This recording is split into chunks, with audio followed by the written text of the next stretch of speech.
Welcome. And well, first of all, thank you so much, Tetsu Paul, for passing by. And also, shout out, Tetsu. Let's see if I can do this properly. And, one moment.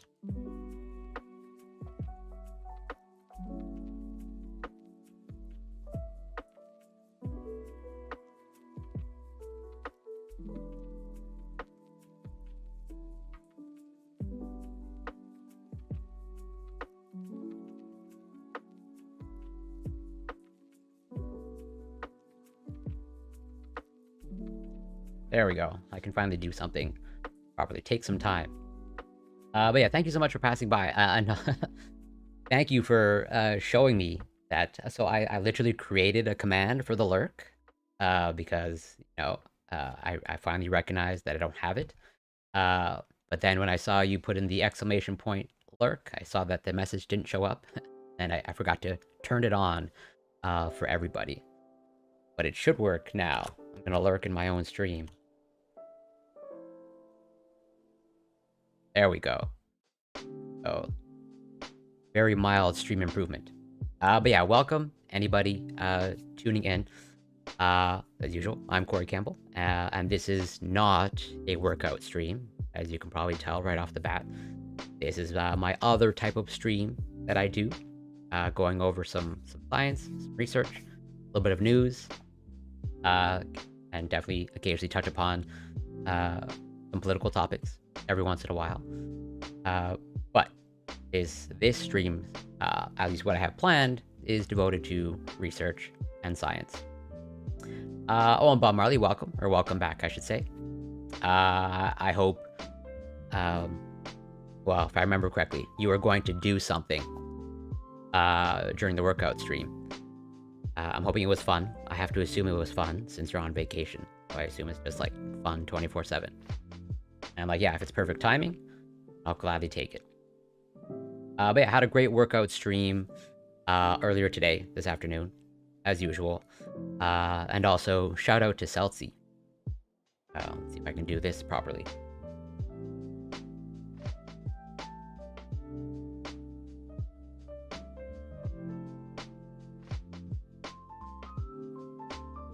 Hopefully it's not on cooldown.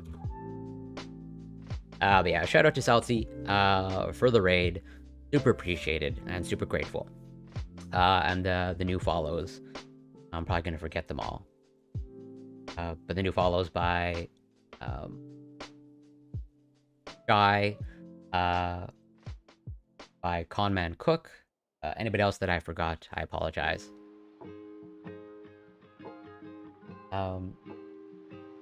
Oh, and Can Cook, shout out to them. Thank you for the follow. Jackie Vibes. Oh, and can't forget Slush either. Thank you so much for those new follows. Super appreciated. And also Slush, another fellow scientist in toxicology. I think, if I remember correctly, forensic toxicology. So that's always super cool. No workout today. And now, ooh. So then, that deserves a congratulations. I think arguably... that also deserves a shout out. You did an hour of cycling. That's quite a bit. I should ask then, how did you feel? I'm hoping it felt good. And are you one of those? Was it when you say cycling? Was it like indoor cycling or outdoor cycling? I have to assume it was outdoor cycling. Yeah. Okay. Yeah, that makes sense. And were you listening to music while you were cycling? But yeah, tonight's stream, we're going to be going over some new research published, I think just in the past couple of days, and a review, and I think the technical term is like, it's an umbrella review, going over the beneficial effects of exercise or not. This new review published seems to maybe call into question the beneficial effects of exercise, or maybe the beneficial effects of exercise have been, overhyped, and that maybe the research is still not fully conclusive on the beneficial effects of exercise. But it seems like this review took like a pretty rigorous approach. It is published in a pretty well-respected journal, Nature Human Behavior. And so, it's difficult to ignore. But basically, the main conclusion is like, maybe the jury's still out on exercise. And then the other main topic is going to go back to self-compassion, because, the science stream 2 weeks ago, I did not get to cover all of the research that I wanted to cover about self-compassion. And I think it's a super important topic to me, personally. And I think I'm hoping to make the case that it's important for everyone's life, at practicing, or at least making an attempt to practice self-compassion is like a good thing, and hopefully a beneficial effect on your life. But there's some other news stories that we're going to cover first. I'm not going to waste too much time covering these stories, or at least covering unrelated stories, because I want to make sure that I actually cover the topics that I put in my stream title. I don't want to be misleading.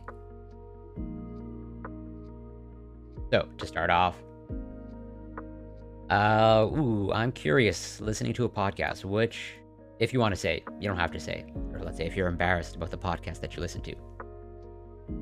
I could have you like different 2 days ago, which you might have, well, actually 2 days ago, I think you're still in the realm, I think, of safe training. If you said, your leg day 5 days ago, still feeling the effects, I would say maybe a little bit too intense. And speaking of podcasts, on the topic of self-compassion, actually.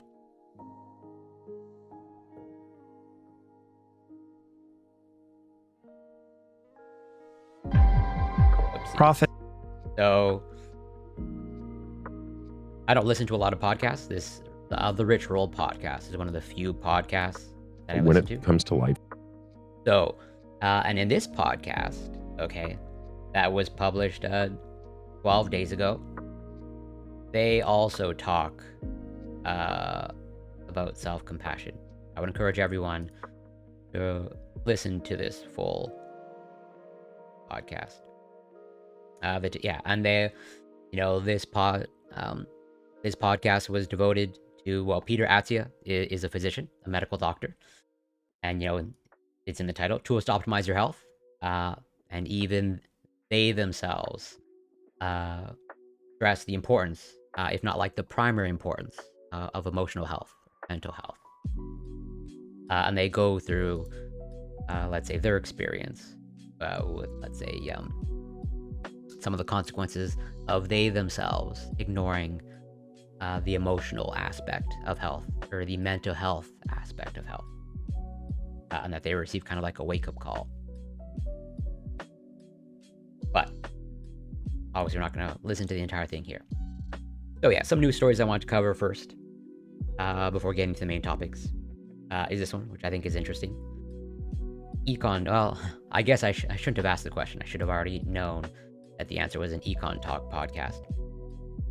But yeah, this article, which is referring to actual research done, published, a few weeks ago.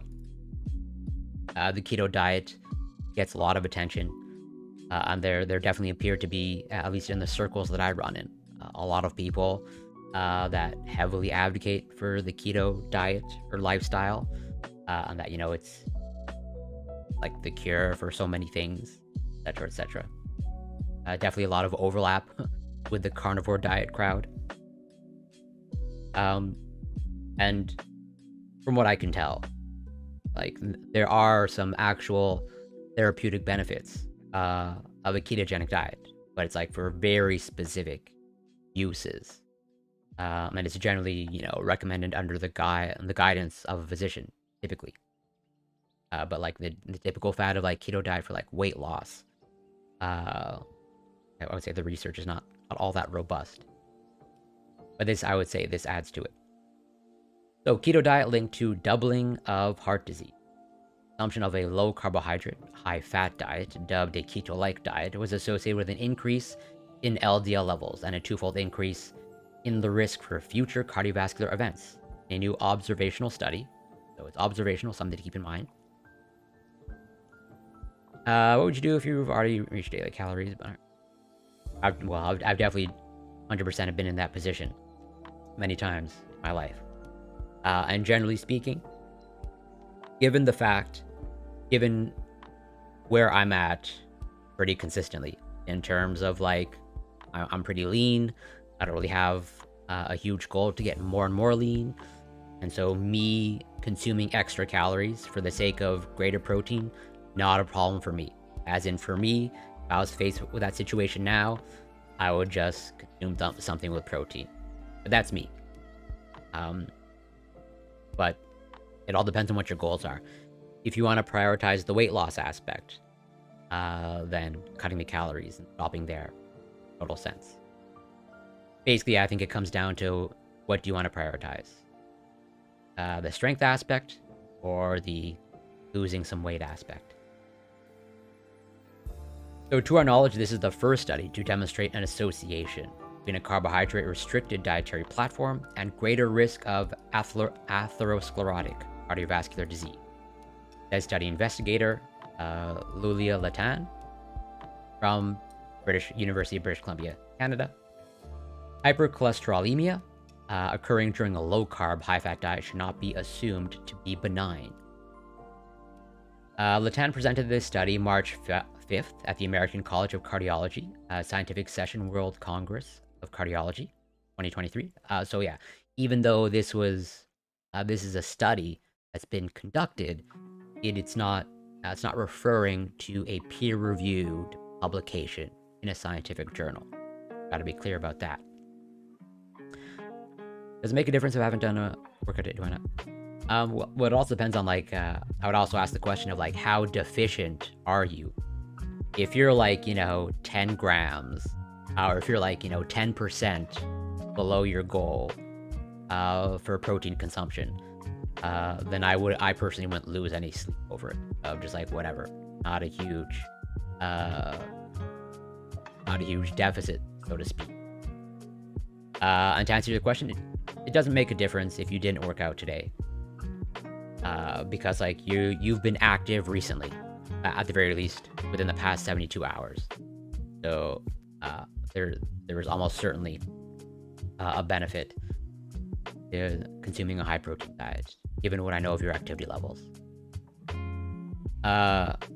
Okay, so you're like 40%. You're about half of where you want to be. But like, yeah.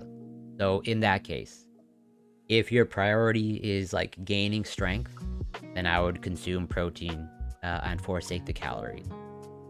But you have totally met, let's say, the minimum requirement of protein intake for, let's say, the general population. Where aside from like the potential strength gains, there is no real added benefit to you consuming more protein. But yeah, if you want to prioritize the strength aspect, I would forego the calories, or like I wouldn't care about the calories.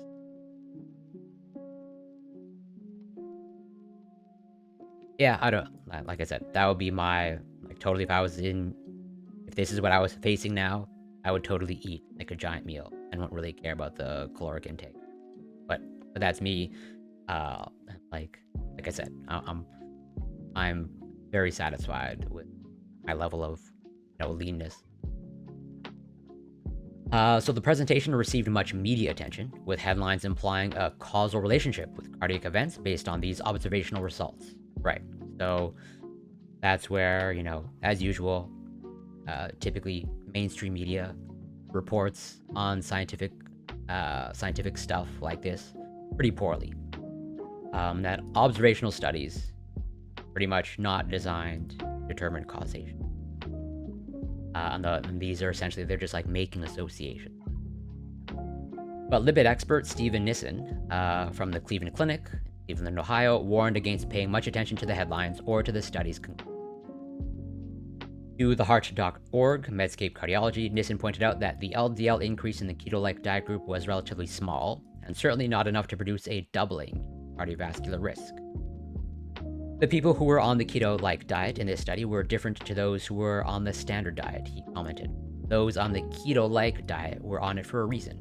They were more overweight, they had a higher incidence of diabetes, so the risk profile was completely different, even though the researchers tried to adjust for other cardiovascular risk factors.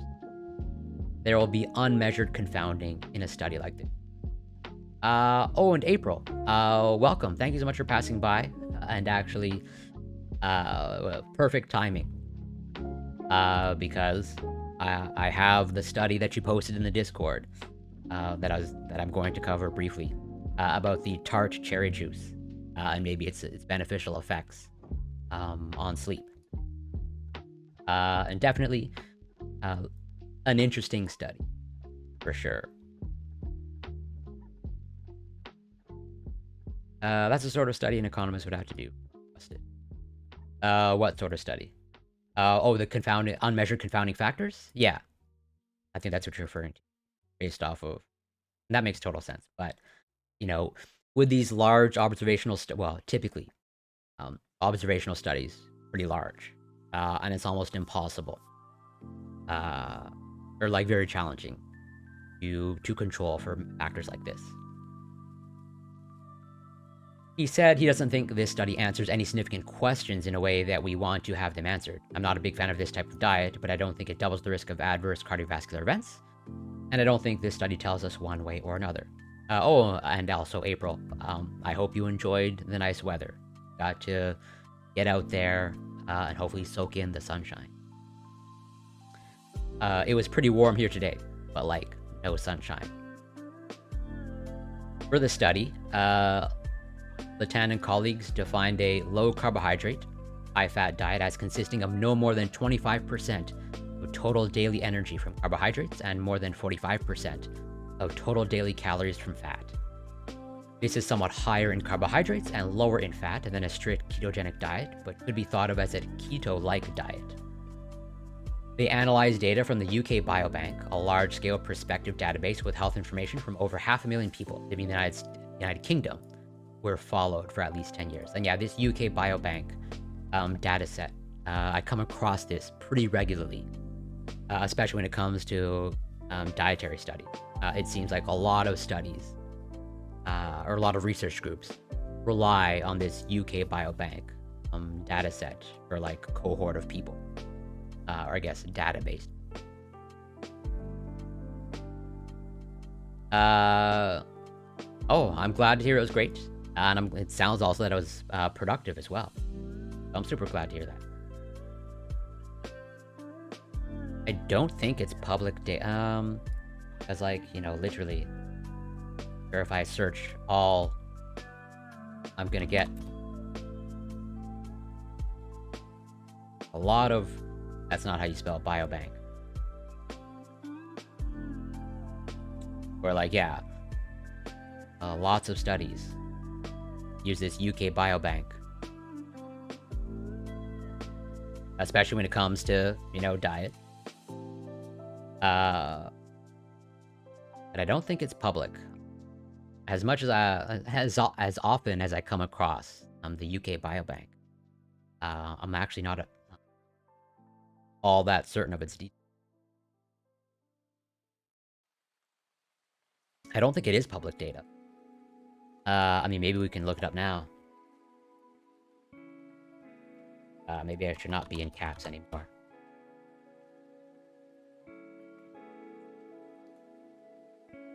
Search? Maybe it is public. Not that I would know how to navigate database.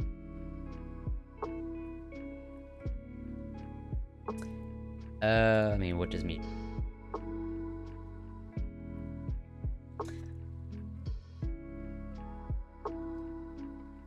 I could just move on. Well, I don't want to get too lost in it. But it does seem... Enter ID or search terms.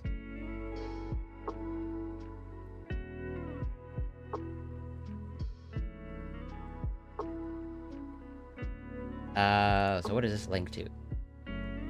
Okay. Well... So it looks like it's survey data.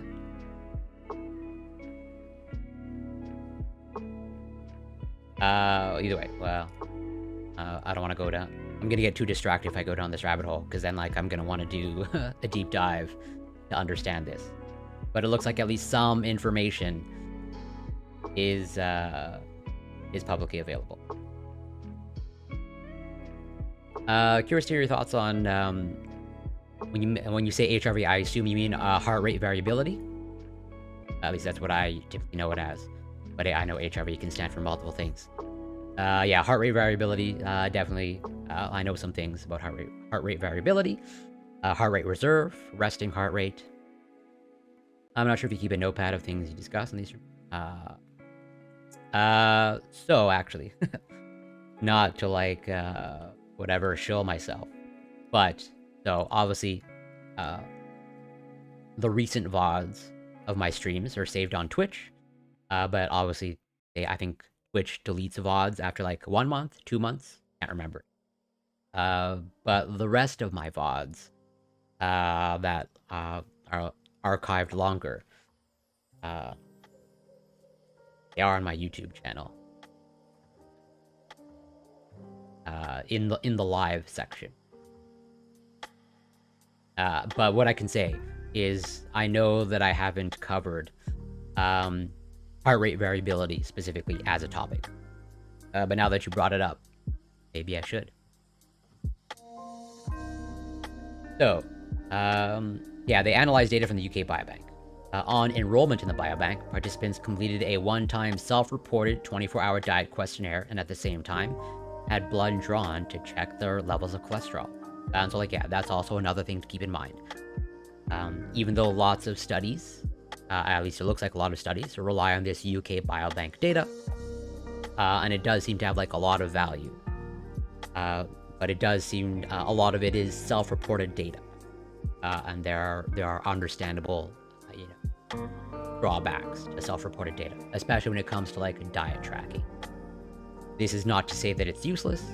Just gotta take these things with a grain of salt. The researchers identified 305 participants whose questionnaire responses indicated that they followed a low-carbohydrate, high-fat diet. These participants were matched by age and sex with about 1,200 individuals who reported eating a standard diet.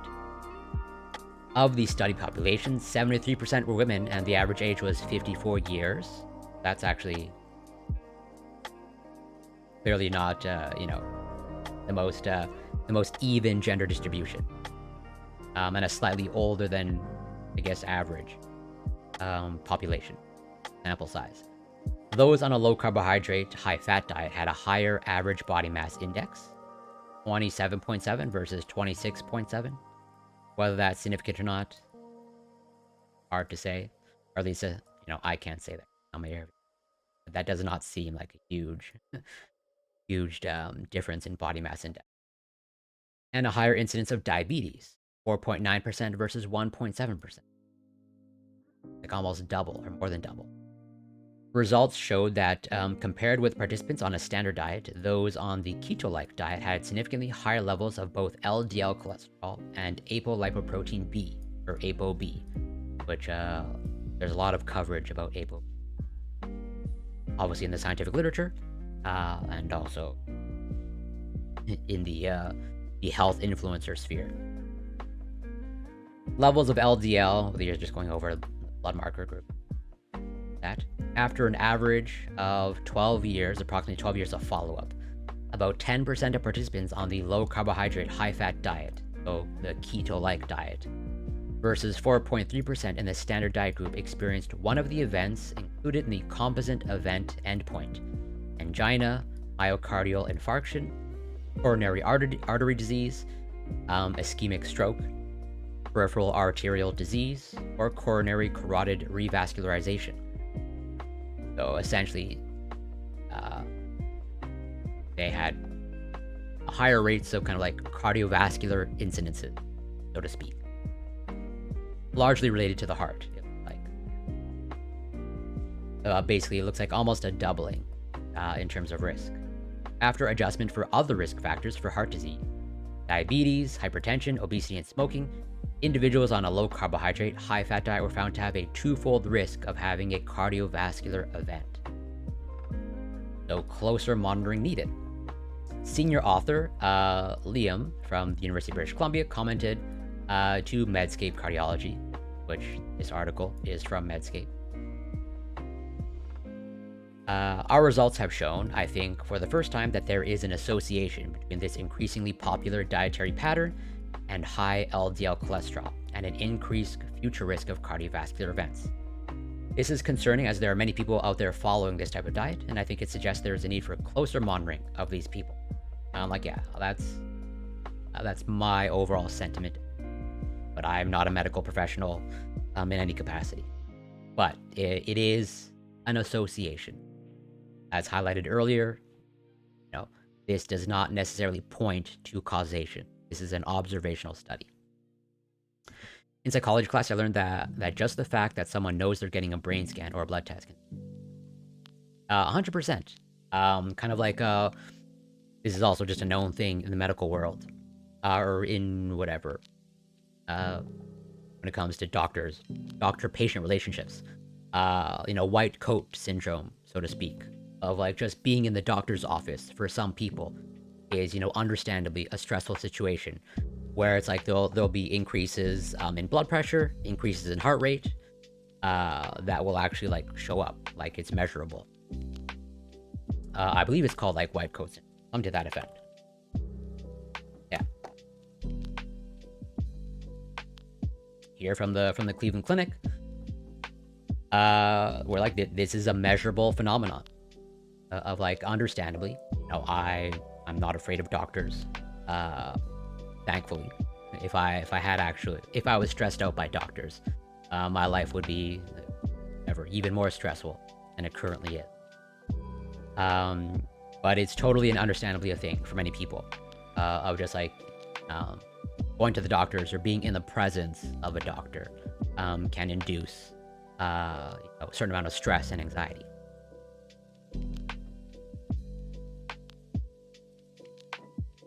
These tell me that, yeah, I think that's totally understandable. How everyone reacts to doctors is a unique thing. And I can empathize to some extent. Where, like, there are definitely times where I don't enjoy going to the doctor. But thankfully, not, as of now, not overly stressful, or if anything, not stressful at all.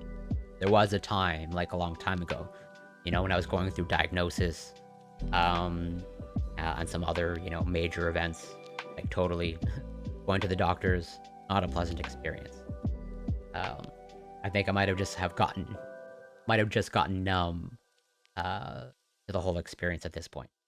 Just like I'm kind of like numb to colonoscopies now. I've had, so many, or like just about, not every, but a lot of medical procedures. in my life that they don't really faze me anymore. Where like comparing now, well not now, but you know, the most recent time that I got like an NG tube, you know, a tube up my nose into my stomach. It's like whatever, it's routine. I'm just like, yeah, go for it.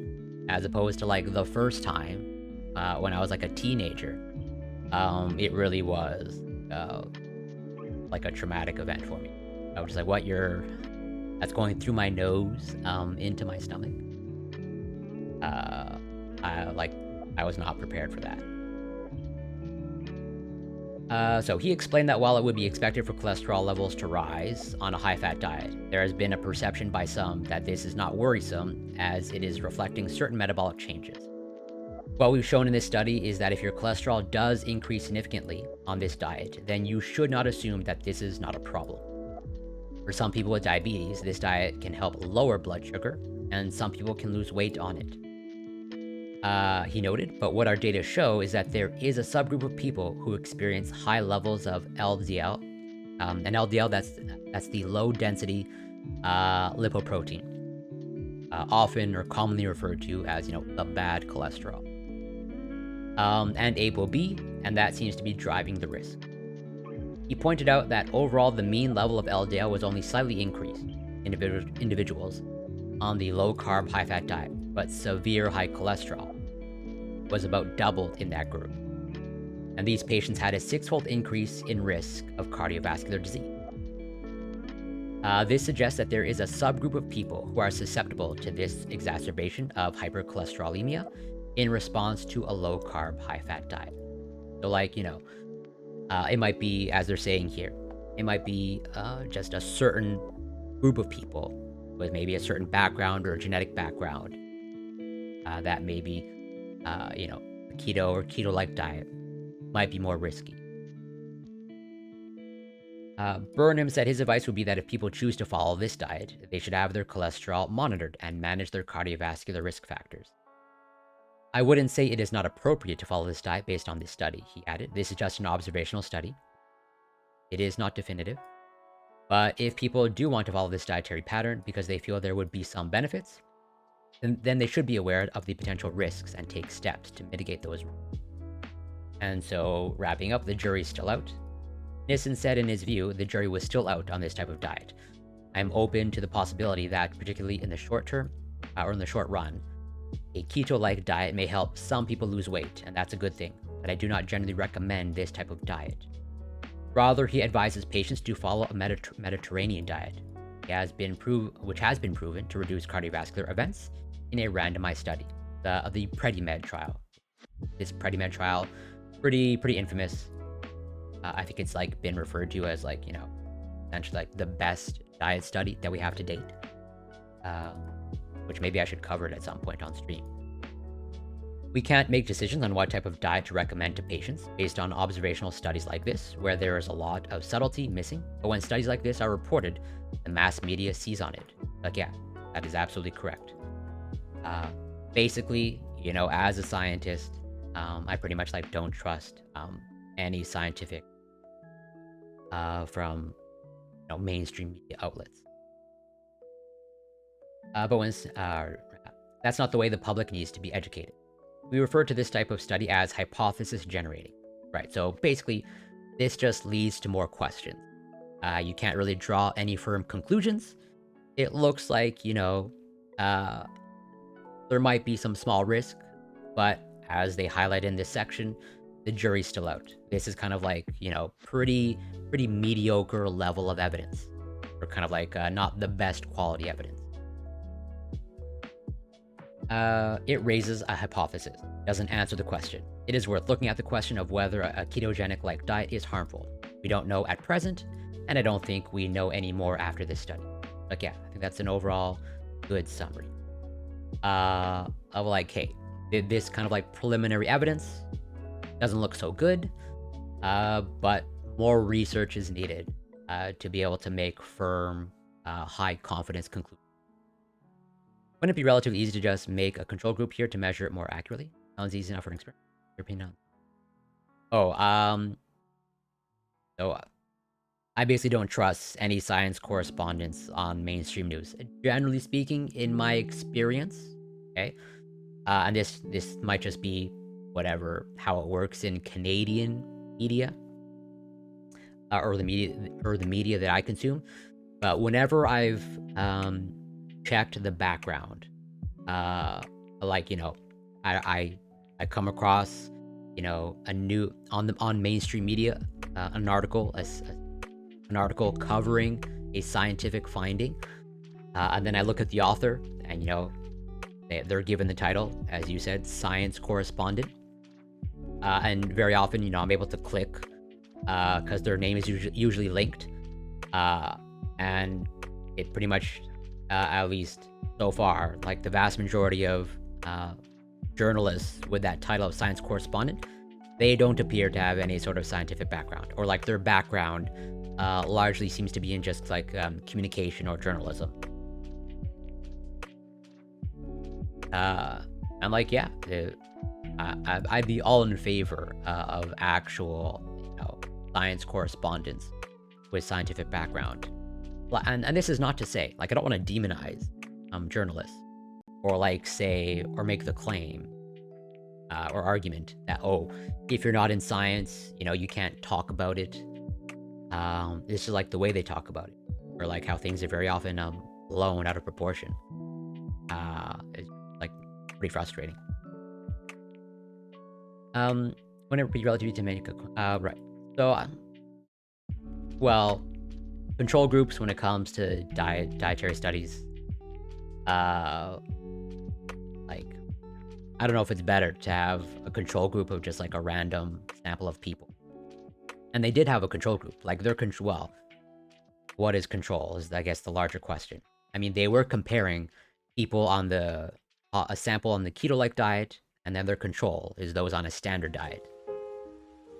I mean, there technically is a control group. And there's other. Probably gonna put these on hold because I want to make sure that I actually cover what I want to cover. I don't want to be misleading with my stream titles. I'll save kind of like the quick science news articles for towards the end if I have time. Okay. But yeah, to topic number 1 in my actual title. So this was published a little over a week ago, March 22nd. Or no, a little over a year ago, sorry. But it was accepted in the 9th of February of this year.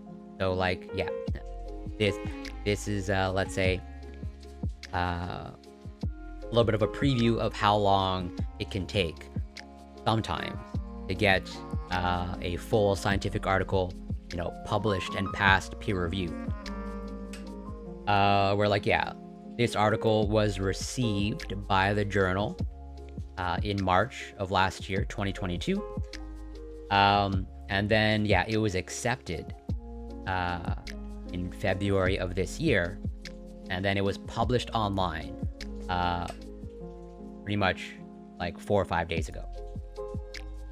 So basically, from submission, actual publication, it was basically a year.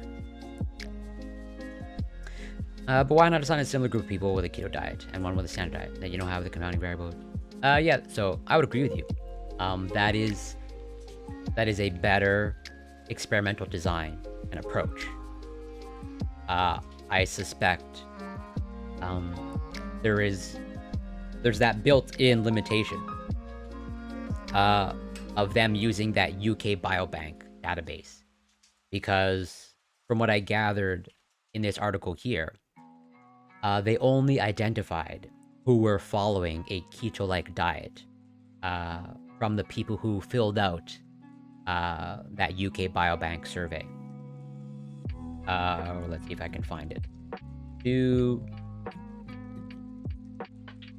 Yeah, so on enrollment in the biobank, they had participants completed a one-time, and then they identified the participants.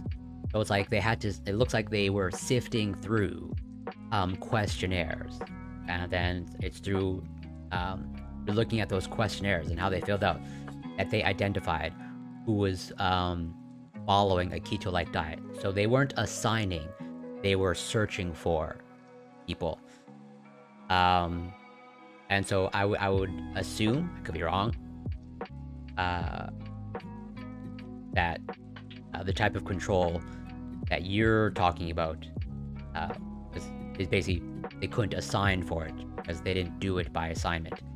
It was just like, oh, the sifting through a lot of data and then identifying the individuals that qualify for what they're looking for.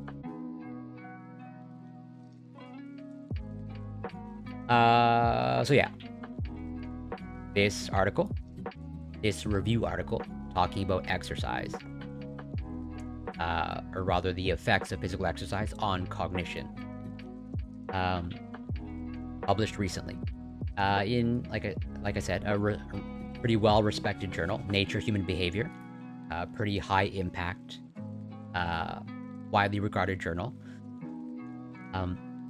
And this appears to be what they call an umbrella review. Kind of, I think it's supposed to be more rigorous or more stringent than your typical other types of reviews. And they're specifically looking at the randomized controlled trials. So presumably, they're looking at kind of like, the highest quality of evidence, as in only looking at the evidence that is of the highest quality, and then trying to like put it all together and then come to conclusions from there. And it seems like after they go through all of that, might be still kind of like an open question on whether exercise is actually beneficial for human cognition. Even though it appears like there's a wealth of scientific evidence showing the beneficial effects of exercise on multiple aspects of human health. Obviously down to the physical, and like the psychological, and like the mental, or I guess, intellectual, so to speak. Where, I have other studies myself.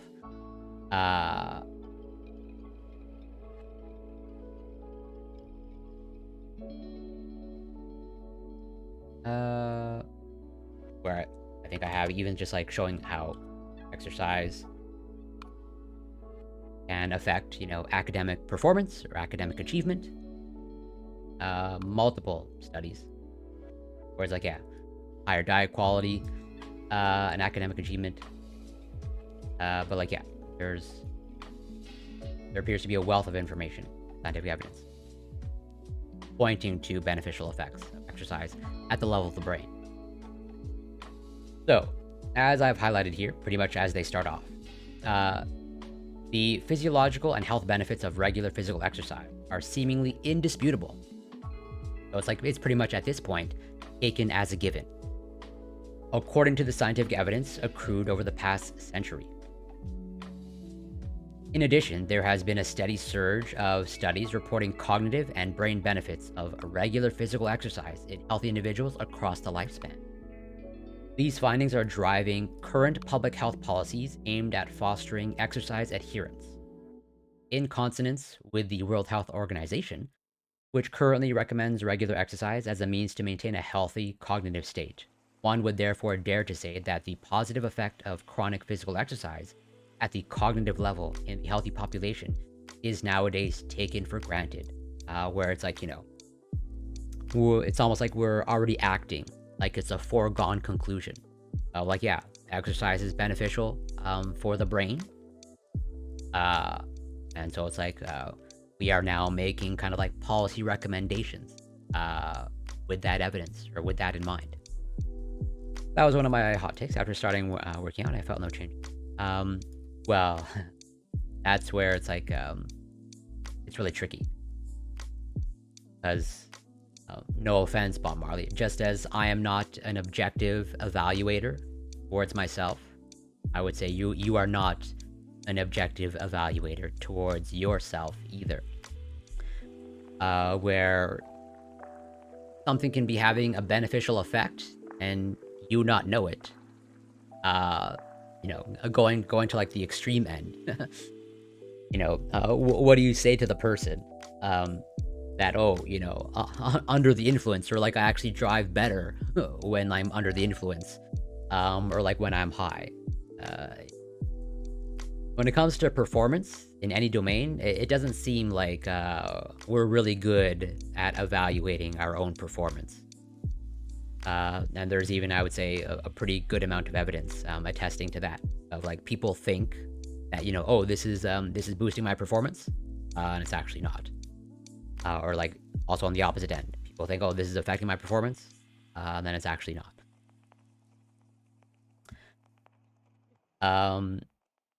Well, actually, without getting too sidetracked, this is gonna bring me to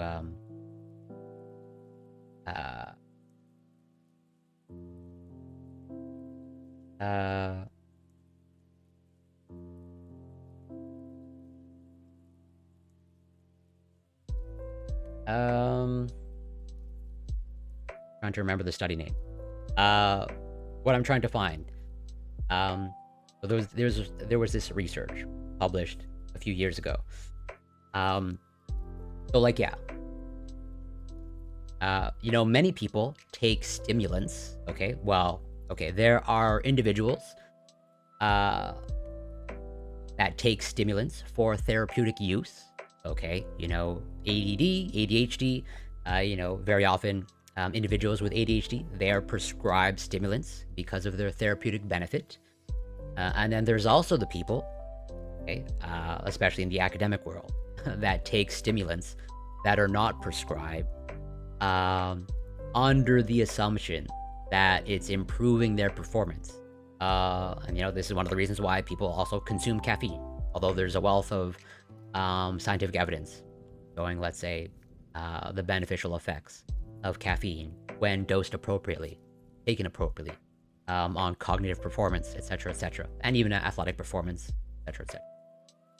But then when it comes to essentially illicit use of these prescribed stimulants, you know, people take them under the assumption that, oh, since it's a stimulant and it's like a really powerful stimulant, it must improve my performance. People just like kind of like automatically assume that, oh, this is just by virtue of it being a stimulant, it will boost my performance. And there's research that I have that I'm looking for now that tried to answer that question of like, okay, let's look at the people that are taking these stimulants not for therapeutic use, but for actual, you know, academic performance or whatever, mental performance. Does it actually benefit them? And turns out it doesn't actually seem to have any real benefit, and if anything, might be even a detriment. Because like in this study, you know, when these stimulants are prescribed to individuals that require it, they typically don't disrupt sleep, because the stimulant doesn't really act as an actual stimulant, so to speak.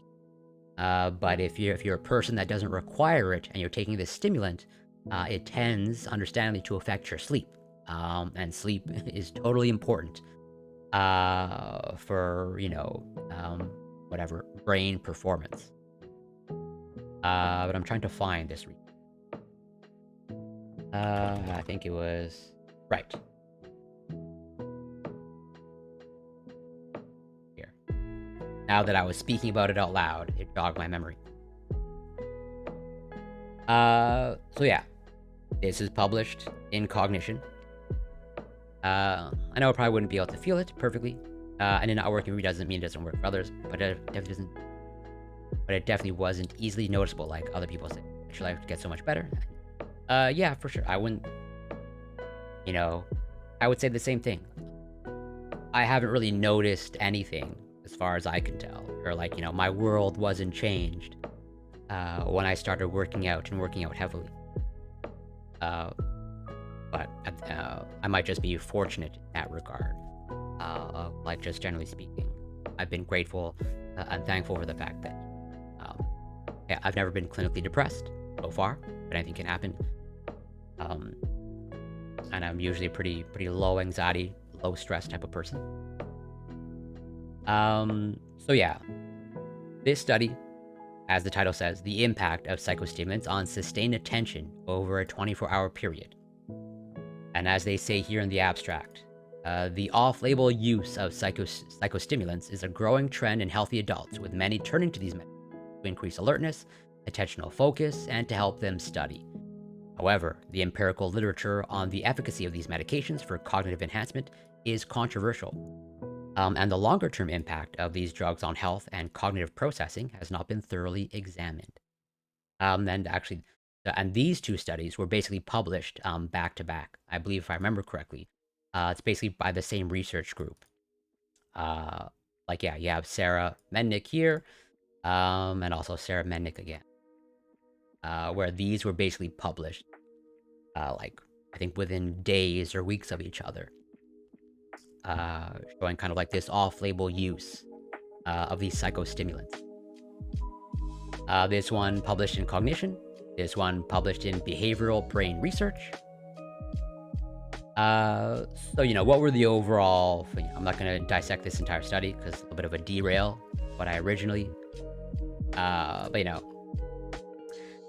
In summary, stimulant medications commonly used off-label for cognitive enhancement prevented deterioration of sustained attention brought on by repeated within-day testing.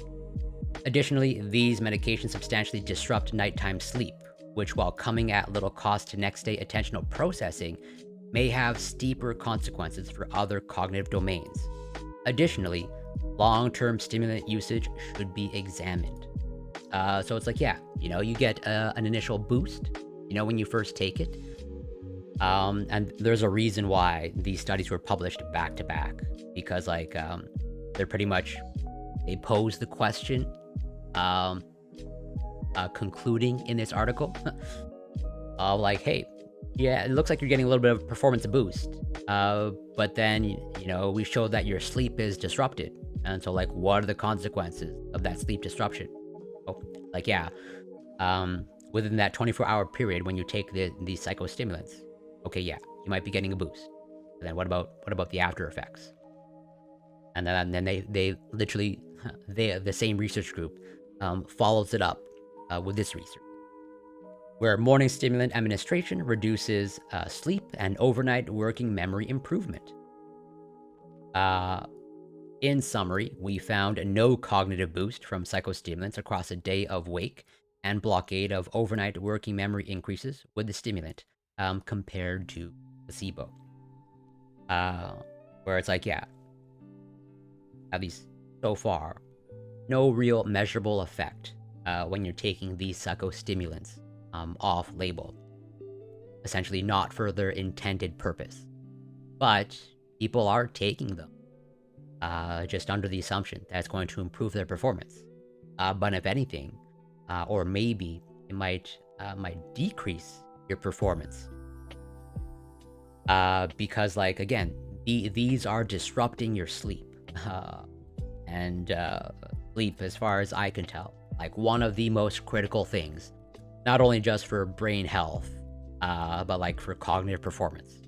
Probably the most accessible way that you have access to in order to boost your cognitive performance is, to ensure that you get good sleep. I know easier said than done. I have regular kind of mild complaints about my own sleep, but I recognize that sleep is important, and I do make an effort to at least ensure that I get the bare minimum, my own daily functioning. Well, maybe you want to share this research with your friend, or that's the thing, right? Of it's people just take it as a given that, oh, these things are boosting my performance. That's basically that is the combination of pretty much an upper and a downer. And I would argue, if basically the question becomes, in my mind, what type of sleep supplement? Because that can mean anything. For some people, it's melatonin. The more extreme end of Ambien, or some people use cannabis products to help them sleep. But I would, as far as I know, I don't think that would balance it. I think that's a pretty not good combination. If they're combining an actual, basically a stimulant with a sedative, and actually balance it out. Okay, melatonin. So yeah, that's not melatonin. Definitely not a sedative. But I would say that that's almost certainly not enough to balance it out.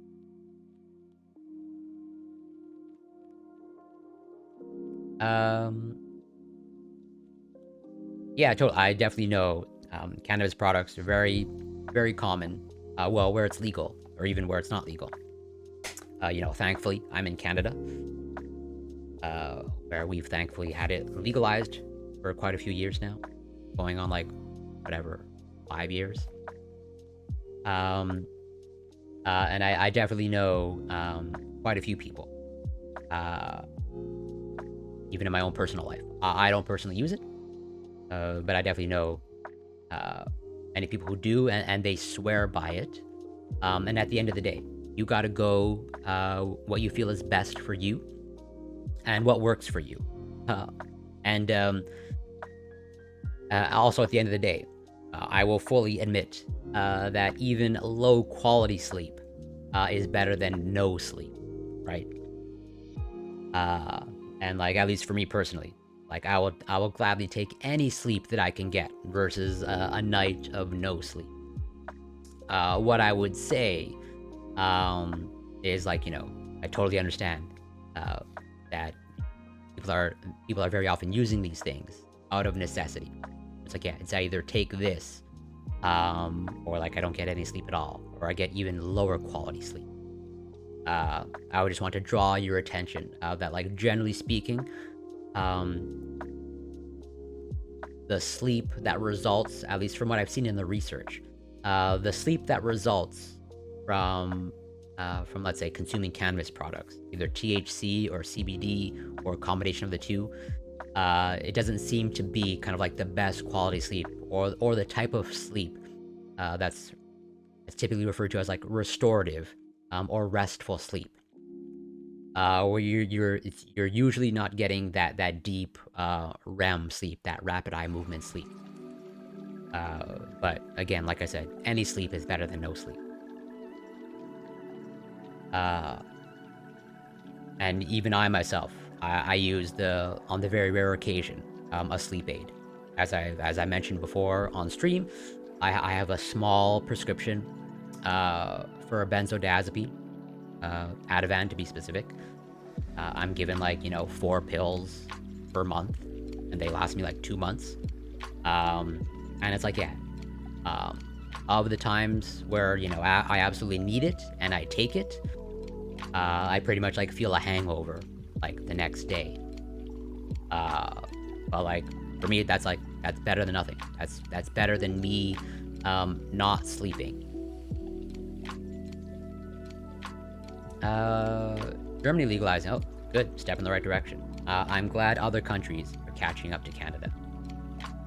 Absolutely. Big, it should be legal everywhere. 100%.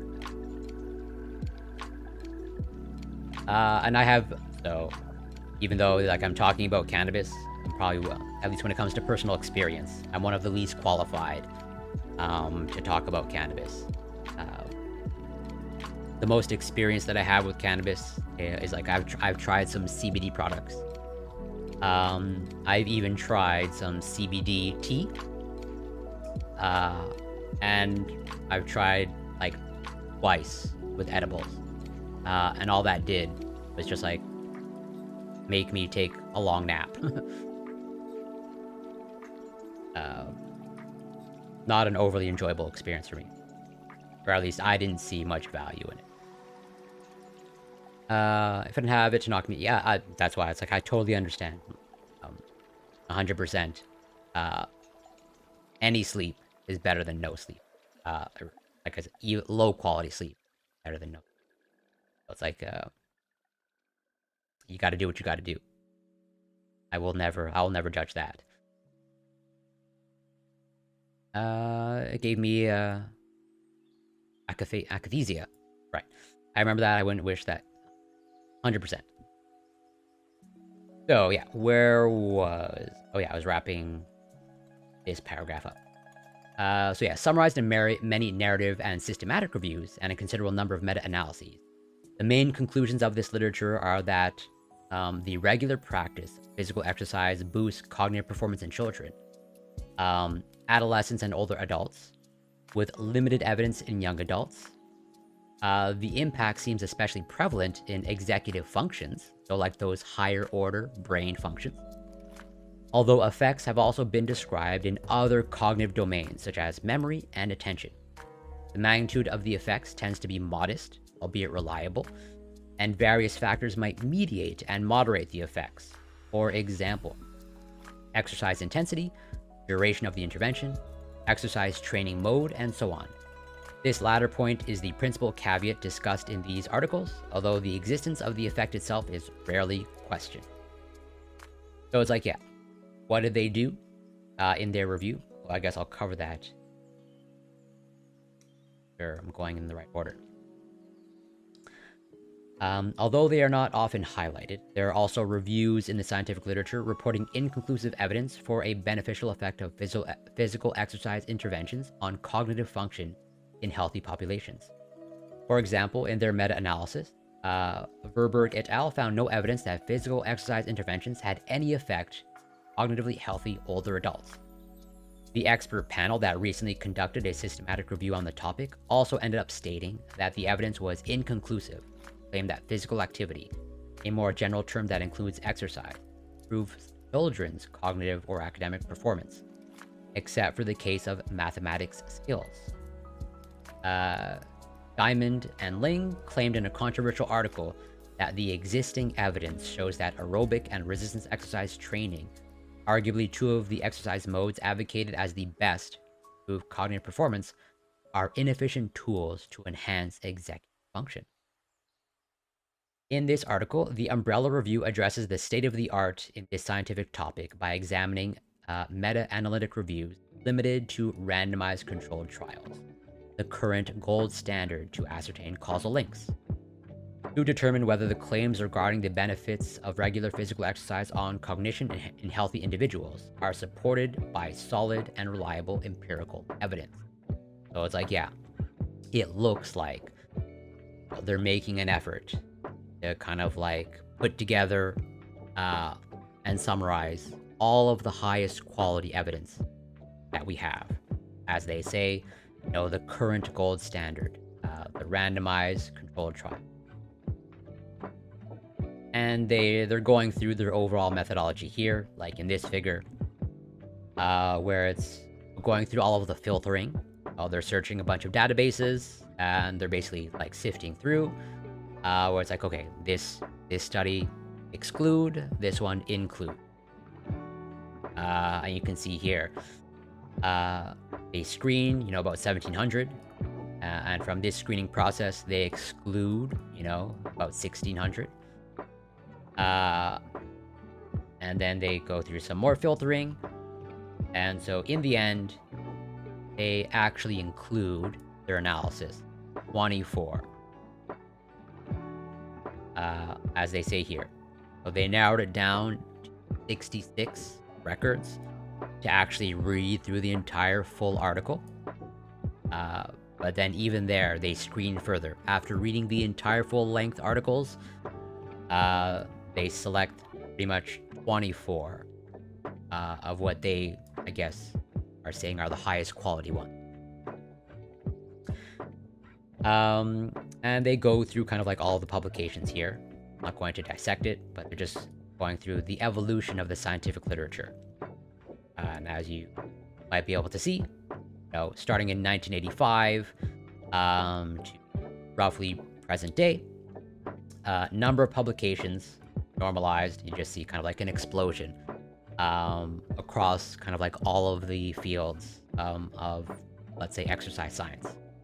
Exercise and cognition, psychology, sports science, neuroscience.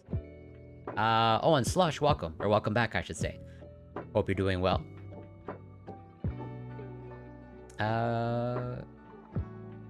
So, I'm not going to dissect their entire methodology, because they're just going through, a lot of analysis and statistical analysis. Just go through kind of like their main finding. I don't necessarily want to dissect data like this. And also, I will fully admit I'm not the most qualified to analyze or dissect data like this. Oh, and Desolate Mirror, welcome. Always a pleasure.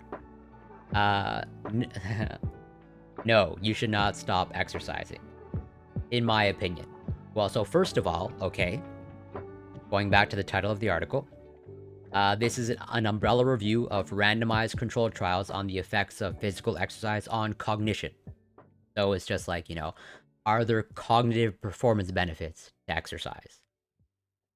But when it comes to, outside of the brain, like, unless I missed some really groundbreaking recent published research, the research showing the beneficial effects on, your physical health, although the brain is part of your physical health, on your cardiovascular health, and heart health, and let's say rates of cancer, cardiovascular disease, etc., etc.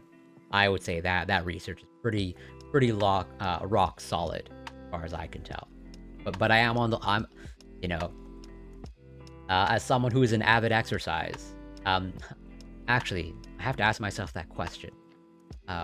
Like, if there's some groundbreaking research published saying, hey, we got it all wrong, there's actually no beneficial effects of exercise, would I continue still exercising?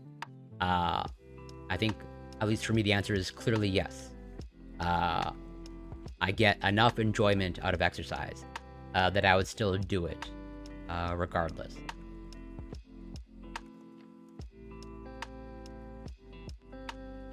But this research is just like kind of calling into question.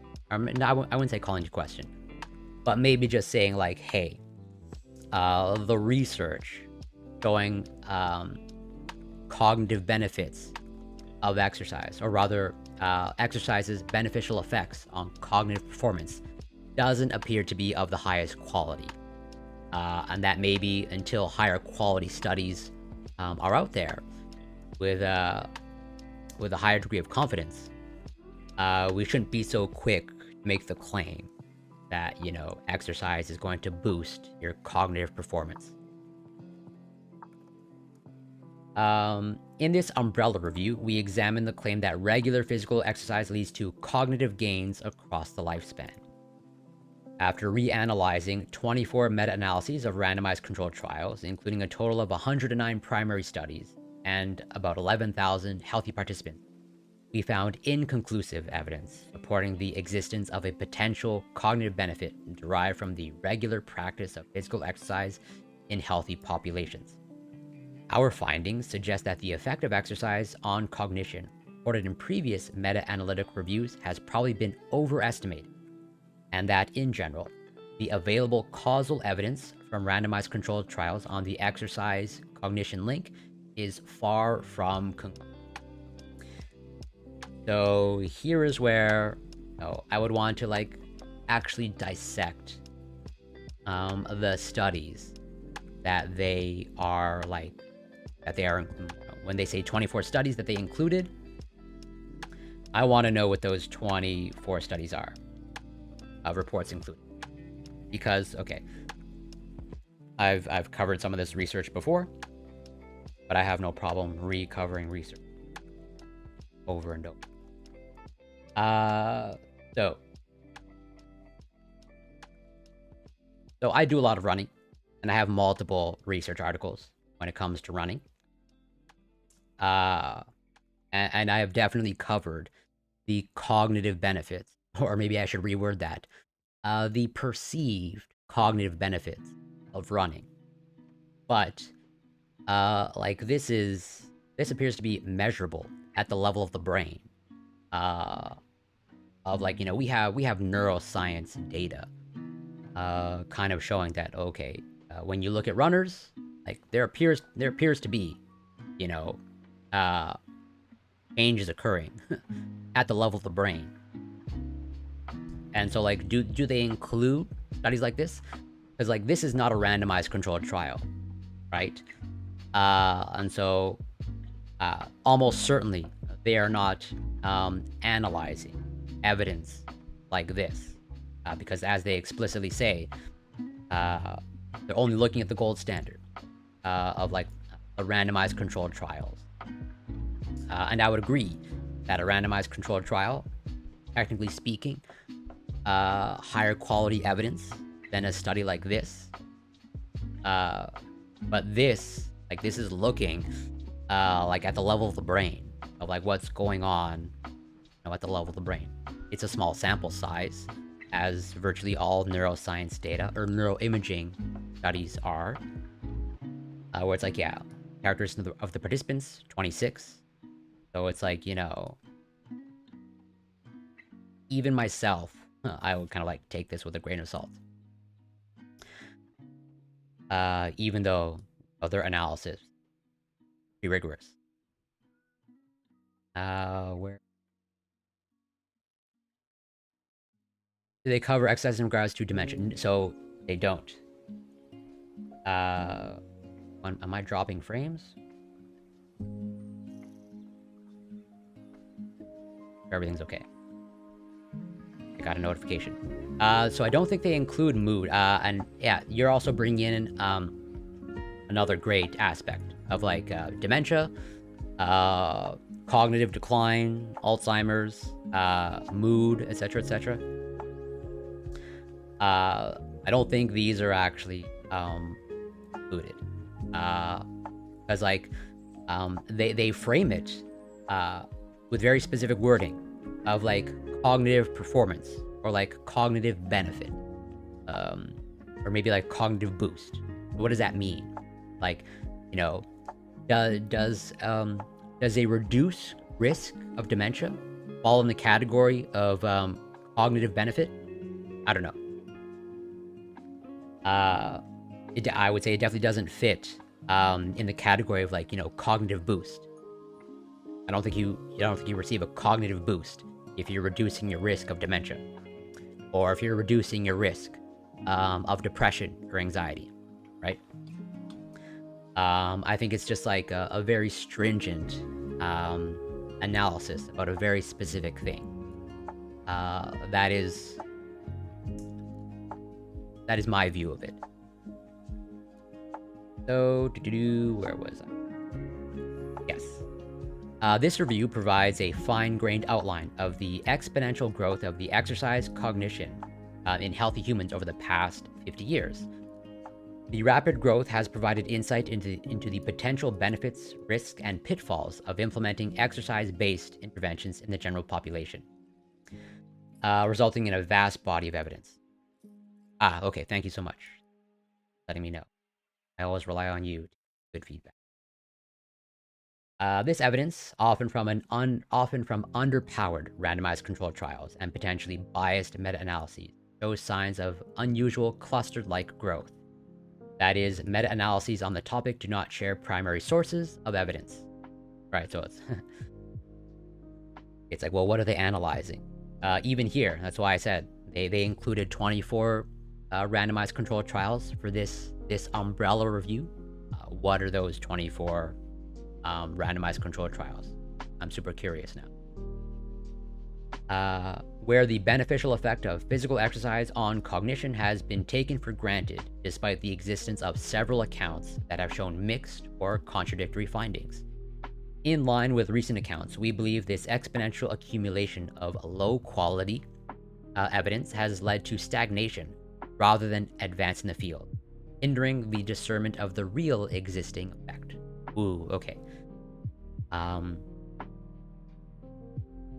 This is where I'm going to bring in, my critiques of how science is conducted, as they're saying like, hey, there's been this explosion of research in this field, or in the field of exercise effects on cognition, but it's an explosion of, as they explicitly say, low quality evidence.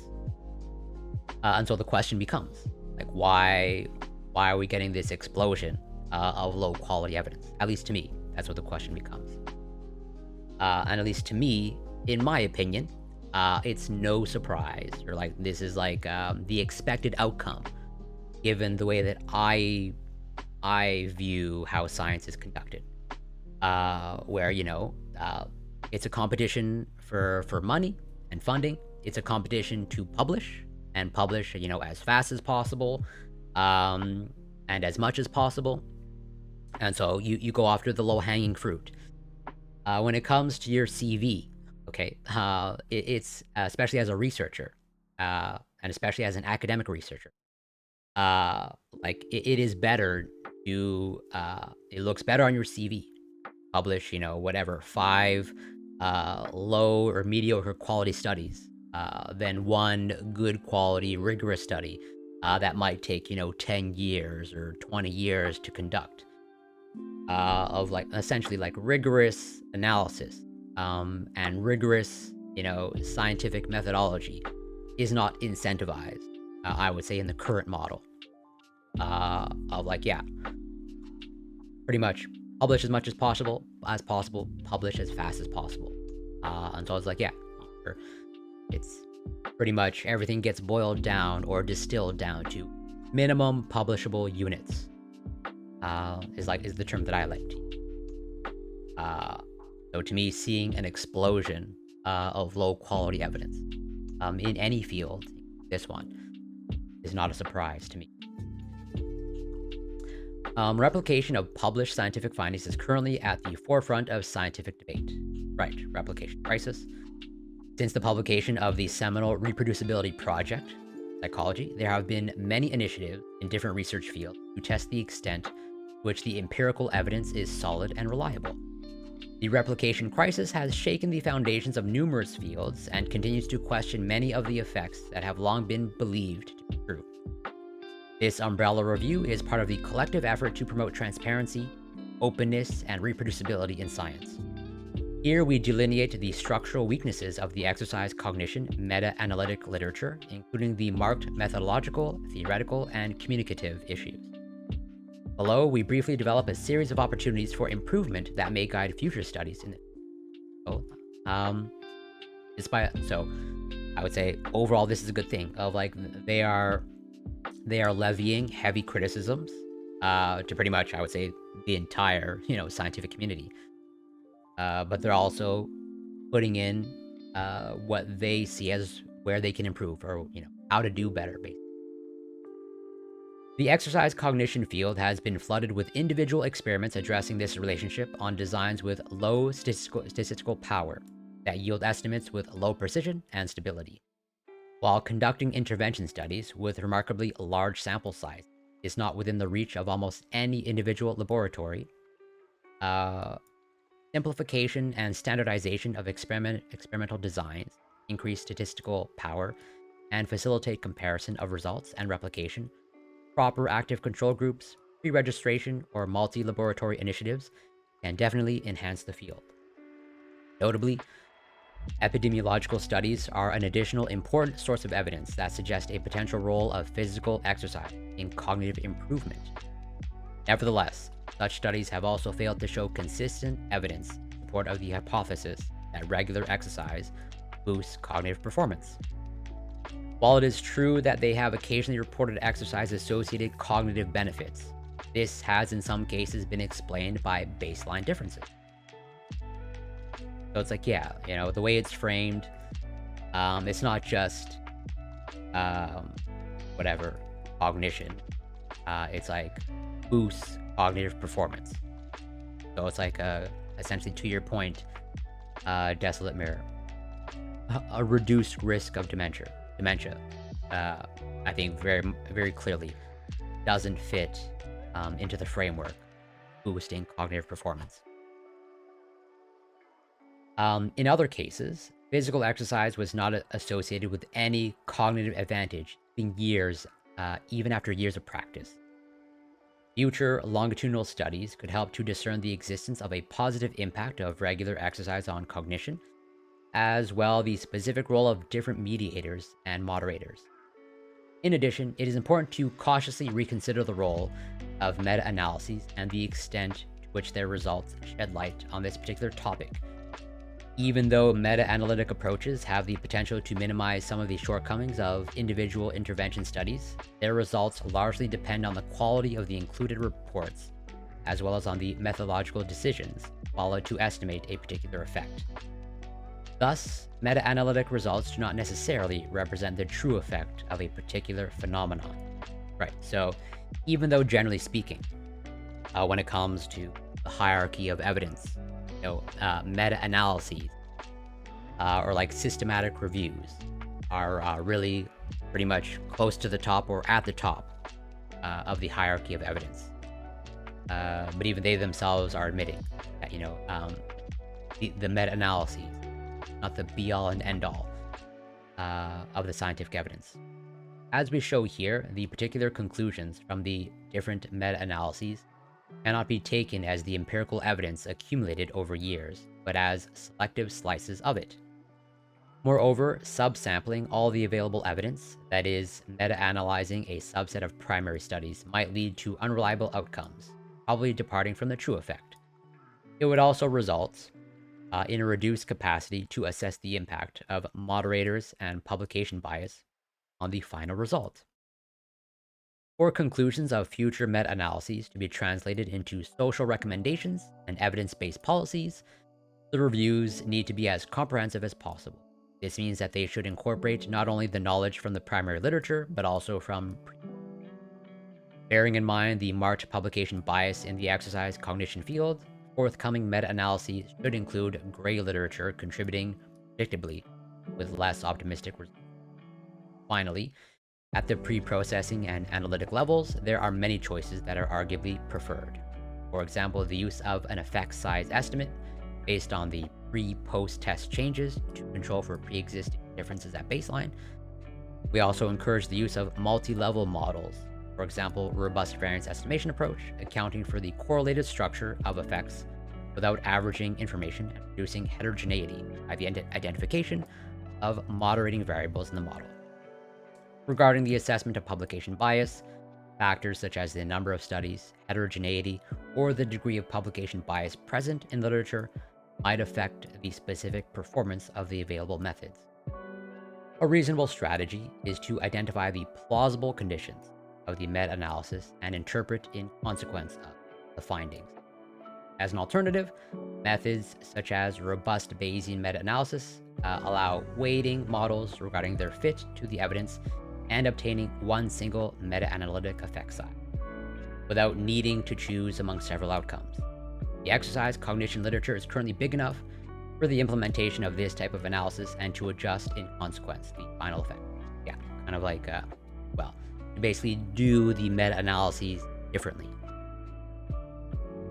So wrapping up this study, the large number of published experiments and reviews on this topic sharply contrasts with the absence of a firm theoretical model of the mechanisms involved in exercise-induced cognitive improvements in humans is surprising.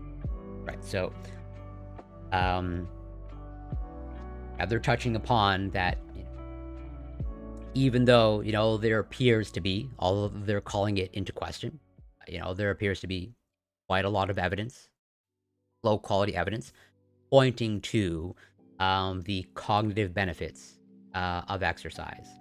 But also at the same time, there doesn't appear to be, let's say, we are bad at explaining the why of, like, even if there is a boost in cognitive performance as a result of exercise, like, what exactly is going on?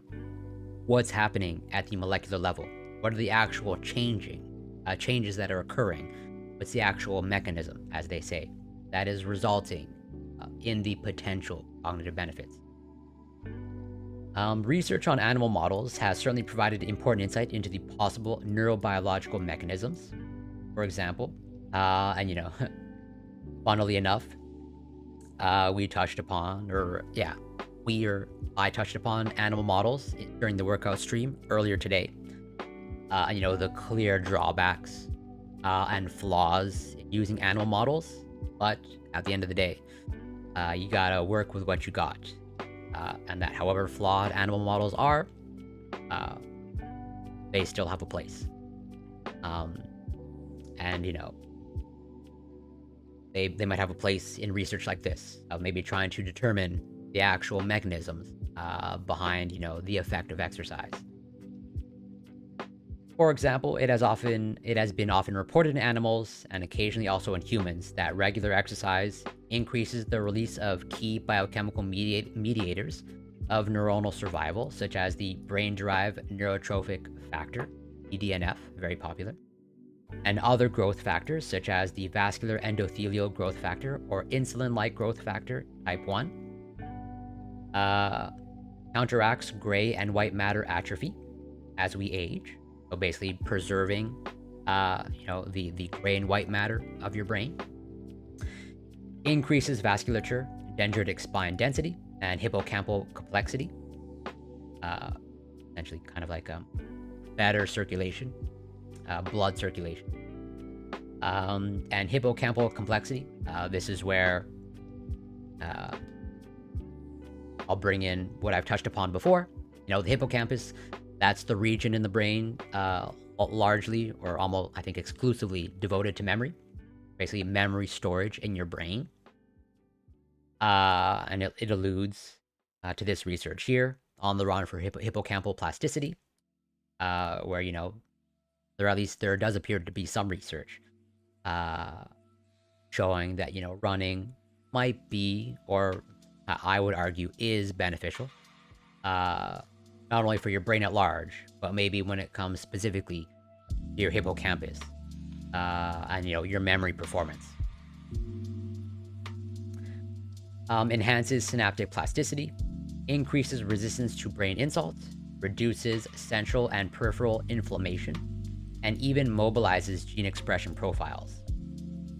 Despite the difficulty in extending these findings and the respective hypothetical mechanisms to humans, because of the inherent physiological and behavioral differences between humans and other species. This is one of the main drawbacks or flaws when it comes to using animal models. It's like, okay, yeah, we've mapped out, you know, all of the effects of, you know, a mouse running at the level of the brain. But, you know, humans are not mice. And so it's like, well, whatever we're finding in mice might just be totally irrelevant when it comes to humans. We just kind of like rely on the fact that, oh, we share an evolutionary history. You know, there's some overlap when it comes to certain, you know, physiological things. But at the end of the day, you know, for something to be applicable to humans, you know, gotta use humans. You want to at least be able to speak with confidence. Certain concrete hypotheses have been proposed to explain the potential cognitive benefits of regular exercise in humans, such as the cardiovascular hypothesis, the anti-inflammatory hypothesis, or the catecholamine hypothesis. Although evidence-based, all these hypotheses adopt a reductionist approach by assuming that the mechanisms underlying exercise-related benefits stem merely from physiological processes at the molecular and cellular level, giving little relevance to the contextual complexity involved in the practice of physical exercise, humans. Indeed, physical exercise is much more than a way to trigger physiological changes. In fact, other theoretical models point to the cognitive and social enrichment accompanying physical exercise as the source of its putative cognitive benefits. That is the cognitive training hypothesis. Right, so definitely, especially when it comes to certain whatever group activities. You know, obviously, when I work out on stream, I work out alone, or whatever. I work out physically alone, but I guess I'm in the presence of a virtual audience, and so, you know, I'm technically socializing when I'm working out on stream. But when I'm alone at my public gym, you know, I'm alone. And even though I know quite a lot of people at the public gym that I go to, and I've made a lot of connections and friends there, you know,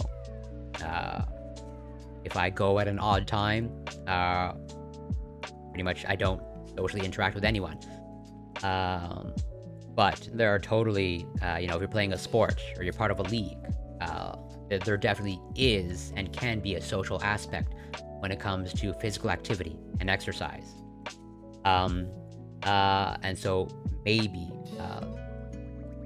it may not just be exercise itself, or the beneficial effects that might be there, may not be isolated only to the physical act of exercising. It may just be also the fact that you're socializing, connecting with other people. I think the research is pretty robust in showing all of the positive benefits to social connection, and positive social interactions, bonding in that context when it comes to physical exercise. Like, I don't think that that can be understated. And so that is also something to keep in mind. Like there might just be positive benefits to just the group dynamic, or the social aspect to physical exercise that can take place. That's probably because you're so I've had this conversation actually with funny, because you are correct. I am totally a music listener at the gym, and I'm also totally aware that I'm not the most approachable, or I don't look like the most approachable at the gym. and yet I get approached pretty decently regularly at the gym, despite all of that, which this is not a complaint. Like, if anything, whatever, I'm grateful. And I don't take it for granted. But I always find it super interesting, where it's like, I know that, just looking on the outside, I don't look like the most approachable person when I'm at the gym doing my thing. I got my earbuds in. I'm usually, focused on my exercise, or I'm literally looking at the timer that I have on my phone, because, despite what I do on stream, when I'm actually at the gym, I time my rest periods to 2 to 3 minutes, or if I'm doing something more intense, heavier weight, 5 minutes, 4 to 5 minutes. And yet, despite me kind of like looking or appearing unapproachable, I get approached. And like literally, I don't know, a month ago, or like 3 weeks ago, literally,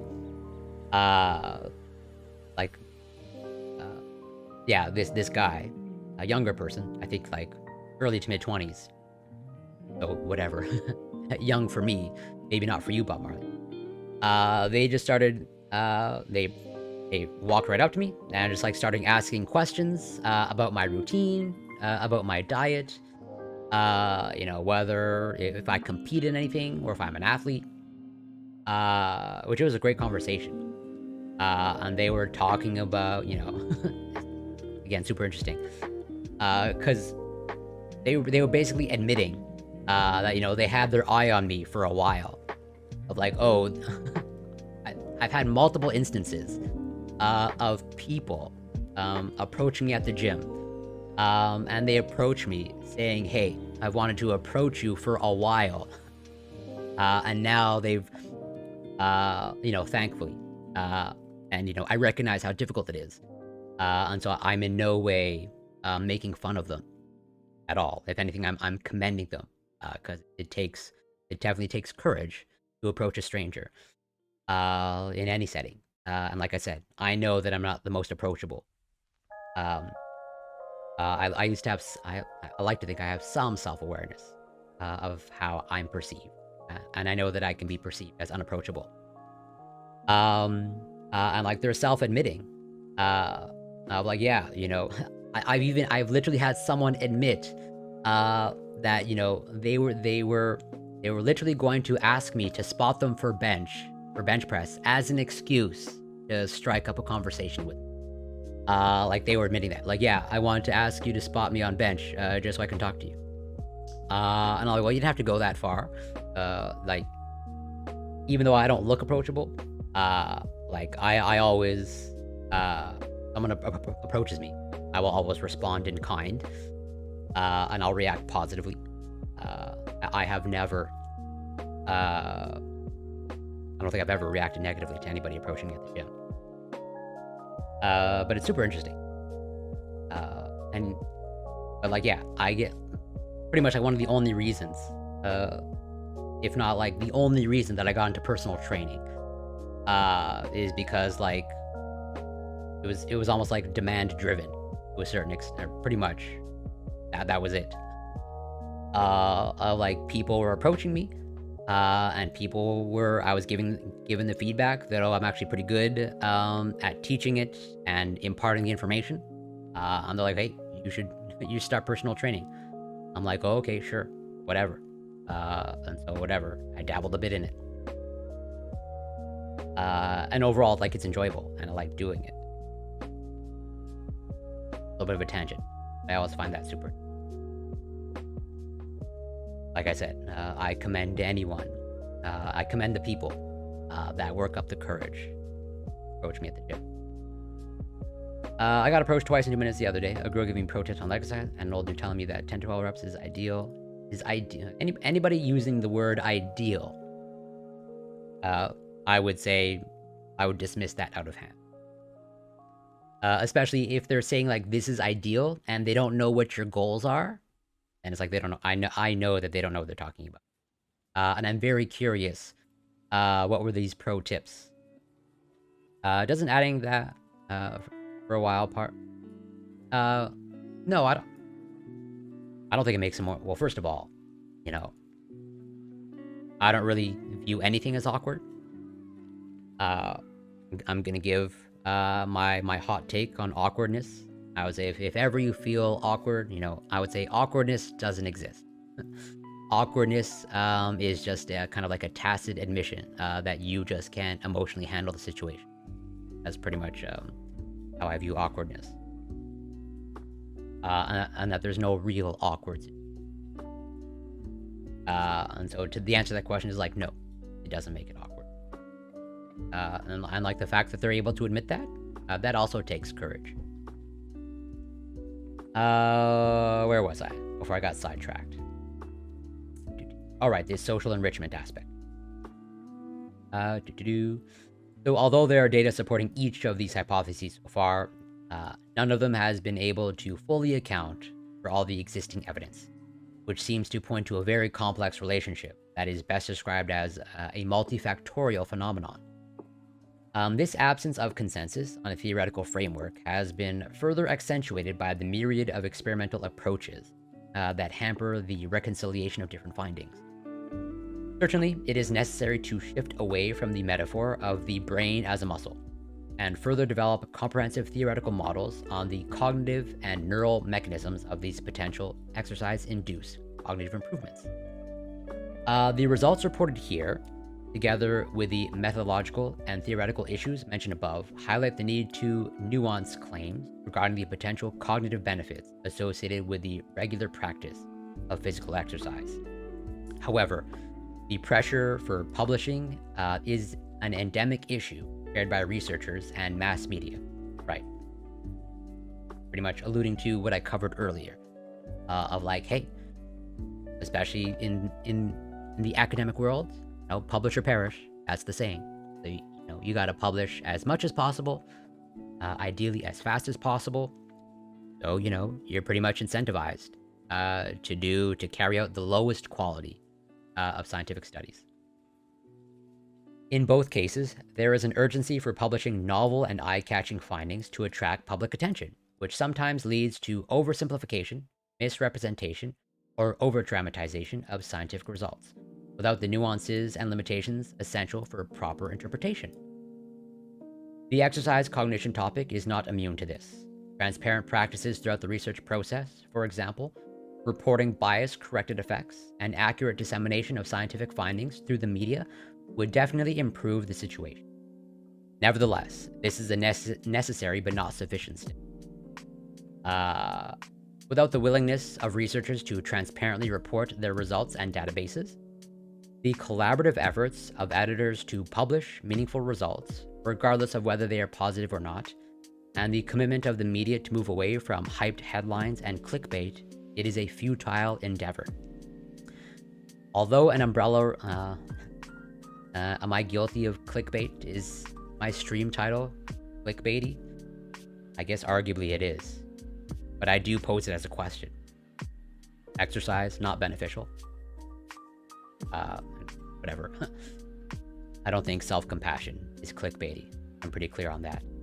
Although an umbrella review is considered to be the highest level of evidence in intervention research, it is important to acknowledge its limitations when interpreting the results.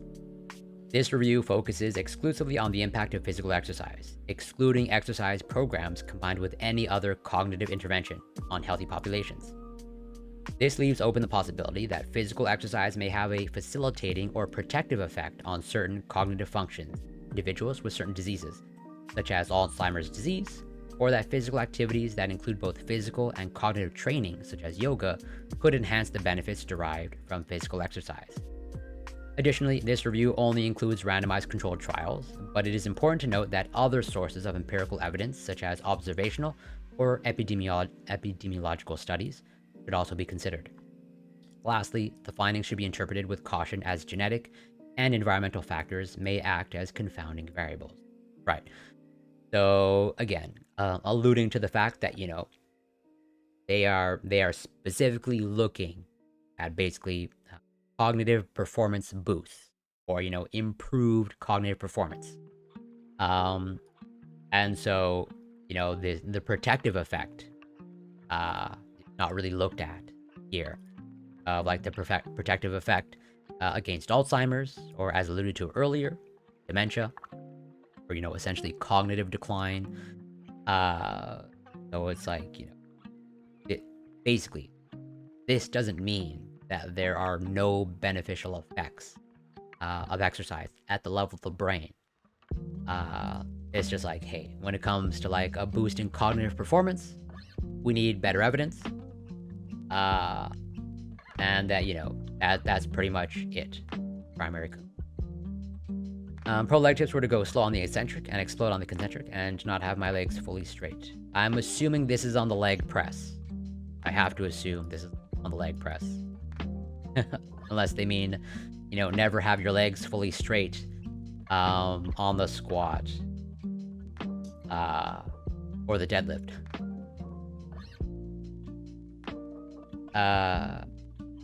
Yeah, that makes sense.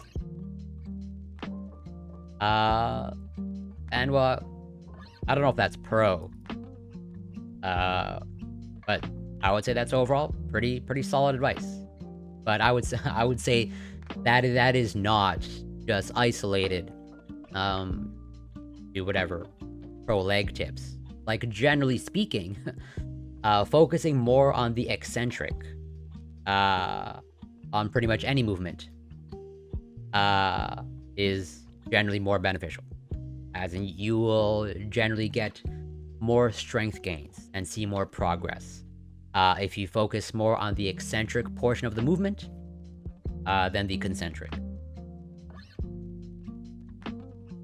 When it comes to I don't know, Bola, when it comes to glute day, maybe women are the pros. Even then, I don't think they have a monopoly on lower body, even though they seem to be heavily obsessed about it. Where it's like, you know, pretty much that's pretty much how you can divide, you know, masculine and feminine training. It's like women all lower body, and men all upper body. Which I think, you know, you do you, and your goals are your goals. I'm not it's not my place to judge anyone's goals.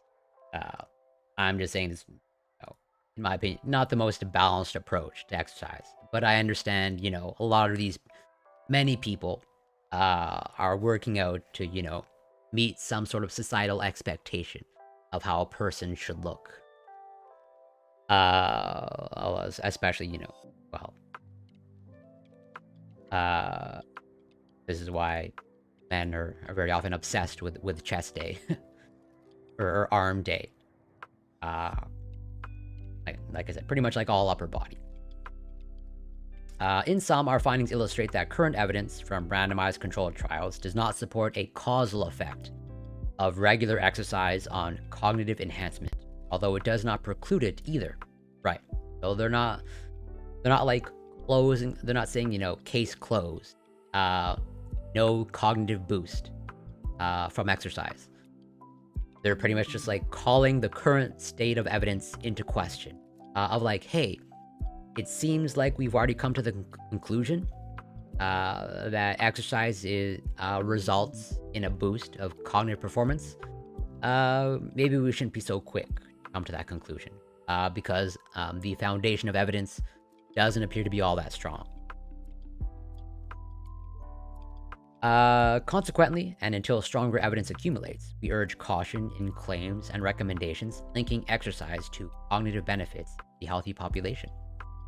Regarding current public health policies and guidelines for the promotion of physical exercise, we strongly believe there is no need to appeal to the alleged, as yet uncertain, cognitive benefits of physical exercise, especially when the current meta-analytical evidence from randomized controlled trials suggests that even if the effect exists, it is notably small to assert practical relevance. A Cohen's d of 0.5, such as the adjusted effect found in the pretty much small effect size. At least it looks like so far.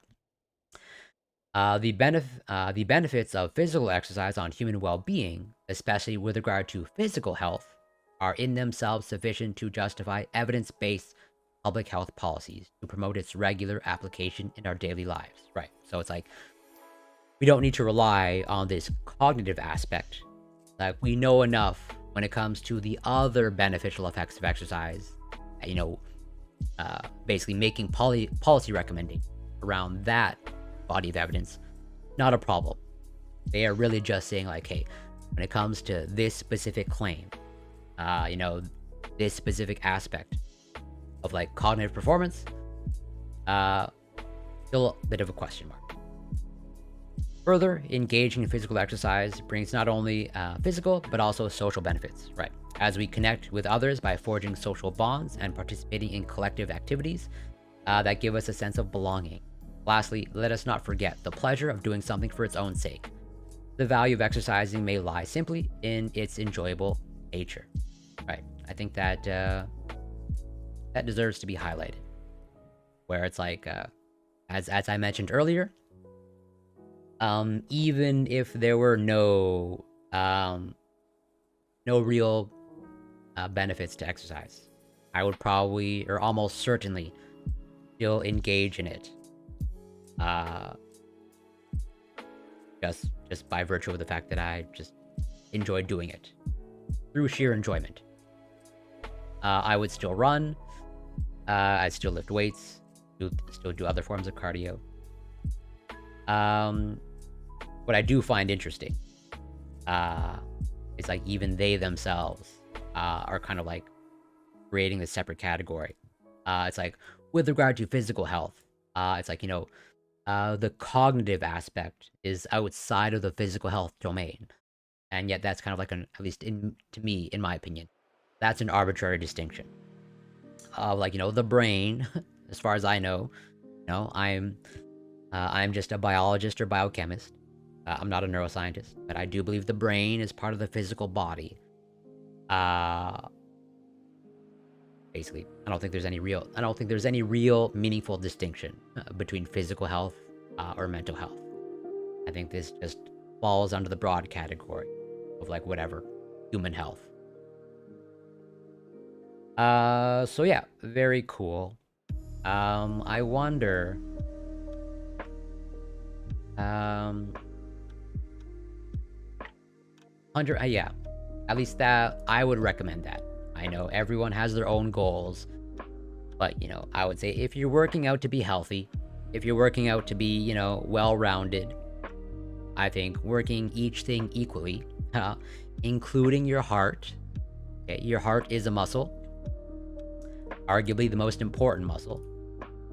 That's why, also why I do cardio. The reasons why I run. Because exercising the heart also important.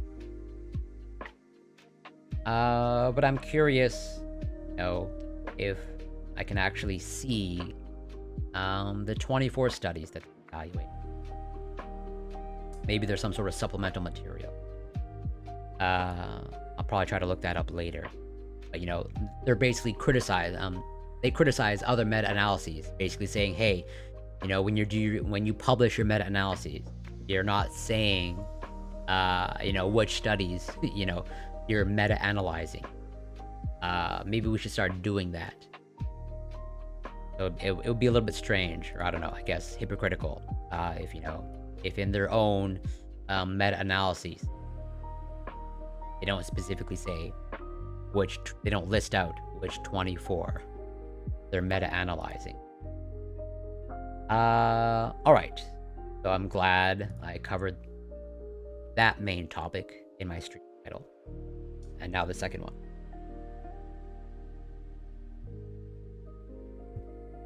Self-compassion. And I guess, like it says in the stream title, this is self-compassion part 2.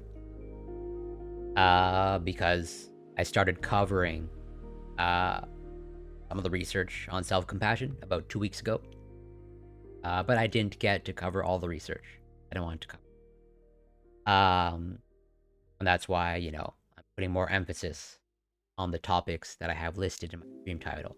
I don't want to repeat that. So it's, yeah.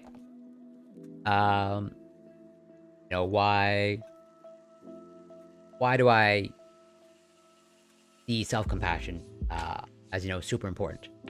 Well, and this, I think this relates to, the workout streams that I do. And, the fact that I work out regularly.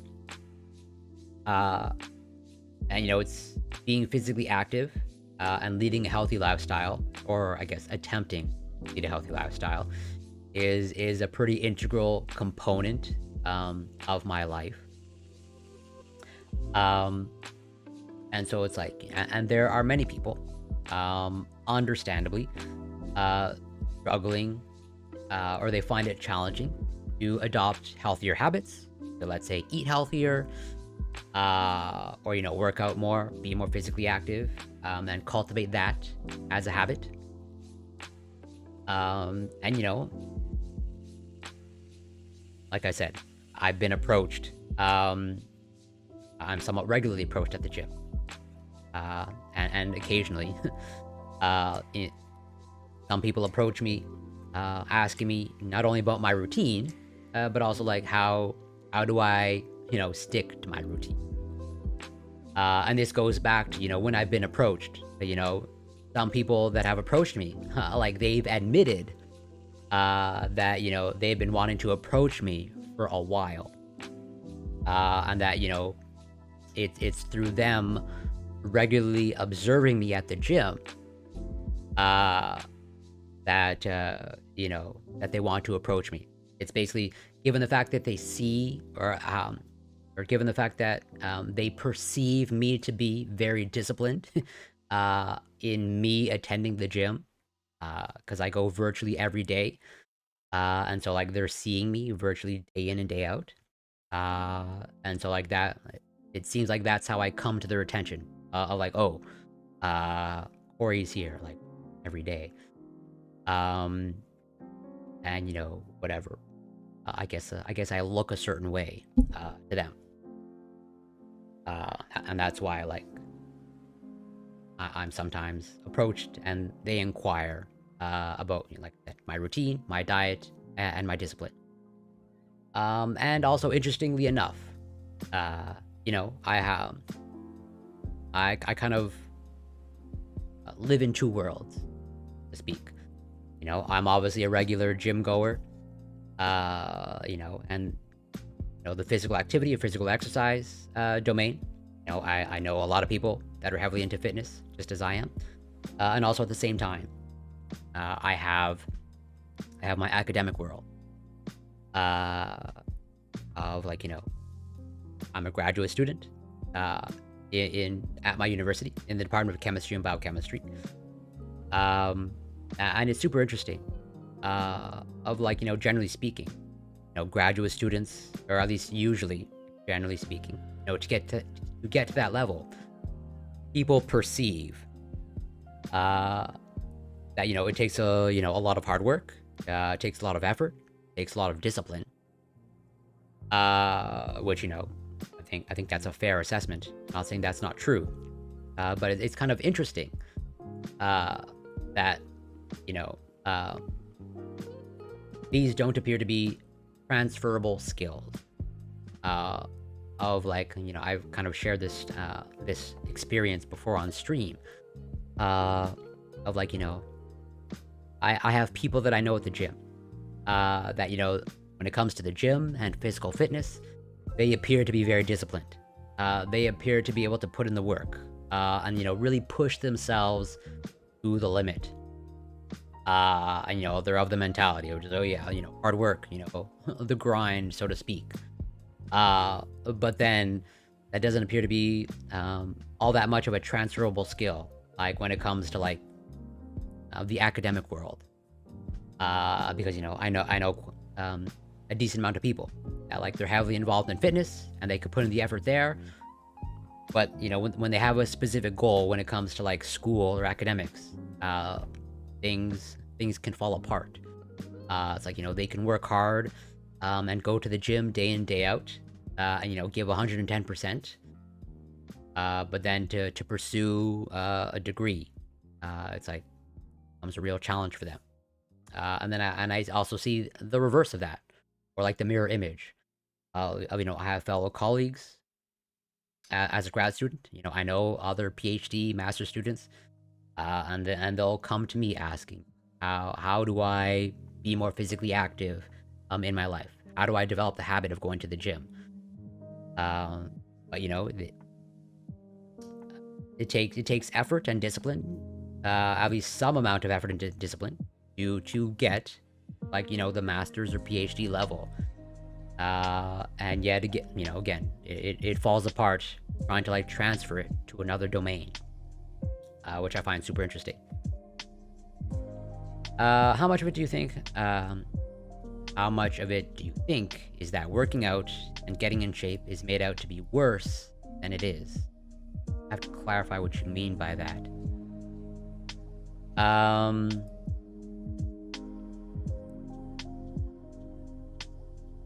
As in like it's marketed as like too hard, of like, oh, this is something that's super challenging, but when in reality it's not all that challenging. I guess that's my understanding of your question. Yeah, I know. So I definitely know there's a lot of numbers, quote unquote stats, put forth of like, hey, if you're able to do this for X amount of time, then you've officially developed a new habit. But yeah, that's always been a very a curious thing for me, of like why these things don't appear to be all that transferable. Of like, you know, I have people at the gym that ask me, hey, how do I succeed academically? And I have people in academia that I know that are like, hey, how do I succeed in the physical exercise world? And it's like, well, when I was first posed that question, so to speak, I didn't have an answer. It's like, I don't know, I just do it. This is almost like second nature to me.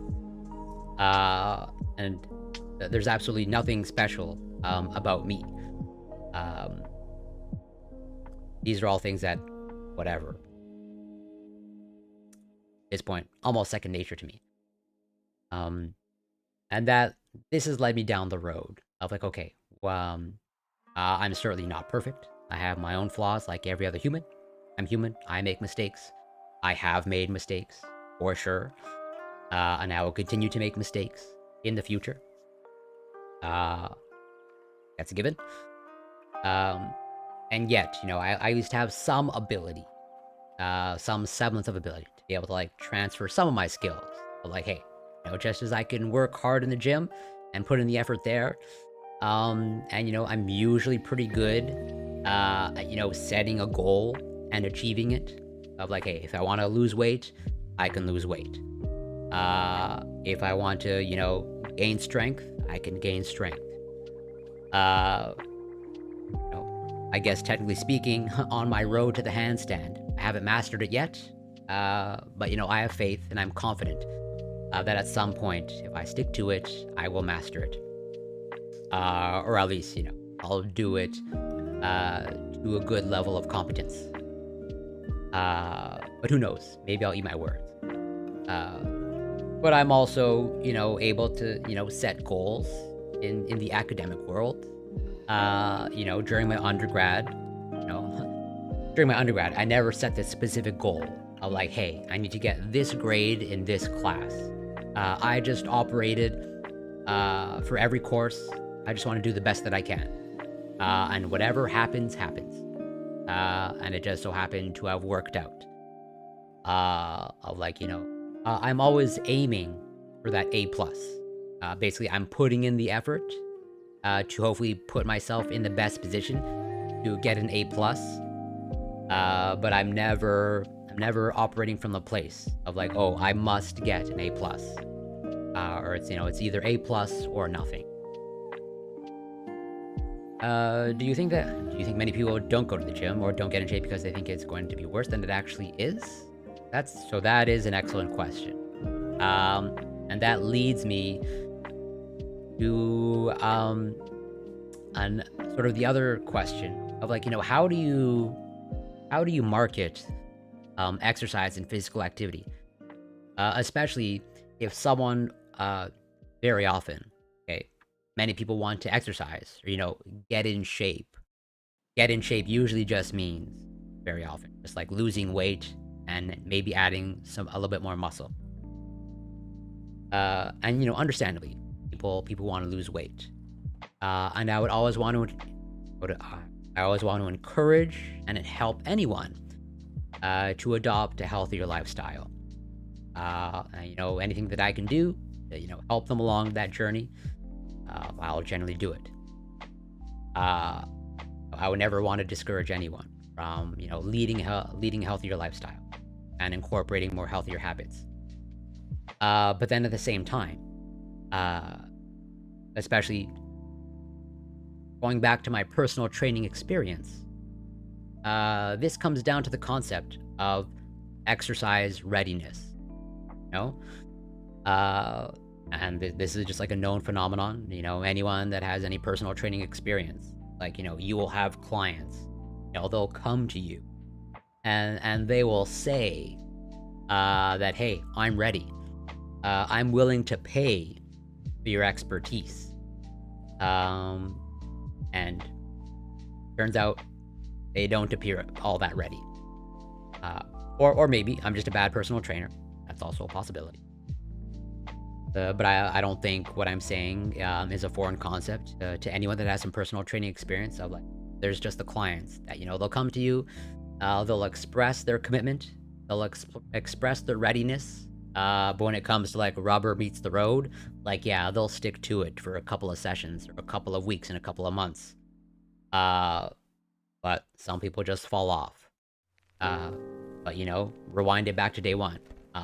They'll profess the utmost commitment to getting in shape. And so how do you evaluate that? And, you know, I never want to market, let's say, being healthier or becoming more physically fit as like, you know, impossible level challenge. But at the same time, I also don't want to undersell it, right? Like, I don't know what that perfect balance is. But there's the marketing of like, hey, this is so hard that it's, you know, it might discourage you. But then at the same time, if you don't come in to set realistic expectations, saying, hey, this requires effort, okay? It requires real commitment. And so you have to have you have to set your expectations appropriately. Of like, hey, I would rather oversell the effort than undersell it. Because if I undersell it, to me, there's the risk of like, oh, this is harder than I thought, as opposed to, oh, this is easier than what, you know, Corey said. At least that's usually my operating principle. Where it's like, you know, how do you ensure, you know, an appropriate level of commitment? Where it's like, yeah, these are tricky things to balance. Let's see. I think fitness has bad marketing. It's all about insane intensity, super weird healthy food, and I think that puts many people off. Before I went to the gym, I thought of it as eating. Is totally fair. Yeah, and that's why, you know, I'm trying to hopefully make an inclusive space for exercise. You know, as I've said many times before on stream, I think exercise and physical activity is for everyone. And I totally agree with you that the fitness industry, and I really do mean the quotes, I don't think the fitness industry is anything about fitness. It's, you know, it's about looking a certain way and fitting into a certain societal expectation. You know, bodybuilders look fit. Or, you know, many people have bodybuilders as, you know, the picture perfect idea of fitness. And I personally don't think bodybuilders are all that fit. Certainly strong, but they don't fit my definition of fitness. But that is sort of, I guess, maybe my hot take. And it's like, yeah, you don't need to beat yourself up in the gym to be healthier. And on the topic of self-compassion, you don't need to mentally beat yourself up to encourage yourself or to change and adopt healthier behaviors. If anything, if you're beating yourself up, either physically or mentally, you might be self-sabotaging yourself towards your goals. It's all the same thing with diet. Most people I see that go on a diet will do something ridiculous as opposed to something 100%. And, you know, I've had this experience with former clients where it's like, you know, as Desolate Mirror alludes to here, breaking things up into small tasks has pretty much always been my approach. Pretty much always what I've recommended. As opposed to, like, you know, the potential client coming to me. And I think this is, like, one of the most common mistakes of, like, they want to do a complete 180 of their life overnight. I think this is what you observe with, you know, people making New Year's resolutions. You know, this is the year that I'm going to get in shape and become physically fit. It's like, you know, I'm going to eat clean without defining what that is. I'm gonna start exercising every single day, starting from like January 1st. It's like you expect that that's gonna be sustainable. Of like you're totally gonna revamp your life overnight, and you think you're gonna stick to that for like years on end, or, you know, the rest of your life. I'd say you might be setting yourself up for failure, or self-sabotaging yourself. And like I've literally had this experience with a client that I was coaching, of like, you know, I was telling them, hey, we should approach it this way, you know, small steps will get you towards your goal. And they're like, no, it's got to be this way, pretty much ignoring my advice. They were ignoring my advice. They're like, no, I need this plan. I need to achieve this goal by this day. And I'm like, you might be too rigid of a goal. This also might not be sustainable. But like I said to them, hey, if you want to do it your way, like, you have every right to do that. I'm just giving you my advice. Take it for what it's worth. You can totally ignore it. Whatever. It didn't end up working out at all for them. And they came back to me. And they came back to me saying, hey, yeah, you are right. I should have listened to you. Or it's like, yeah, like, unless you're training for, you know, some event, or like you're a competitive athlete, you know, I don't know that it's all that beneficial. Like, you know, have these complete drastic 180 changes to your life, and like have like such rigid goals, that there's no room for flexibility. Like, goals are great. You know, I'm generally a pretty goal-oriented person. Like, you're at least seeing me pursue some of my goals on stream, when it comes to the handstand. But at the end of the day, like, I'm not like, oh, it has to be like this way or no other way. Have you watched Physical 100? Oh, so I've seen whatever, the thumbnail, whatever, the thing on Netflix. That it totally has caught my interest. I'm a little bit hesitant to watch it. Where they take 100 of all different body types, from each bodybuilder, strongman to gymnast, and put them through a ton of contests. It is pretty annoying, but it's a decent background watching.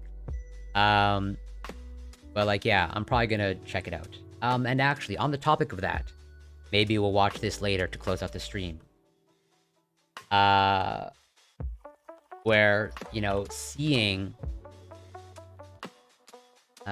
how, you know, lots of things aren't transferable. I think videos like this,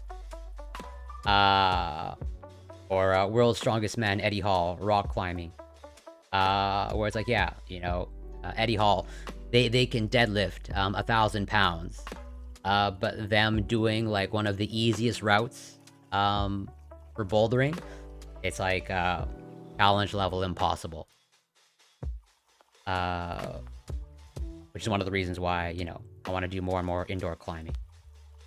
I think that's one of the more transferable activities. You know, all of that strength, you know, seems to count for nothing. If you just like get on a wall with some, you know, some hangs. But yeah, so going back to like self-compassion. Why do I think it's super critical? At least when it comes to, you know, adopting healthier habits or trying to adopt healthier habits. Because I think many people, okay, you know, I've covered this research before.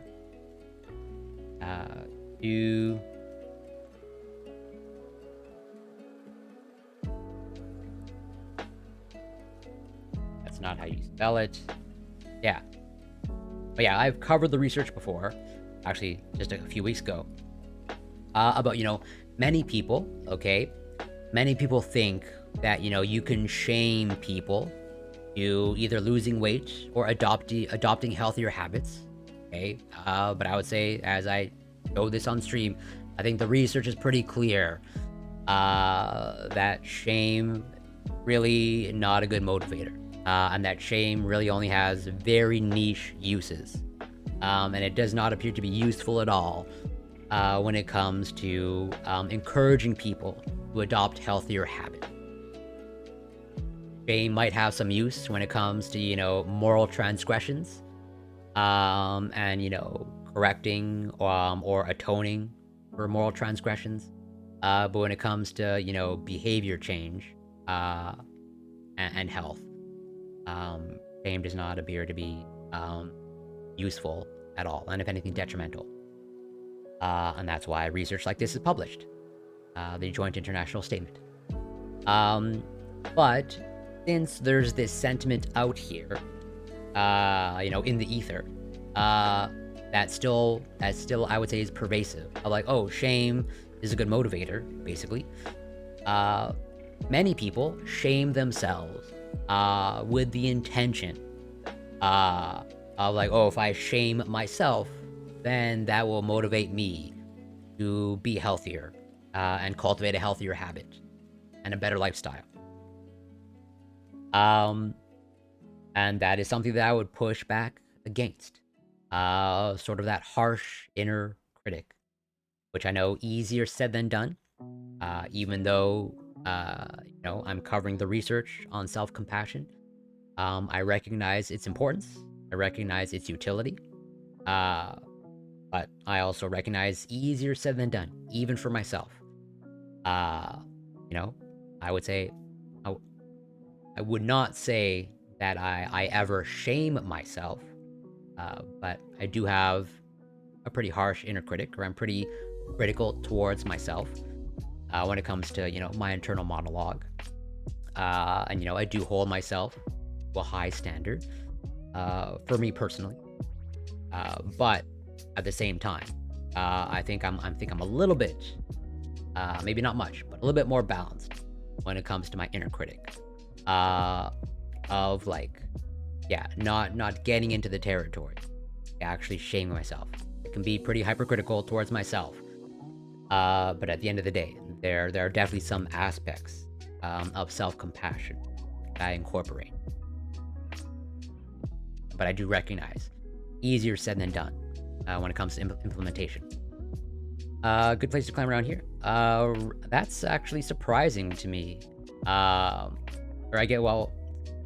I remember correctly, you're in Australia. I would just kind of assumed, maybe you're like in one of the cities in Australia. But I would just kind of assume that there's some access to wildlife or nature. But I guess, yeah, maybe not indoor climbing. Going to find a tree.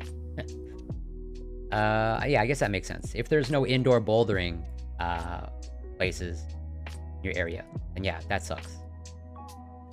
And in my area, in my city, that was true 10 years ago. 5-10 years ago, there was maybe one climbing place that's within reasonable distance to me. It's actually only in the past 3 to 5 years that indoor climbing gyms have propped up across the city. Before there was one, now and it was one that's fairly far. It takes 45 minutes. It would take 45 minutes to get there. And now there's at least 3 other climbing gyms in my city. And there's one that's 15-20 minutes away from me. And it's literally a cafe it's a climbing gym with a cafe.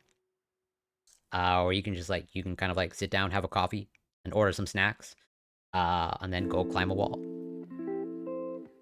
And I've been there multiple times. Great. Yeah, rub it in, Bob Marley. Rub it in. I think that deserves a timeout. I'm not gonna do it, but it does deserve a timeout. So yeah, this is why I'm covering self-compassion. So, self-compassion is a positive attitude towards the self that can be applied during difficult times to alleviate suffering. Although it has been conceptualized in several ways, most self-compassion researchers have focused on Neff's model. According to Neff, self-compassion includes 3 dimensions: self-kindness versus self-judgment, common humanity versus isolation, and mindfulness versus over-identification. Self-kindness entails providing oneself with warmth, support, and understanding, rather than imposing harsh self-judgment. Common humanity involves recognizing that suffering connects us with others, rather than causing isolation. Finally, mindfulness involves being aware of our suffering with clarity and balance without over-identifying with negative thoughts and emotions. The dimensions are usually assessed by subscales of the self-compassion scale, which also generates a total self-compassion score that represents an individual's trait-like propensity to respond with self-compassion, but self-compassion has also been successfully induced as a state. Yeah, 100... I think I'm pretty transparent with my jealousy. Yeah, 100%. I'm absolutely jealous that your gym has a climbing wall. I have no shame in admitting that I'm jealous. Taking a compassionate perspective toward oneself in response to adversity has been consistently associated with many and varied indicators of positive psychological functioning and mental health. Although less extensive, a growing literature suggests that the benefits of self-compassion may extend to better physical health. and greater engagement in health-promoting behavior. To fully appreciate and appropriately apply self-compassion in the health context, there is a need to quantify, classify, and consolidate current knowledge of this research area. All right, and this is a review or a meta-analysis, which is a type of review. So it's sort of in the same category of this research here. This is an umbrella review, so it's at least the way they say it. This is a little bit more, even more rigorous than a meta-analysis. But a meta-analysis is pretty high up there on the hierarchy of evidence. Oh, one sec.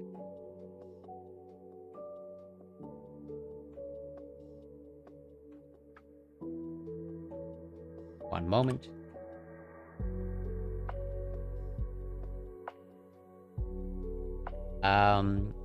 Where it's like, yeah, no, maybe I should show it, the pyramid of evidence, but like a meta-analysis is like towards the peak.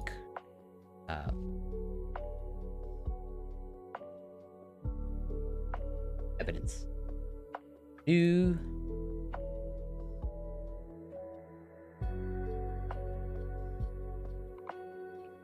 Oh, this is a YouTube video. That's not an image.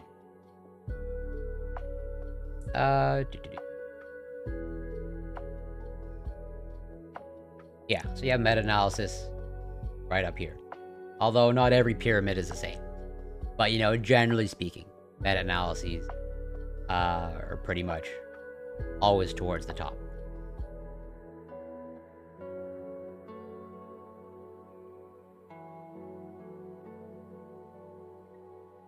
So, self-compassion, physical health, and health behavior. And, you know, understandably, you know, I don't think this is intuitive.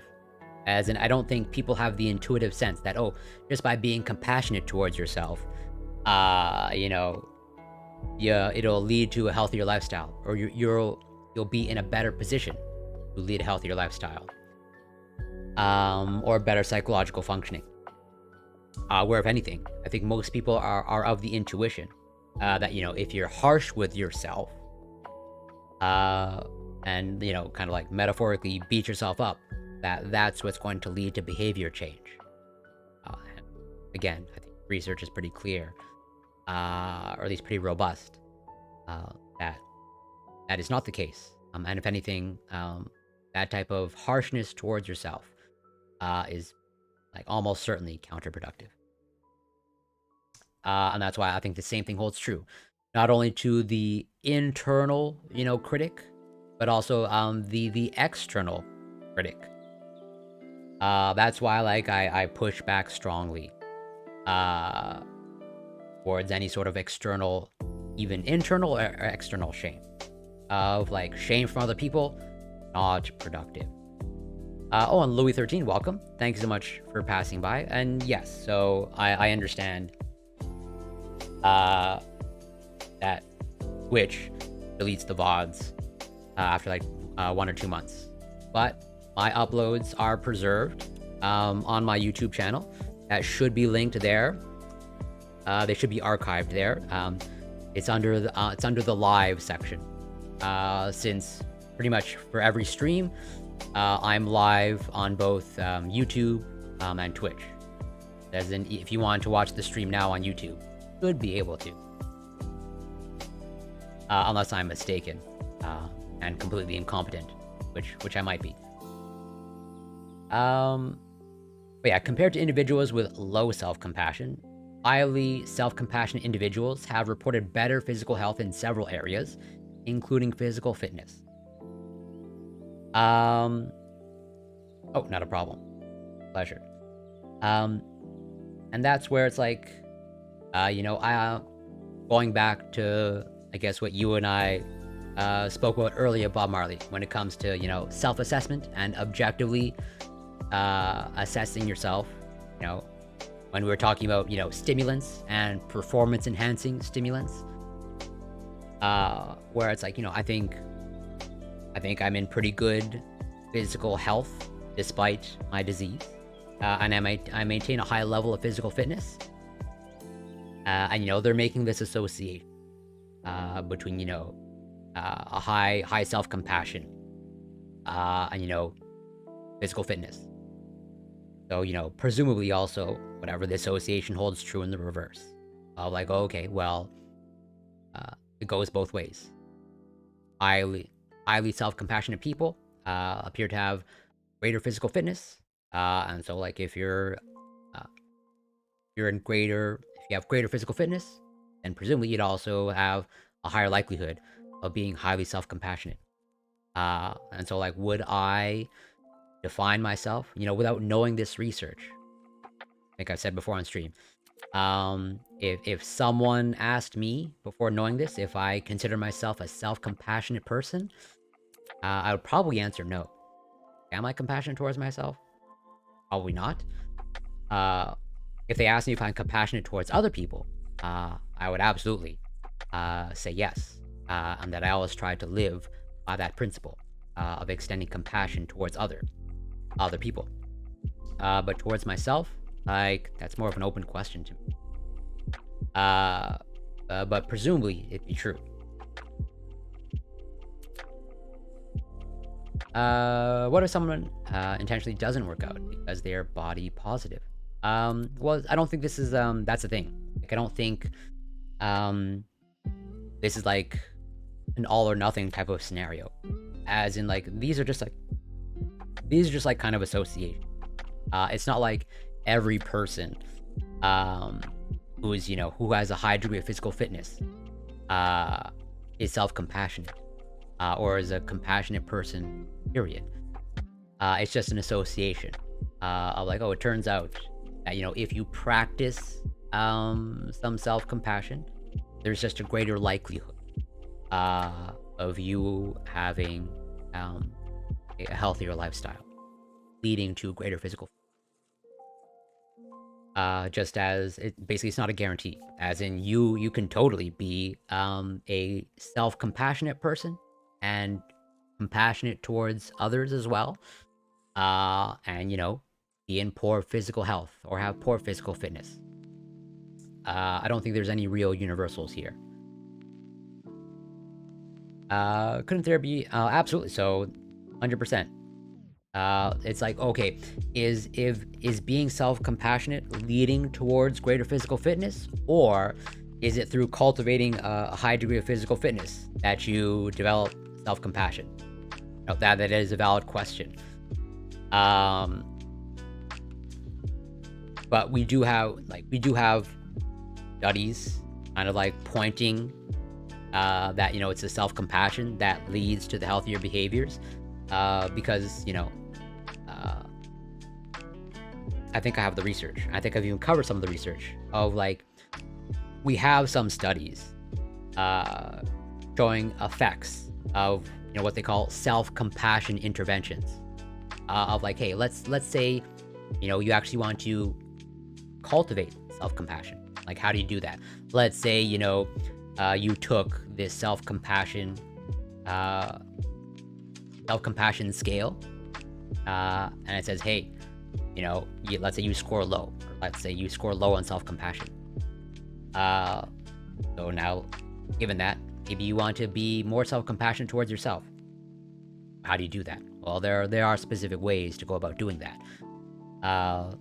That's why, you know, you're totally right in that it could be a reverse causality. But then that's where you'd consult the other research of, like, oh, well, there's pretty good reason to think that it's the self-compassion component that is leading to the healthier habits or the healthier lifestyle. Because, like, we've carried out some of the trials of, like, hey, let's take a group of people, let's get them to, you know, practice self-compassion exercises and see how it affects you know, their health behaviors in comparison to, like, the control group. So where was I? Yeah. So yeah, better physical health in several areas, including physical fitness, few symptoms of illness, and, you know, this review is going to cover some of that research that that self-compassion intervention research. Low pain intensity and adaptive physiological responses to stress. Self-compassion may influence physical health by alleviating stress and by fostering resilience. Adaptive coping. Right, so, and I definitely want to cover, I mean, I've touched upon resilience before, but I probably want to do cover more in depth, the concept of resilience and like how do you cultivate it? Where, you know, I think many people just kind of like intuitively think that, you know, you cultivate resilience by, you know, being harsh on yourself. Like, hey, if you beat yourself up, then, you know, you're gonna harden yourself up, and that'll cultivate resilience. When if anything, I would say the opposite appears to be true.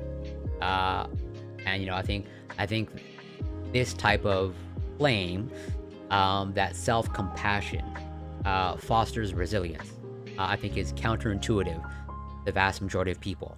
I mean, this is also, I think, you know, what some people, some parents, use to justify, you know, parenting their children harshly, so harshly to the point of, like, you know, hitting them. And I've made my stance on corporal punishment of children pretty clear. Of like hitting children, striking them, spanking them, corporal punishment. No good. Very detrimental. I put you in the category of not good parent. But many parents, you know, justify that type of behavior before the children of like, oh, you gotta toughen them up. When again, the research is actually quite robust, and that it's actually the opposite. Of like, to cultivate resilient children or a resilient person, it's not through being overly harsh.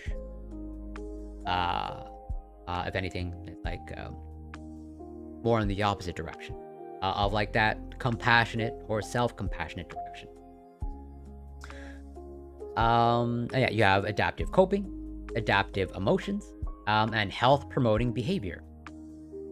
Cognitive variables like perceived stress are important mediators of the relationship between self-compassion and physical health.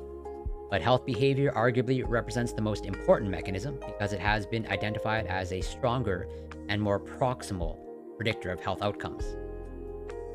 Individuals with high levels of self-compassion tend to engage in a range of health-promoting behaviors that may subsequently promote physical health. Engaging in health behaviors such as doing physical exercise and eating nutritious food has been associated with reduced risk of disease. Conversely, engaging in unhealthy behaviors like smoking or drinking alcohol has been associated with greater risk of disease and reduced life expectancy. Other predictors of unhealthy behavior include negative emotions, stress, and shame. All right, so pops up again, this aspect of shame.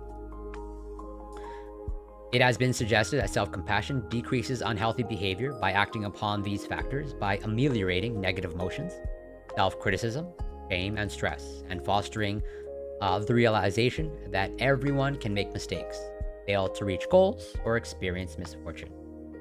Self-compassion may simultaneously promote healthy behaviors by eliciting positive emotions that provide motivation to attain health goals, prompting the use of adaptive coping strategies that facilitate movement toward these goals, and by invoking feelings of self-kindness that manifest in the desire to take care of one's body. So, existing literature reviews. To our knowledge, only one article has reviewed studies that have examined the relationship between self-compassion and mental health. And I think it's like 2020, 2021. 2019, yeah.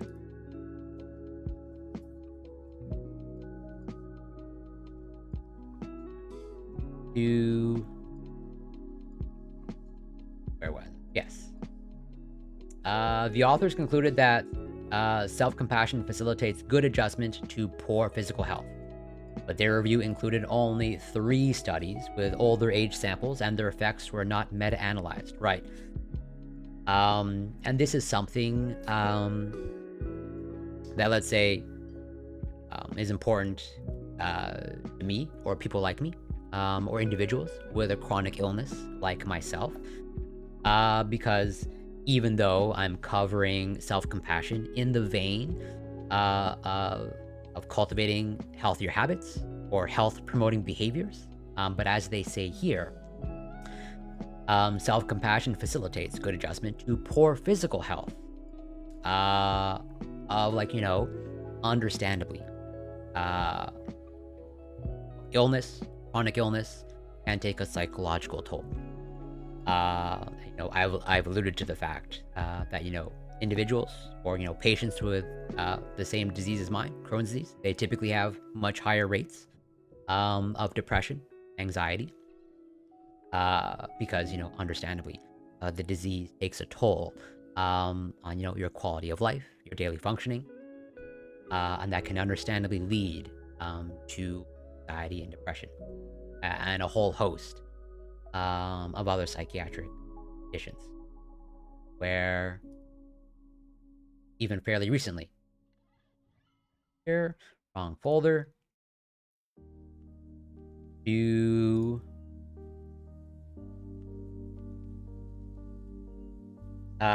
like, yeah, even like just last year, kind of, there's just this greater risk of psychiatric disorders in patients with either Crohn's disease or ulcerative colitis.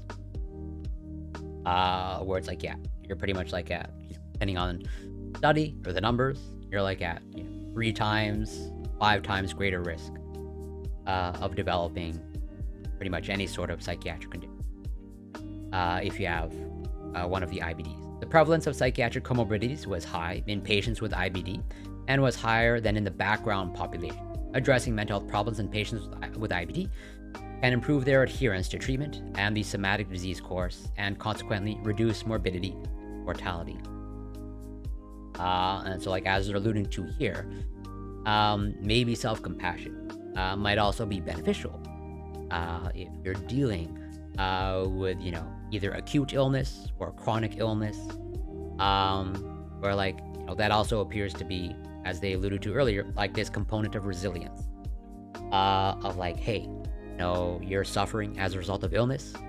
How can we help you to, like, cope with your suffering? Is it through beating yourself up? Is it through other people being overly harsh with you? The answer is quite clearly no. It's not only hopefully being self-compassionate towards yourself, but also hopefully the people that are there to support you are also compassionate towards you and are actually there to support you in a meaningful way. Similarly, although several literature reviews have synthesized observed associations between self-compassion and health behavior, none of them were comprehensive. Some focused narrowly on specific subsets of health behaviors. Others assessed composite measures only, and only 2 statistically quantified the association. Sirois et al. Meta-analytically examined the relationship between self-compassion and health behavior in 15 of their own datasets. Across the student and community samples, they found that self-compassion was associated with the practice of a set of health-promoting behaviors, such as eating habits, exercise frequency, and sleep behaviors, and observed indirect effects via lower negative affect and higher positive affect. We're like, hey, you might also receive a boost in your mood, maybe. More recently, Sirois and Hirsch determined that self-compassion was associated with medical adherence across 5 samples of individuals with self-reported diagnoses of fibromyalgia, another chronic illness, and these individuals very often deal or suffer with chronic pain, chronic fatigue syndrome, and cancer. And that lower perceived stress partially explained this relationship. These 2 studies found small to medium omnibus effect sizes. It's like, yeah, here are the effect sizes respectively. And this is also like an important thing, especially going back to, treatment of illness, treatment of chronic illness, where there is this kind of snowball effect. Oopsies. A study.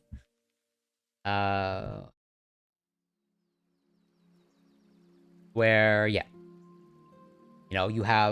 there's this dynamic snowball effect where, having Crohn's disease or ulcerative colitis increases your risk of having anxiety or depression.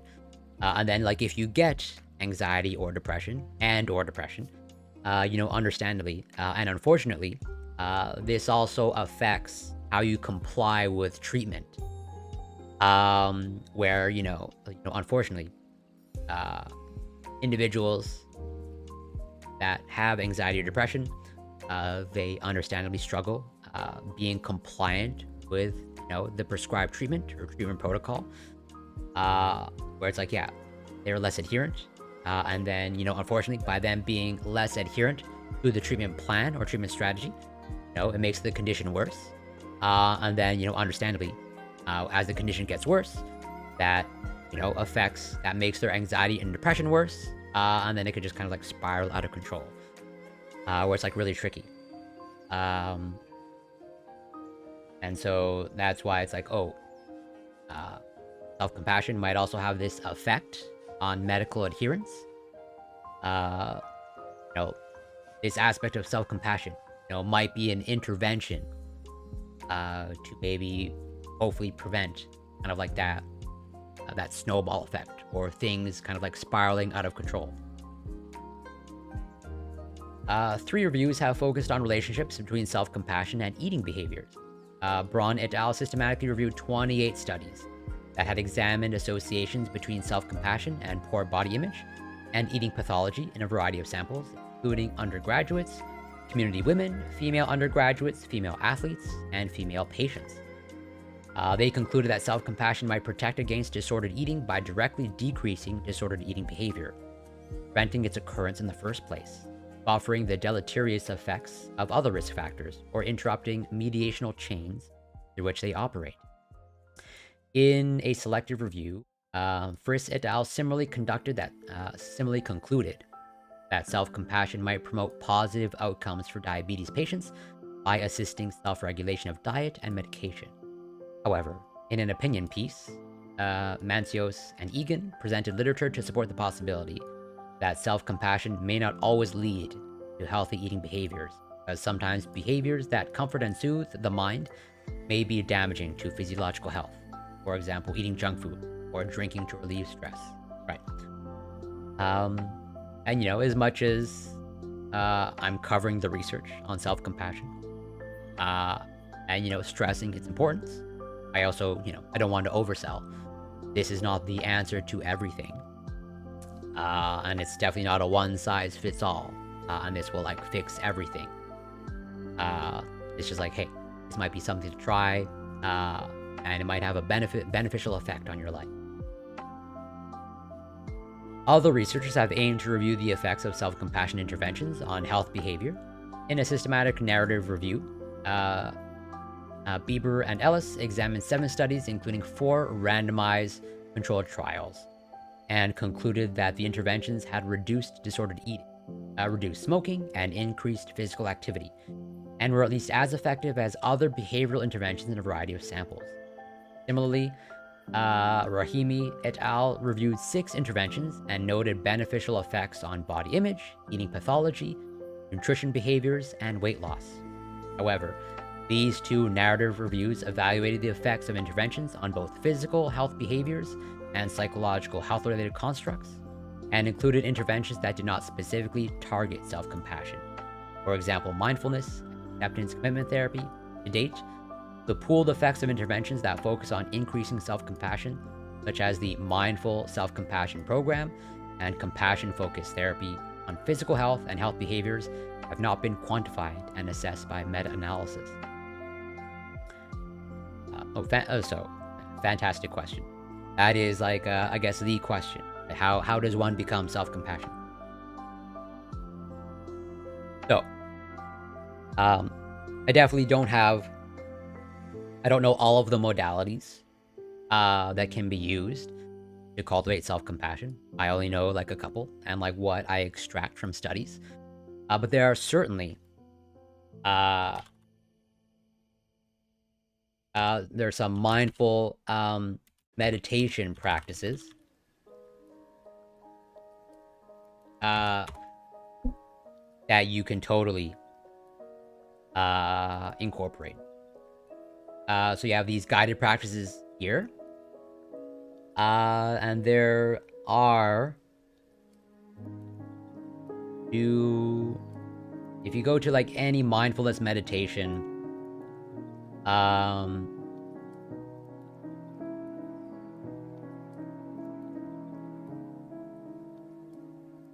because yeah, meditations for mindful self-compassion. So there are ones that you can read up upon. There also there's probably like whatever dozens and dozens of mindfulness meditation apps on the market today. So I use a mindfulness meditation app, and as part of it, it incorporates the occasional practice of self-compassion, and even it incorporates practice of compassion towards others as well. Where it's like, wishing well upon others, wishing well upon yourself, etc., etc.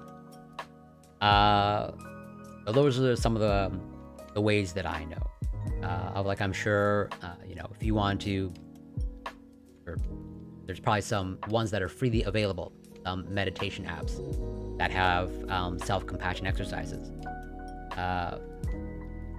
But maybe for some of them you have to pay. But yeah, so this person here actually, this Dr. Kristen Neff, I believe is like one of the self-compassion researchers. And so you have these guided exercises.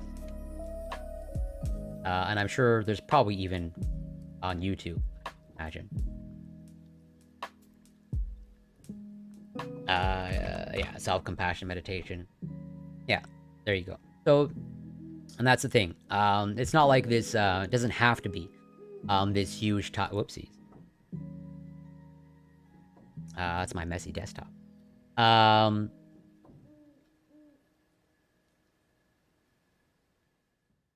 So it doesn't have to be, like, this huge time sink.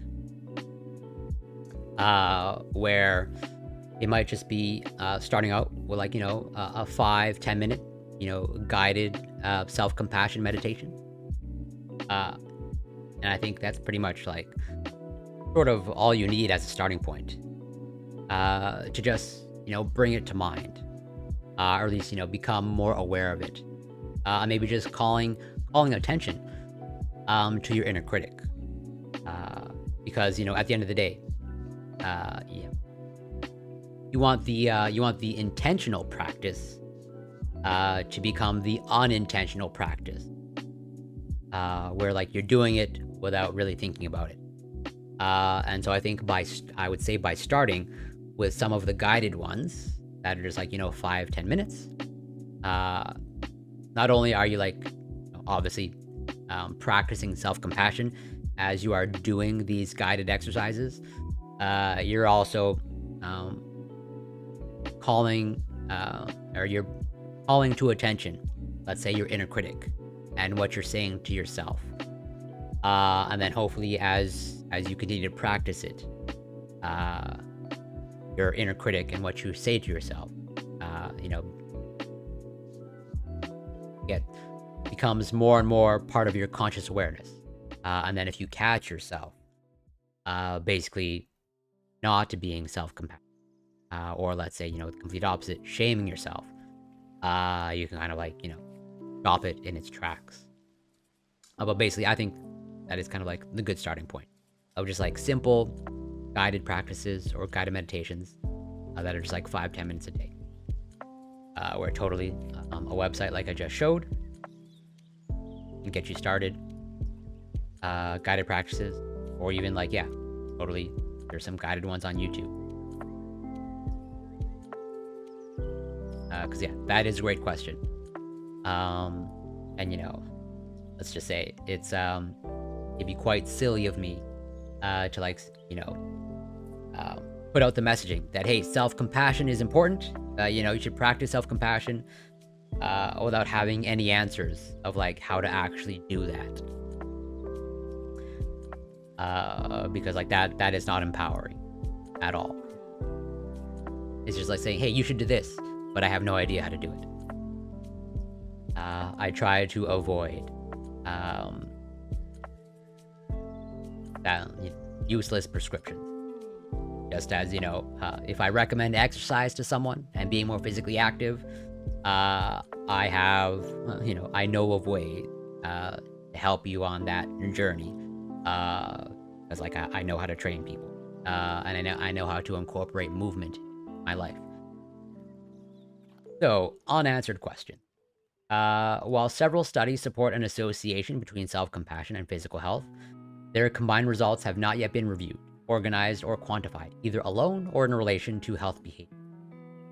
Additionally, although the above-mentioned reviews present a relatively consistent evaluation of observed relationships between self-compassion and health behavior, they have been limited in the following way.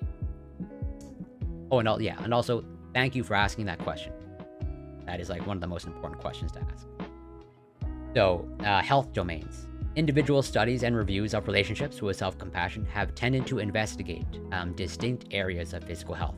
Pain symptoms, heart rate variability, which, I should probably talk about this more, as April brought up earlier, heart rate variability. Specific health behaviors, for example, diet, exercise, seeking medical attention, or composite variables that group together diverse health behaviors. This approach provides information that may guide certain applications of self-compassion, but it makes broader patterns of relationship difficult to identify. Classification systems that group together specific indicators of physical health or health behavior into domains may facilitate our understanding of factors that underlie these diverse relationships. For example, health behavior domains identified by Noodleman and Shiloh have been associated with distinct cognitive profiles and expectations, which may inform the design of health messages and interventions. Identifying relationships with self-compassion within a domain might also allow us to predict when self-compassion is likely to influence unassessed specific indicators of health or health behavior, insofar as factors within a domain share similar characteristics. Noodleman and Shiloh's hierarchical taxonomy of perceived health behaviors offers a comprehensive classification system, which groups behaviors into physical and psychosocial domains. The physical domain comprises 7 types of behaviors: bodily routines, sleep, medical practices, nutrition and exercise, environmental risk factors, substance abuse, and danger avoidance. Domains have also been identified and used by researchers to evaluate indicators of physical health. For example, in their meta-analysis of studies on the physical health of carers, Vitaliano, Zhang, and Scanlon investigated various domains that included global self-reported health, number of physical symptoms, functional immunity, stress hormones and neurotransmitters, cardiovascular fitness, and metabolic measures, and Vermeulen et al. Identified indicators of physical frailty in older people. And Cabadox, welcome. Thank you so much for passing by. I hope you're doing well. Do you think the opposite could also work? For example, making a letter with bad situations, remembering the experiences in order for you to help you deal better with negative thoughts instead of self-compassion, or is that a way of?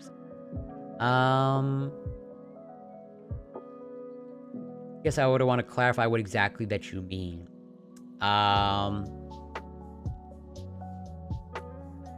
Of like making a letter with bad. So, if I'm understanding you correctly, it sounds like you would want to maybe try. This is actually a Stoic practice. The Stoic practice of like negative visualization, of like, hey, it could be worse. Kind of like thinking of worst case scenario, in order to kind of like make you grateful for the present moment. Of like, hey, this worst scenario or experience that I've had, at least it's not that. And so like what I'm going through now, I can kind of deal with that. That's my understanding of what you're saying. Which I would say that kind of like falls in the category of gratitude. Well, so I just want to clarify, like, is that what you mean? Making a letter, so basically like pretty much kind of like a reminder of like negative experiences that you've been through. Is that what you're outlining here? of like, hey, remember this bad experience? And remember this other bad experience? Hey, at least it's not that.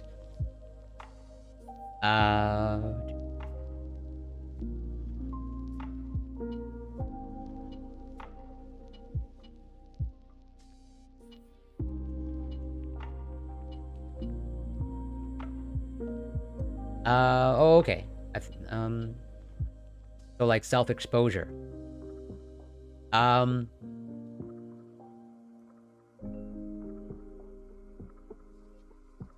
Well, so phobias, at least to my understanding, I'm definitely far from an expert on phobias. I definitely haven't dug into the research on phobias. But from what I understand, generally speaking, especially when it comes to, kind of like actual phobias that are like, pathological, of like, your fear of flying is like so high that, you can't even step on an airplane without getting a panic attack. So like those types of things, like usually that typically involves like some sort of like, exposure therapy of like exposing you to the phobia, or like on the path to the phobia in like very small, tiny steps, where you build up, like actually confronting your phobia. I don't know. Basically, I have no idea if that would act in the same way as, let's say, self-compassion, as they're outlining here. My intuition says, no. It probably wouldn't work in the same. That is me just speculating. Well, whether you're saying that jokingly or not, homophobics should be exposed to gay people. If anything, okay. Probably one of the most common way that individuals with homophobia get over their homophobia is like they're exposed to gay people,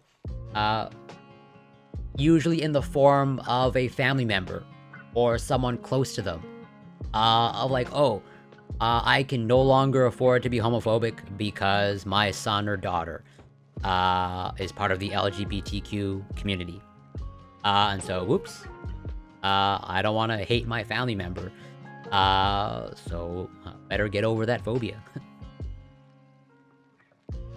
So, whether you say that jokingly or not, I don't think you're far off, personally. So yeah, that's some of the background on, let's say, the current status of the state of the evidence on self-compassion. Oh, and Digital Bean, welcome. Thanks so much for passing by. And also thank you for the follow. Much appreciated. And yeah, I believe if I remember correctly, you're from Jason Society's community. So thank you so much for passing by and the follow. And also, shout out to Jason Society.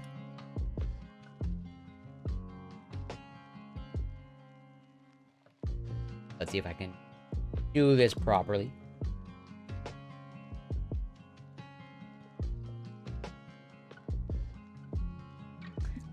And yeah, agoraphobia, if I remember correctly, that's pretty much, a fear of being kind of like out in, public spaces, so to speak.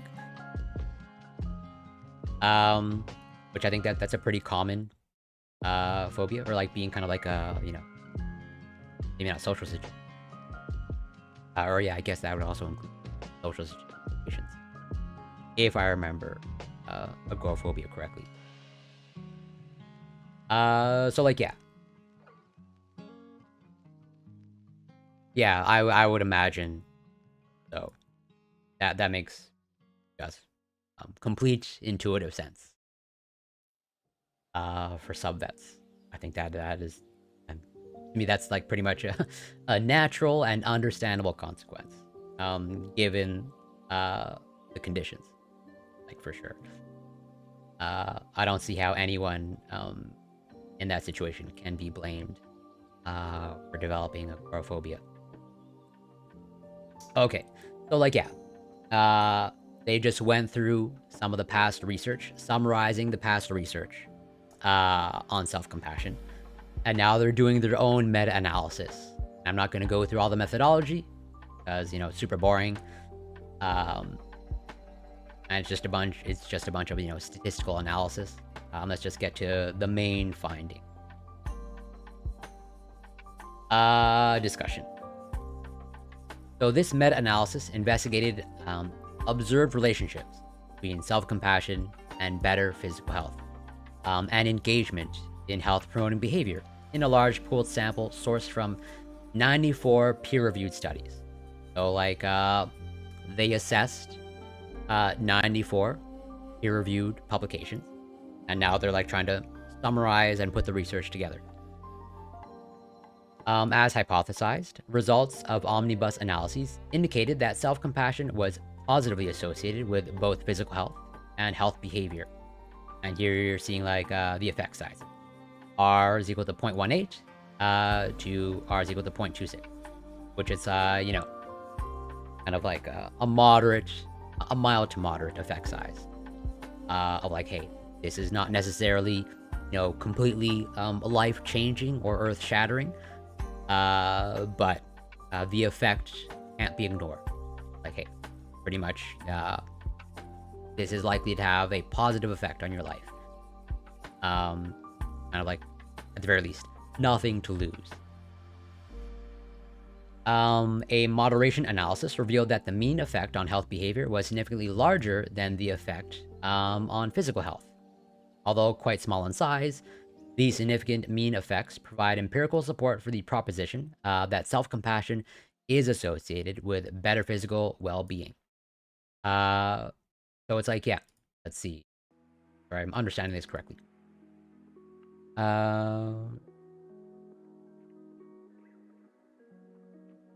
Right, so, yeah. Basically, self-compassion has a greater effect on health behavior or health-promoting behavior than actually, you know, physical health. Definitely, self-compassion appears to have a positive effect on physical health. But, you know, basically, you know, no surprise. Practicing self-compassion alone doesn't turn you into a physically healthy individual. It's mostly translated through the behaviors that you end up adopting, where it's like self-compassion has this greater effect on the behaviors that you carry out. And then hopefully, and you know, they're pretty much, the research and the evidence points in that direction, as in through adopting the healthier behaviors, there's a greater chance that you'll improve your physical health. It's not a guarantee, but it's a step in the right direction. So moderation analyses. Health behavior domain moderated the association between self-compassion and health behavior. On average, the positive effects were significant for studies that assessed sleep, medical practices, nutrition and exercise, danger avoidance, or a composite measure of health behaviors. But the relationship was non-significant for studies that assess bodily routines or substance abuse. Physical health domain did not moderate the relationship between self-compassion and physical health, with positive and significant mean effects found for studies that assess global health, physical symptoms, pain, functional immunity, stress hormones and neurotransmitters, cardiovascular fitness, or metabolism. However, the average effect was non-significant for studies that examined frailty.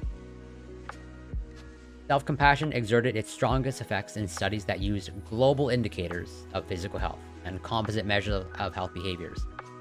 The magnitude of the average association with composite health behavior is consistent with 2 meta-analyses conducted by Sirois and colleagues of effects observed in their own datasets. Indeed, 15 of the 17 effect sizes for composite health behavior in the current meta-analysis were drawn from the same datasets, with the most dependent variables assessing 4 behaviors: eating, exercise, sleep, and stress management.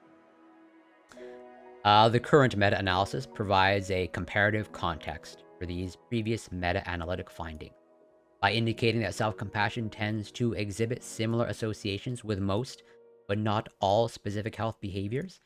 Sirwa et al. Also found indirect effects via affect, which support the view that self-compassion tempers negative emotions, undermine health-related self-regulation, and promotes positive emotions that motivate individuals to attain health goals. Right. So it seems like, based off of how they're wording it here, and based off of the evidence, self-compassion essentially appears to have this protective effect against negative thoughts. Or, I guess maybe to use the more broader psychological terminology, neuroticism. That personality dimension of that big five, of the big five personality dimensions. Where, neuroticism, that's basically, your measure of how likely you are to engage in basically negative thought processes. And the research is pretty clear. There's quite a strong association, very strong association between, scoring high on neuroticism and thus, negative thoughts and your risk for depression. Where like there's this super strong positive association of like, hey, you score high on neuroticism, you just have a pretty significant risk for developing depression.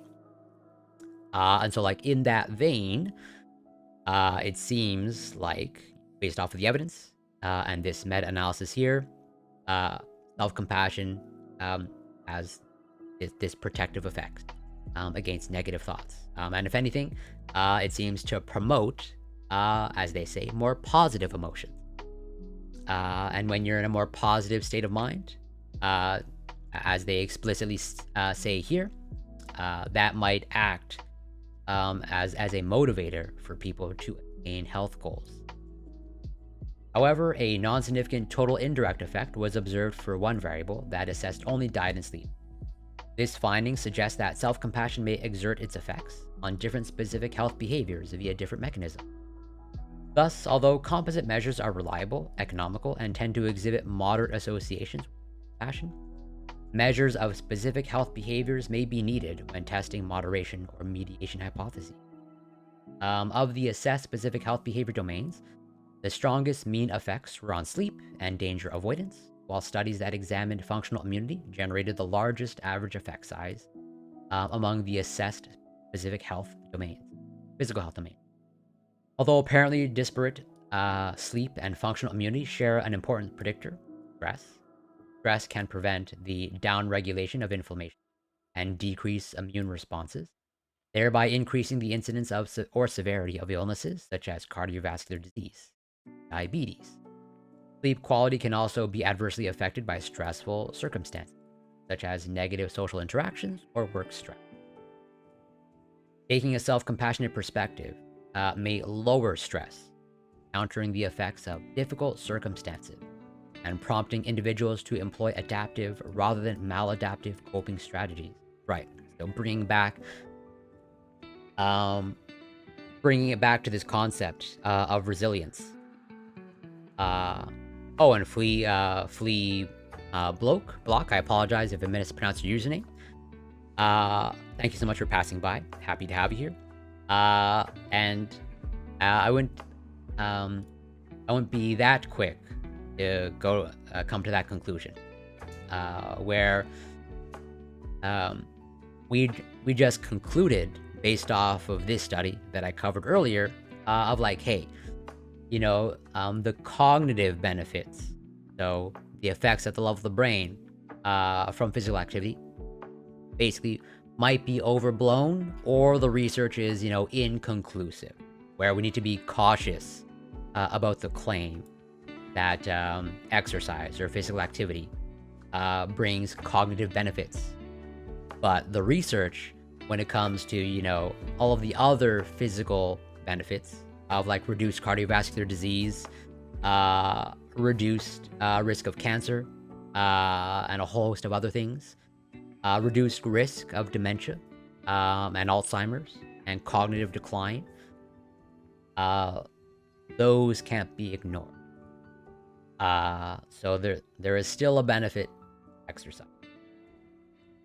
It's just like, hey, maybe when it comes to the cognitive performance domain, the jury is still out. Where what? Yeah, so like, yeah, this concept of resiliency. Of like, as they're saying here, it seems like the practice of self-compassion grants you a greater ability to deal with stress or stressful situations, or even if you want to deal with the stress, you, as they say, you employ adaptive rather than maladaptive coping strategies, where it's like, yeah, you might be stressed and you might want to cope with it, but you're more likely to cope with it in a healthier way. And so like the self-compassion aspect, again, that's probably why you're seeing this effect of increased resilience in people who score high on self-compassion. For example, Neff et al. Found that highly self-compassionate students tend to use adaptive, emotion-focused strategies of acceptance, positive reinterpretation, and venting of negative emotions, rather than maladaptive, avoidance-oriented strategies to cope with receiving an unsatisfactory midterm grade. So like, this is like a very specific example of like, you know, how do you respond to a negative event or like a stressful event.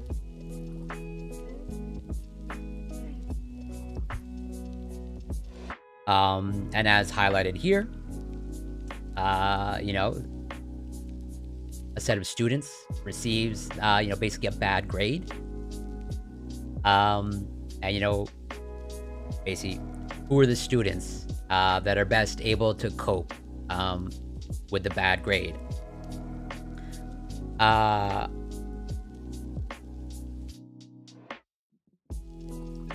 Well, that is an excellent question.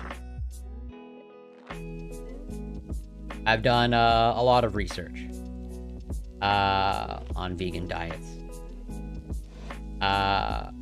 where, you know, from, let's see, from the psychological, is meat male, to, you know, IQ in childhood and vegetarianism in adulthood, although I know that vegetarian is different from vegan. I myself am a vegetarian. To, you know, environmentally sustainable diets, and even like the personality profiles of vegans, and how that overlaps with, you know, levels of empathy, etc., etc. I've even spoken on stream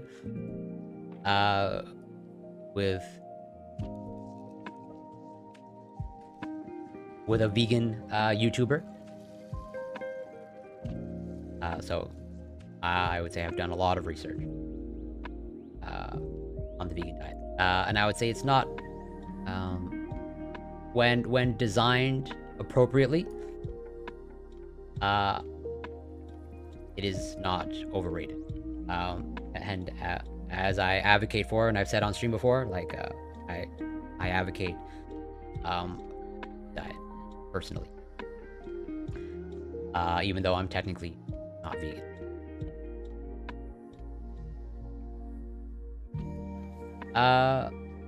Yeah, so that is totally, so that's where you are. I definitely recognize that. I am not saying that indigenous peoples that, you know, have their way of life, that are, let's say, living off the land, and they're actually using the animal, the entirety of the animal. I'm not advocating for that any more than I would advocate, you know, for starving individuals in other countries to adopt a vegan diet.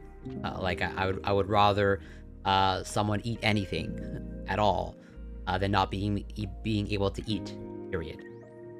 I only advocate for it of like, hey, if you have access to a grocery store, consuming more plants, probably beneficial. Well, I don't want to go down that road, but that definitely not true. Otherwise, like, yeah,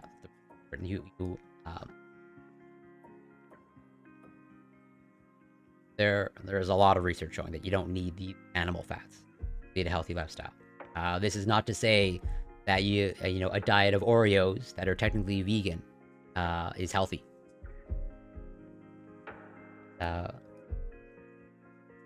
Veganism is a very broad term. It just means, not consuming animal products. And so, like, you can technically be vegan by just eating Oreos, but that's not healthy. And so I would never advocate for that. That's why I say, like, an appropriately designed, carried out diet, you can totally perform and meet all your nutritional requirements.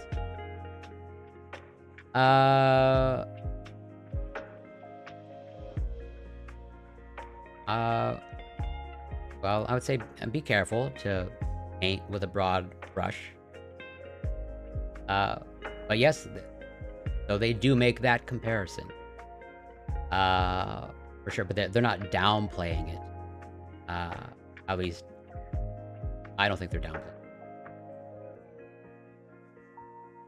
it. So accordingly, self-compassion has been associated with low levels of perceived stress, increased immunoglobulin, and low sympathetic nervous system activation, high heart rate variability, and decreased interleukin-6. And this plays a role in stress-induced inflammation. Where like interleukin-6, that's kind of like basically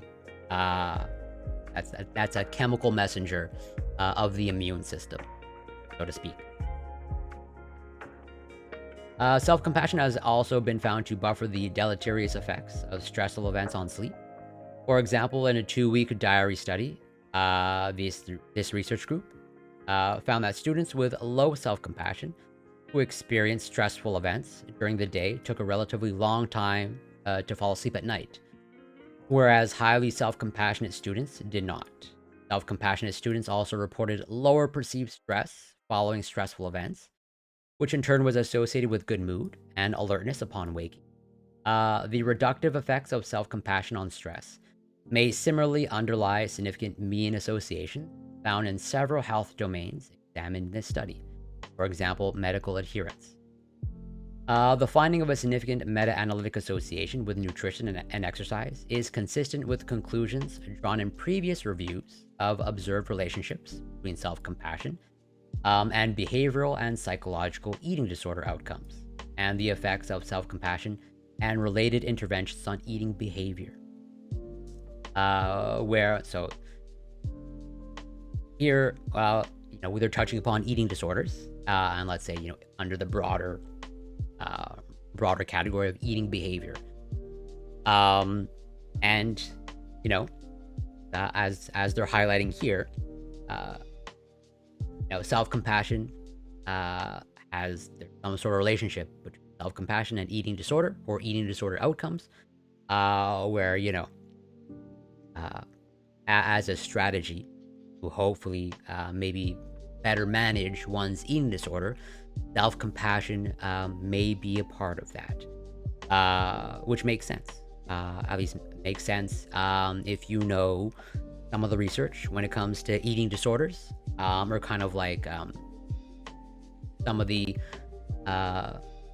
psychological profiles of individuals that are unfortunately struggling with an eating disorder. These are very complicated things, but very often individuals with an eating disorder,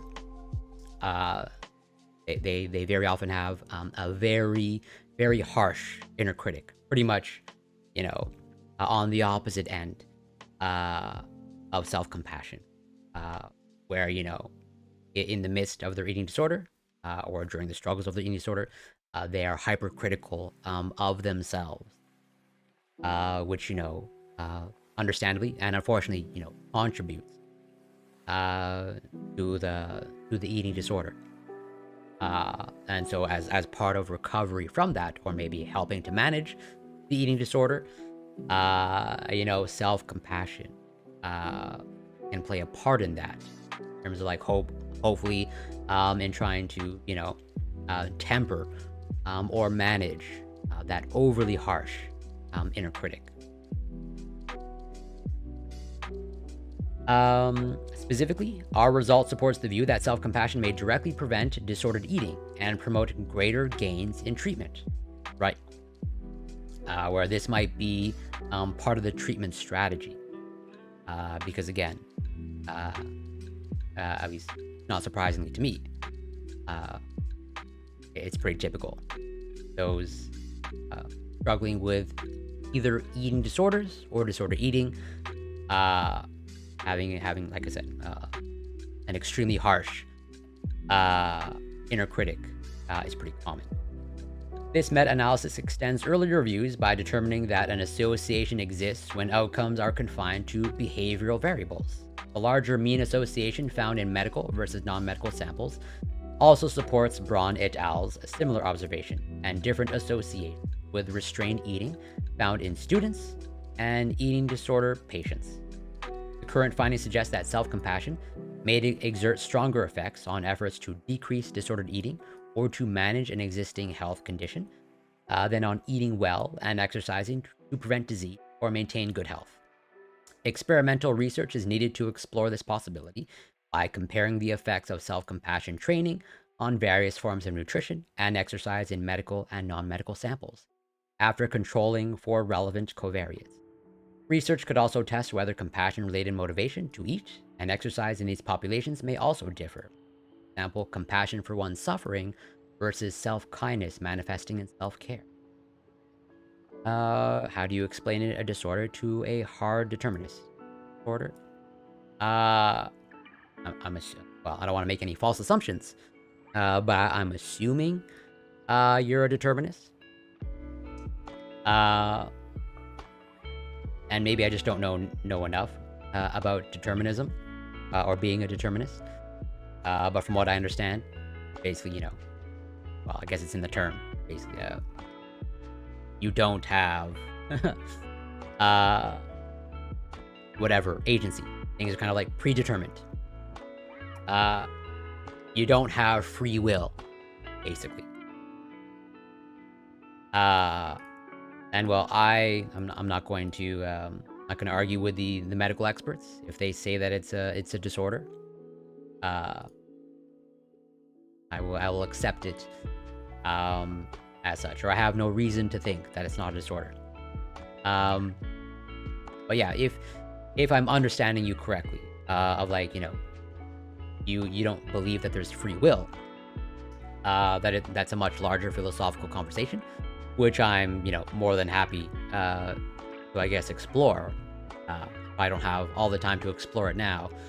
But I would say is, if you are saying that there's no free will, I would say that's kind of like a self-fulfilling prophecy. And that the research is pretty clear that you generally have better outcomes if you recognize that you have some control, maybe not total control, but some control over certain things in your life. But you also need to recognize when there are things that you can't control, and that you should not attempt to control certain things. And actually, this kind of like overlaps with what I've said before on stream when it comes to, managing my own disease. Of like, I have a chronic illness that I'm very transparent about, that I talk about quite often. I have Crohn's disease that, is currently well managed. But, and as part of managing my disease, I put in a lot of effort to make an attempt to lead a healthy lifestyle. And I think that comes across pretty clear on stream, where, I've had enough health challenges in my life I don't want to increase the chances of me having more health challenges. And so, like, I'll do my best to stack the deck or the odds in my favor. But at the end of the day, I know that I don't have ultimate control over the outcome, just as I don't have ultimate control over my disease. What I can control is like taking my medication as it's prescribed, when it's prescribed, and adhering to the treatment strategy. But I also know from firsthand experience, multiple firsthand experiences, that despite me, sticking to the treatment plan, and like doing everything right, my disease has a mind of its own. And that at the end of the day, I don't have control over it. And that when it wants to act up or flare up, or when my body wants to, when it decides to no longer want to respond to medication, it'll just do that on its own. But at the end of the day, like, I don't have control over that. It's just like I have control over, let's say, diet, my ability to be physically active, my ability, follow my doctor's orders, take my medication, and that is like the best that I can do. Yeah, 100%. I always, or at least I always try to live by the principle that like everyone is just trying to do their best, day in and day out, and that everyone is doing it the best they can. That is always pretty much my operating principle. I do sometimes forget, not gonna lie about that, but I always trying to keep it back in my mind, that everyone, myself included, is just trying to do the best that they can. The non-significant negative mean effect for bodily routine should be considered with caution, because it reflects only 2 effect sizes drawn from a single. In that study, Friss, Johnson, and Considine found that a brief self-compassion induction compared to a self-critical induction decreased participants' teeth flossing behavior after receiving critical feedback about their teeth flossing method. The author suggested that this finding might indicate that some preventative health behaviors are prompted by negative feelings, which may be inhibited by the soothing positive feelings invoked by self-compassion.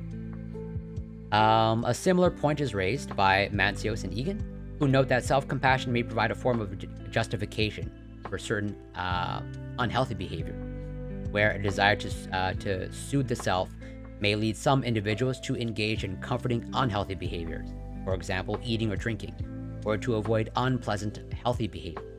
More research is needed to investigate potential relationships between self-compassion and various bodily routines to confirm and elucidate an apparent lack of association with this form of self-care. The non-significant meta-analytic effect of self-compassion on substance abuse is also consistent with Mancios and Egan's perspective, and suggests that self-compassion may not sufficiently counter the powerful effects of addiction on behavior. Right. So, like I said before, as much as I'm covering self-compassion, and I view it as important, it's not the be-all and end-all of everything. And it's definitely not the answer to everything. And as they're highlighting here, it clearly has its limits. Where, like, yeah, in certain contexts, it might help you in cultivating healthier habits, but it's almost certainly, or it doesn't seem likely, that it's going to help you who are struggling with addiction, or like that alone is almost certainly not help you recover from addiction. 100% survival is built into us. I think we all do what we need to survive day in and day out, which is why I operate under the principle, like, people doing the best they can each day. And like, yeah, there's also this aspect of, like, again, this limit of self-compassion. Like, what does that actually mean? Because as they're highlighting here, some people engage in unhealthy behaviors from, let's say, a self-compassionate framework, as they say here, to maybe comfort themselves. Some people might eat or drink as a way of self-soothing, maybe sort of under the umbrella of self-compassion, where it's like, binge eating. There's this self-soothing aspect of binge eating, and so you are sort of like, from some viewpoint, treating yourself with kindness if you're self-soothing with binge eating, because there's obviously some pleasure associated with that, but binge eating, overall unhealthy behavior, or unhealthy habit, and same thing with drinking, where there's this psychological aspect of drinking. People sometimes engage in drinking alcohol as a way of self-soothing, and so you might, it can be viewed as an act of kindness, self-soothe with alcohol, but also overall an unhealthy habit. So like it's a balancing act. Not all acts of kindness towards yourself are healthy, or like are truly self-compassionate. Noodleman and Shiloh examined perceived characteristics of 3 broad health behavior categories: risk avoidance, environmental risk factors, substance abuse, and danger avoidance. Health maintenance, bodily routines, sleep and medical practices, and nutrition. It is possible that self-compassion interacts with these characteristics to influence health behavior. For example, according to their Israeli sample, nutrition is more effortful, less habitual, more public, and more likely to arouse negative affect and feelings of pleasure deprivation than the other 2 categories. Self-compassion may mitigate the inhibitory effect of effort on health behavior through its association with greater intrinsic motivation to change a personal weakness, setting mastery of goals, and engagement with new goals in response to perceived inadequacy. Similarly, as observed by Sirwa et al., self-compassion may mitigate the effects of negative affect on behavior because it has been linked to adaptive affect regulation. Future research may explore whether differences in the predictive effects of self-compassion across various health behaviors may be explained by differences in their perceived characteristics. An interesting pattern of results emerged from the age group moderation analyses. On average, self-compassion was associated with better physical health for participants aged 20 years and over, but was not associated with physical health among younger participants. Given that adolescence is characterized by relatively good physical health compared to later life stages, it is possible that adolescents have less need for self-compassion responding in a health context. Conversely, although self-compassion predicted health-promoting behavior in all age groups, the mean effect was weakest among older participants aged 40+. This result is surprising, given that the relationship between self-compassion and psychological well-being has been found to strengthen with age. Interesting. So it's almost like, this is a surprising finding. A possible explanation may be found in a qualitative study in which older women's comments suggested that the physical realities of aging and the inability to retain societal ideals of feminine beauty make self-compassion challenging and unrealistic in relation to the aging body.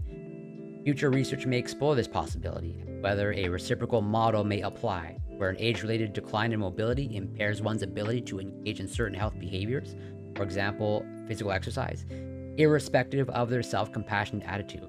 So touching upon something interesting, at least I think something interesting here, where they're touching upon, well, basically, especially when it comes to, as they highlight here, women, the inevitability of aging, and what happens as you age. Where it's like, as they explicitly say here, there's like the societal ideals feminine beauty, and that makes self-compassion challenging. Where, you know, it's understandably difficult to engage in self-compassion when, like, you're pretty much, you can deny reality, but it becomes increasingly more and more difficult to deny reality, where, like, age catches up to us all, and especially given our culture and our society, you know, kind of like you know, the messaging that's received when it comes to beauty standards, and, you know, body standards, etc., etc. You know, those only last for so long. Like I said, age catches up to us all, and so it's like, yeah, it is understandably challenging to engage in self-compassion given this context. The effects of self-compassion on physical health and health behavior also varied as a function of how self-compassion was operationalized. For studies that used self-report trait measures, self-compassion significantly predicted physical health and health behavior, as did studies that employed extended interventions, conducted over more than one session, to boost compassion. However, studies that attempted to prime self-compassion in a single session generated average effects that failed to reach significance. This pattern of results suggests that trait self-compassion predicts both physical health and health-promoting behavior, and that these links are likely to be causal, based on the results of studies in which self-compassion training was provided across multiple sessions. Right. So, they might be saying, or it sounds like they're saying, that, you know, self-compassion interventions, they certainly have a use, and there's like this positive, beneficial aspect to them. But there's this other group of people where, you know, let's say the effects are more pronounced. What they call, or what they're calling, trait self-compassion. And I've touched upon this terminology of trait before. Trait, obviously, typically in the psychological world, trait is contrasted with state. As in trait, you can kind of more think of it as like a personality characteristic, as in it's like part of you. You know, kind of like part of your identity. Maybe something you were born with, or that's been, you know, basically cultivated in you as like part of your personality, or both. Or, you know, there might be some genetic component, possibility, and also as part of your upbringing. Where like that is a trait, as opposed to a state that is typically, you know, temporary. Of like, now you are in a state of self-compassion, but that is temporary, and that, you know, the harsh inner critic is going to return once you're out of that state of self-compassion. Where, like, as they're saying here, this pattern of results suggests that self-compassion, great self-compassion, predicts both physical health and health-prone behavior. Where it's like, yeah, if you have it as part of who you are, seems to have, you know, there's even greater benefit if it's basically something that is kind of like second nature for practice, because it's part of who you are. But there is still totally a value and benefit of incorporating self-compassion practices in your life. So, wrapping up this research, practical implications. And lastly, limitations. So, previous reviewers had concluded that self-compassion and related interventions may confer beneficial outcomes on health behavior, health-related psychological constructs. The results of this meta-analysis indicate that this conclusion applies even when evaluations are confined to interventions that specifically target self-compassion, and that positive outcomes extend to various indicators of physical health. Unlike previous reviews, the current study quantified the effects of self-compassion interventions, revealing a medium-sized mean effect of self-compassion on health behavior and a small but significant effect on physical health, which provides support for their utility. The current finding that multi-session self-compassion interventions produce significantly larger effects than single-session inductions suggests that longer and sustained self-compassion training may be required to influence physical health and health behavior. Right. So it's like not just a one-time thing, similar to, mindfulness, and, no surprise, I alluded to earlier, there are self-compassion exercises that you can practice as you practice mindfulness, or like you can pretty much practice both mindfulness and self-compassion all in one session. And so, like, in that vein of mindfulness or mindfulness meditation, there's quite a bit of research strongly hinting that there are beneficial effects to mindfulness meditation and mindfulness interventions. But they need to be practiced regularly as like part of a routine. It's only really beneficial if you start doing it regularly, and then you reap the rewards. It seems like, and no surprise, it's basically the same thing when it comes to self-compassion, where it's like, yeah, it's not just like, 1 10-minute self-compassion exercise, and then you're good to go for the rest of life. As they explicitly kind of say or allude to, it basically needs to be incorporated into your regular daily practice, or at least close to daily practice, as at least some sort of part of routine. Similar with exercise, where it's like, appropriately dosed exercise and physical activity is clearly beneficial. There's like a minimum, okay? It's not just like, one exercise session and you're good for the rest of your life. It's like, no, you gotta practice you gotta be physically active on a regular basis to reap the rewards.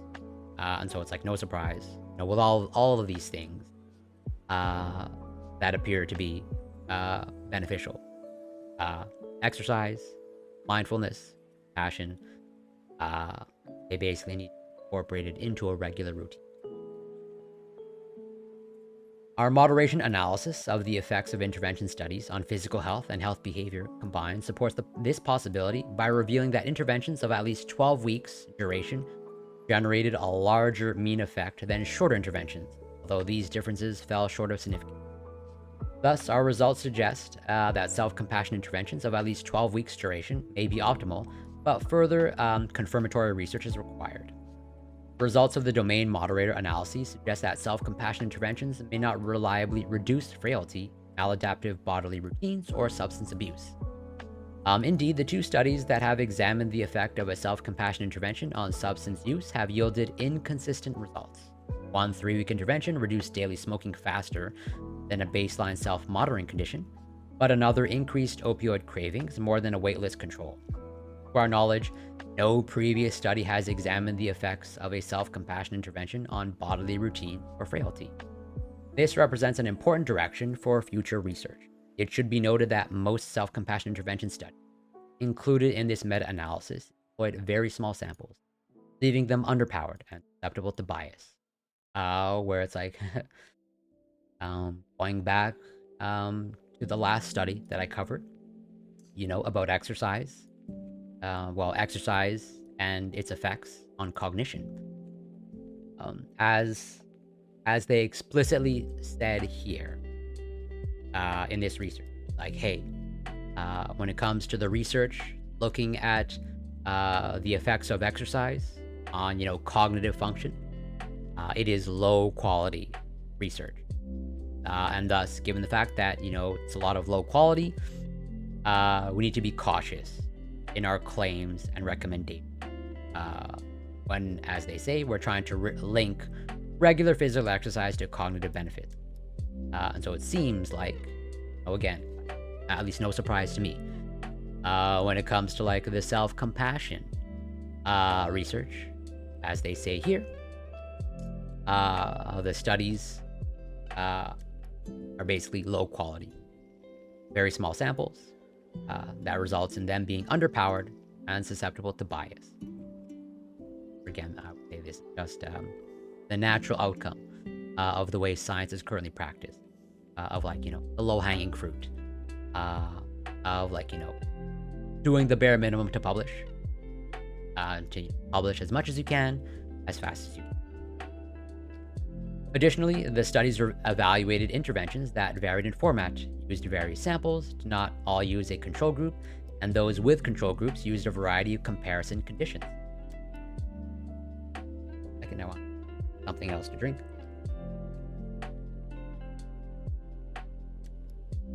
Accordingly, considerable heterogeneity in the effects of self-compassion interventions on health behavior suggests that the effectiveness of interventions varies according to format and sample. For example, the current age group moderation results suggest that self-compassion interventions may not effectively increase the physical health of adolescents. Further research is needed to compare and evaluate different self-compassion interventions in various health contexts. So, limitations. Most studies included in this meta-analysis used the self-compassion scale or a derivative, and we calculated effect sizes based on self-compassion scale total scores.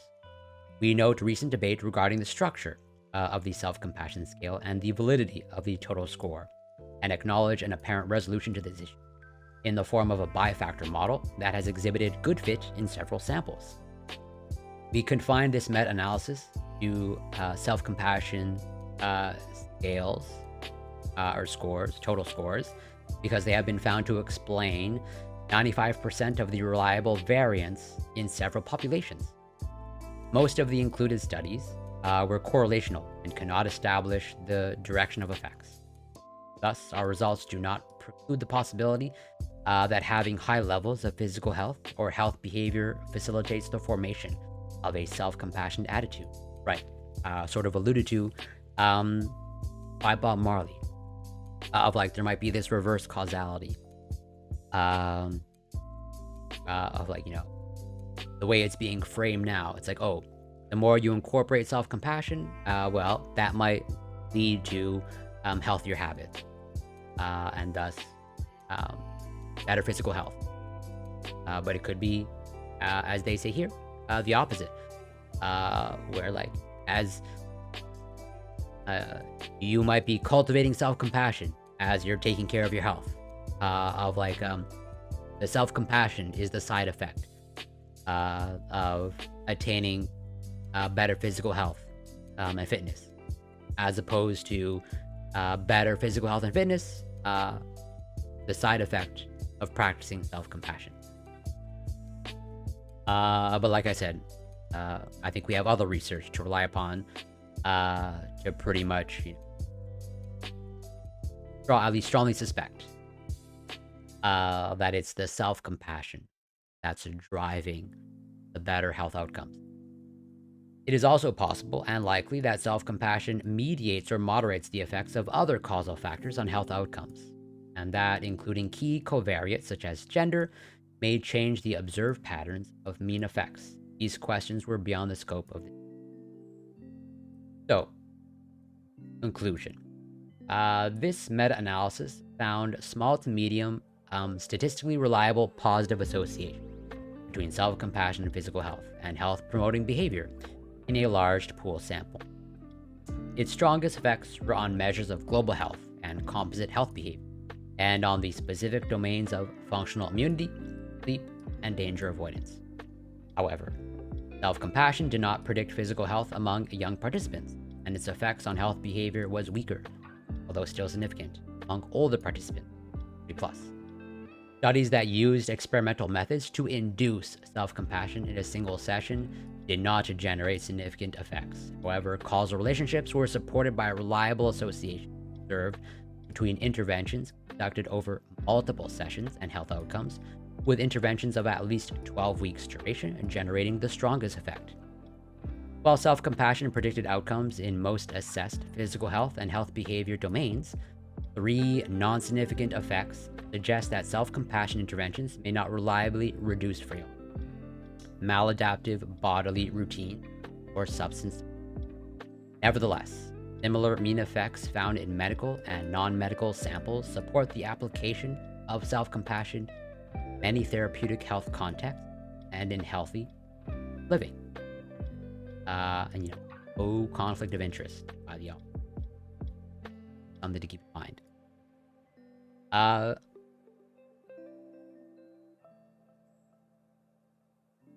So, I would say, at least in my opinion, for what it's worth, pretty rigorous and high quality meta-analysis on self-compassion and how it affects, say, physical health and health behavior. And then to kind of like wrap up, even though we have multiple studies, it's kind of like I guess a never-ending amount of studies. I never will get to cover all of the self-compassion research that I want to cover. Some studies.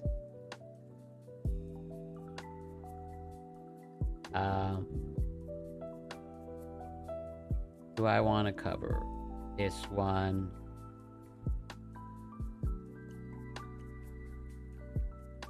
I will wrap up self-compassion.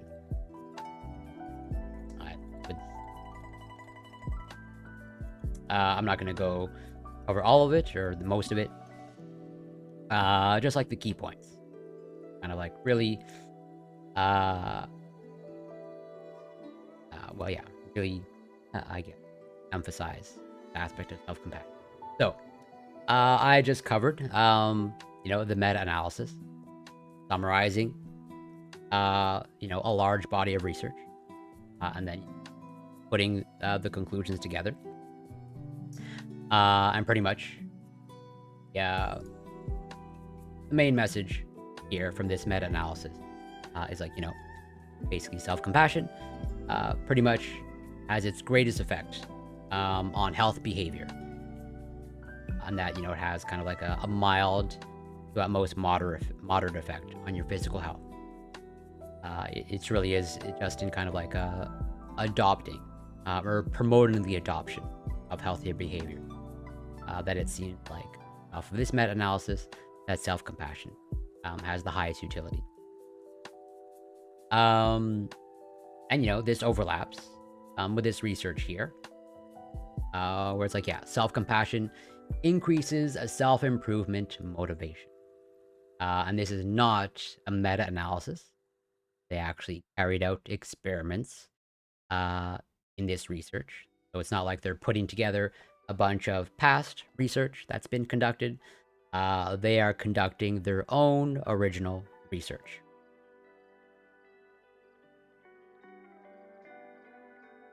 So, I'm not going to read the intro because the intro is pretty much just going to summarize more self-compassion research. So what do I cover? I think I'm just gonna go with the abstract. Well, that's what the abstract is for. Just a good summary. Can treating oneself with compassion after making a mistake increase self-improvement motivation? I think self-improvement motivation pretty much falls in the same category of health improvement or health behaviors. In 4 experiments, the authors examined the hypothesis that self-compassion motivates people to improve personal weaknesses, moral transgressions, and test performance. Participants in a self-compassion condition compared to a self-esteem control condition, and either no intervention or a positive distraction control condition, expressed greater incremental beliefs about a personal weakness. Experiment 1. reported greater motivation to make amends and avoid repeating a recent moral transgression. Experiment 2. Spent more time studying for a difficult test following an initial failure. Experiment 3. Exhibited a preference for upward social comparison after reflecting on a personal weakness. Experiment 4. And reported greater motivation to change the weakness. Also experiment 4.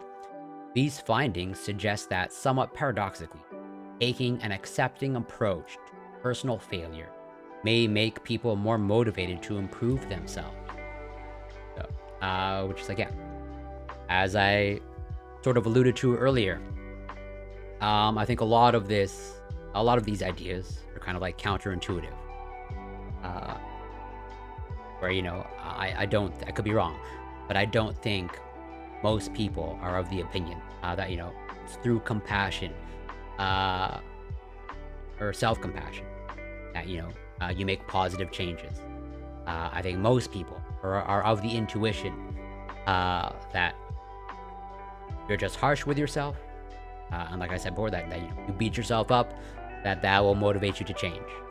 And that's why, you know, as they're saying here, this appears to be paradoxical, since I think most people, or like the vast majority of people, are of the sentiment that, you know, the harsher you are, the more motivated you are to change. And that's not the case.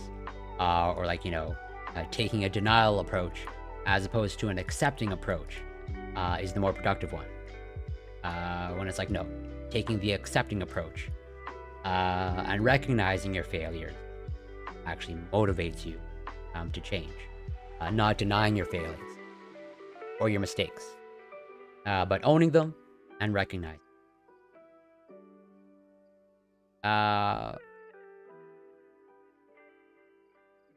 Going to cover some of the methods, like one of the experiments.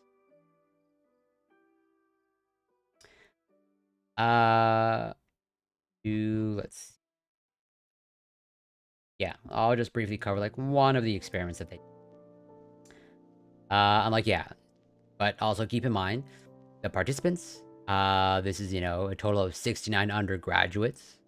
So, you know, it's a certain, it's a very specific sample. But like, yeah. In the first experiment, we examined whether self-compassion increases a mindset that is theoretically and empirically related to self-improvement. Incremental beliefs. Incremental beliefs entail a view that some aspect of the self, for example, intelligence, personality, or in this case, a personal weakness, is changeable, as opposed to fixed and immutable.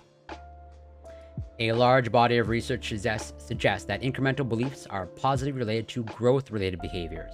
For example, people who believe that their intelligence level can be changed are more likely to seek out challenging tasks and to respond to academic failures in constructive ways, adopting learning goals and striving for self-improvement. Right. And this falls under just the broader category of a growth mindset. And kind of what was alluded to earlier by, you know, Digital Bean and like this determinist approach, where it's like, how do you explain a disorder to a hard determinist? And it's like, well, you know, I go by the evidence, and the evidence that points to, you know, positive outcomes.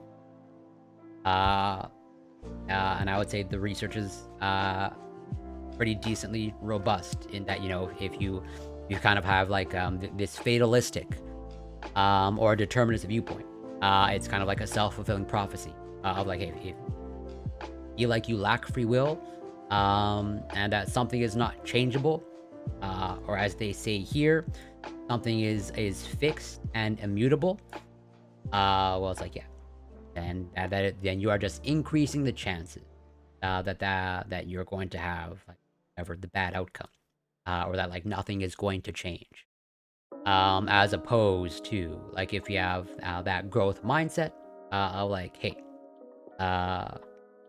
pretty much, well, it's like, yeah, you don't believe that you are limited, or you think, or of the mindset that things can be cultivated, and that like you can change, and it's like from that space and from that mindset, you those more positive outcomes, because like, yeah, seek out challenging tasks, and like you respond to failures in constructive ways. Where it's like you believe in yourself, like learn from your mistakes, and that you can better. And it turns out, as they say here, that, you know, if you score high on self-compassion, you're more likely to embrace that mindset.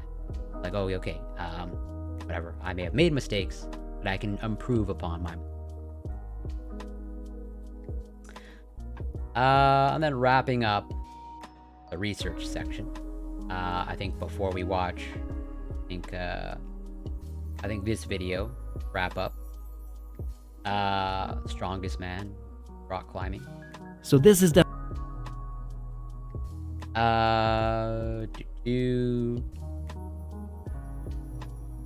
but just gonna quickly, briefly go over. This is totally different research, not on exercise, not on self-compassion, but I guess vaguely related to health. What if you believe that society is rigged against you due to racism and sexism? So belief in your worst outcomes. Okay, so that's where it's tricky, because and that's where it's, you know, I would that's where it's yeah, I push back against kind of like a black and white thinking, or like this all or nothing type of thinking. And so what do I mean by that? Where it's like these things are not mutually exclusive. Where you can recognize if you are of that, let's say, viewpoint or opinion, which I am, like, I believe that racism and sexism still exists, and that there are totally barriers, okay? And I think that is where it's a little bit of a shift in mindset. I think it's different, psychologically speaking. Like, you can recognize that there are barriers, but to go full of like the system is rigged completely, that is more like the self-fulfilling prophecy, of like, it's the difference between, you know, barriers and challenges versus, you know, this is impossible. Whereas, like, yeah, there might be greater things to overcome, there might be more challenges, but you still believe it's possible to overcome these things, or to deal and cope with these things, as opposed to, the system is rigged, and therefore, you know, it's impossible for me to succeed at all. I would say that would be one of the key differences, where you are really getting into, I would say, kind of like the self-fulfilling prophecy. If you're going so far as to like, whatever, society is rigged, and therefore it's impossible. Because, like, yeah, basically that is it's the difference between something being disempowering versus empowering. Where, yeah, it's empowering. It can be empowering to recognize that, yes, just as I recognize racism and sexism exists, although they are not necessarily barriers for me, because, you know, I appear to be whatever, a certain race, and am of a certain sex, but I recognize that these are challenges and barriers. But I would never say to someone that does face these barriers or challenges that, the system is rigged and that there's no point in trying. I would come from the space of, like, despite these barriers, and despite these challenges, you can succeed. because that is the more empowering message. Just as, okay, if I were giving advice, again, I'll use my experience with chronic illness, where it's like, there are very clear challenges and barriers that someone with my chronic illness will experience. For pretty much from diagnosis to the rest of their life. But I would never say to a fellow Crohn's disease patient that, hey, yeah, like this disease sucks, and like you should just give up now. Because that is not only is that not empowering, but I would say that is arguably dangerous. I would rather say to them, and would say to them, that like, yeah, your circumstances suck, and like you're gonna have very real challenges and barriers you're gonna have to face, but that you can face them, and that you can overcome them, and that hopefully you have people in your life that will support you in that. I would support them in that. I think that is where the difference lies. Where it's like, yeah, I would say you're getting into that that self-fulfilling prophecy aspect, when you're pretty much coming from a disempowering mind. And I would say that society is rigged mind, or disempowering. Empowering. And so to wrap up the research aspect, just going to briefly cover this. This was sent by April. Shout out to April in the Discord. Fellow community member. I'm like, yeah. Want to join the Discord? You're more than welcome to. Lots of great resources there. And lots of research that's shared. And I would say good, productive discussion. But yeah, this was sent by April, kind of like in response to some of my complaints about my sleep struggles, going back to health behaviors and self-compassion, where it's like, yeah, every once in a while, I totally struggle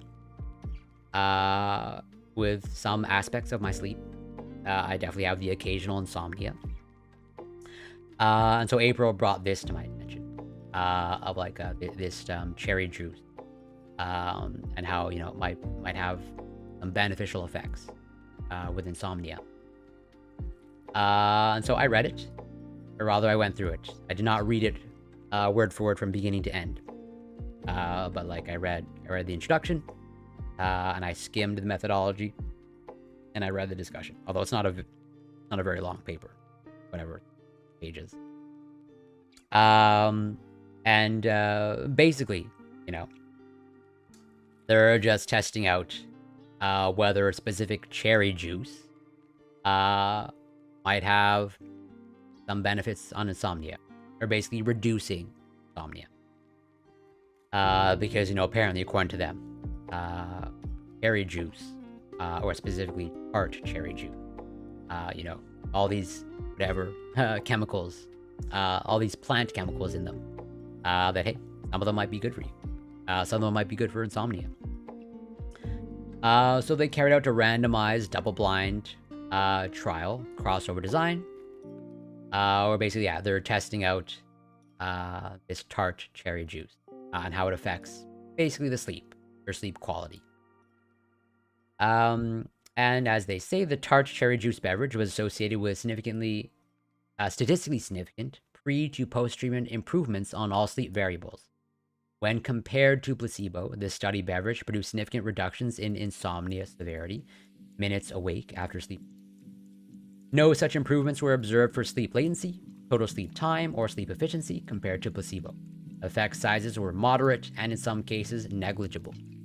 The results of this pilot study suggest that Cherry Farm, a tart cherry juice blend, has modest beneficial effects on sleep in older adults with insomnia, with effect sizes equal to or exceeding those observed in studies of valerian, and in some, but not all, studies of melatonin, the two most studied natural products for insomnia. These effects, however, were considerably less than those for evidence-based treatments of insomnia, hypnotic agents, and cognitive behavioral therapies for insomnia. So it's like, yeah, well, basically, when compared to other natural remedies for insomnia, valerian, it seems like basically this tart cherry juice is basically in the same vein as that. Like, maybe some modest benefit, which I think is pretty interesting, and worth exploring. But this was a pretty small study, if I remember correctly. Also in the elderly, 90 participants, age basically 65 or older. But I would say that's not a huge. The age is not a huge weakness, at least as far as I can tell. The small sample size, maybe. So,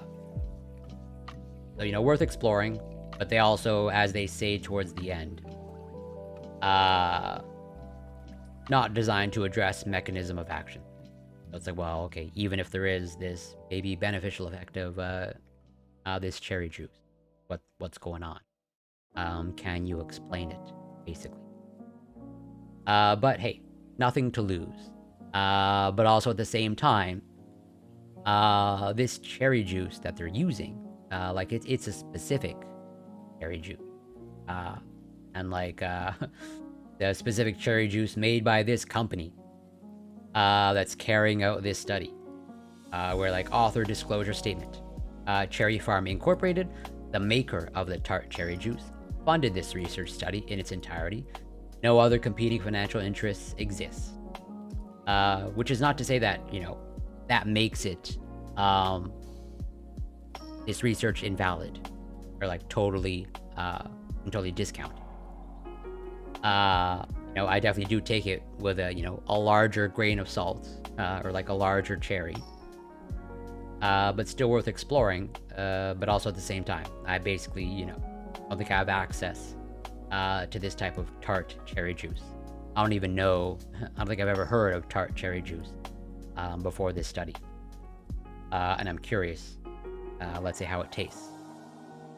What I will say, I generally do not like cherries or cherry flavor. I think anything cherry flavored is pretty disgusting.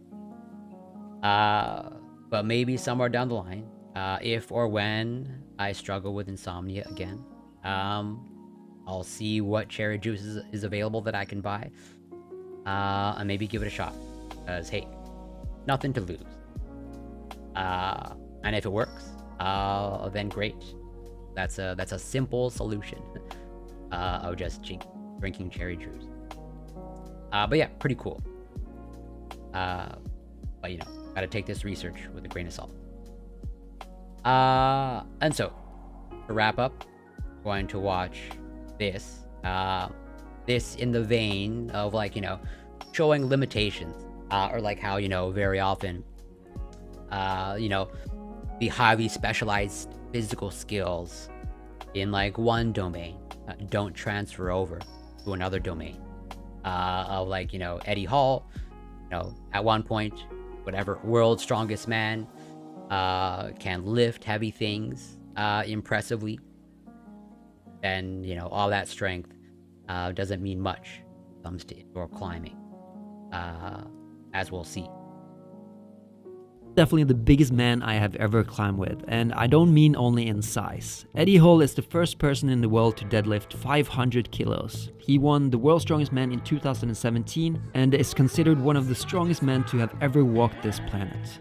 There is a lot of grip strength in strongman, and on top of that, Eddie has recently lost weight after switching his focus to bodybuilding.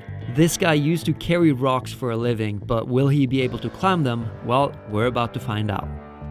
Alright, so I'm here with Eddie Hall, the world's strongest man, and probably the biggest star I've had on my channel so far. Thank It's, you. That's a very nice compliment. Yeah. Thank you. We've met actually in, what was it, 2013 or something? Yeah, I think 2012, 2013 in Yeah. a German TV show. Yeah, and since then you've become the world's strongest man. Yeah. But now you're retired. Now you're doing bodybuilding. That's your goal or something? Yeah, bodybuilding and climbing. Bodybuilding, climbing. Yeah, we'll see. And you have climbing shoes. I do. So, Yeah. as part of being a world's strongest man, you used to have Yeah. to pull trucks. Okay. And to get the grip on the floor, we used to wear climbing shoes. Oh, really? So I've got a custom-made pair. Does that make a big difference? Oh, huge. They're huge. Okay. Yeah, massive. Yeah. Oh. I don't have custom-made shoes. Ah, Yeah. There you go. You're not professional like me, mate. The goal today is for you to climb as hard as possible, right? Yeah. Yeah. Are you down to I want to be like that guy over there. that guy over You there? see him? He See him over there? he's climbing in yellow. That's pretty hard. That's literally going to be me in about an hour's time. That's going to Like Eddie Hall, I think he's like, whatever, 300 pounds or 300 plus pounds. be me. Good. Grey's the easiest. I'm going to start with the grey one. There's a gray in the corner here. Hang on, but you're saying grey's the easiest, but that's an inclined wall. Well, you see, it's like a dihedral, so you can Yeah. use both sides. Okay. And you kind of put the weight off. If you look at these holes, Ah, yeah.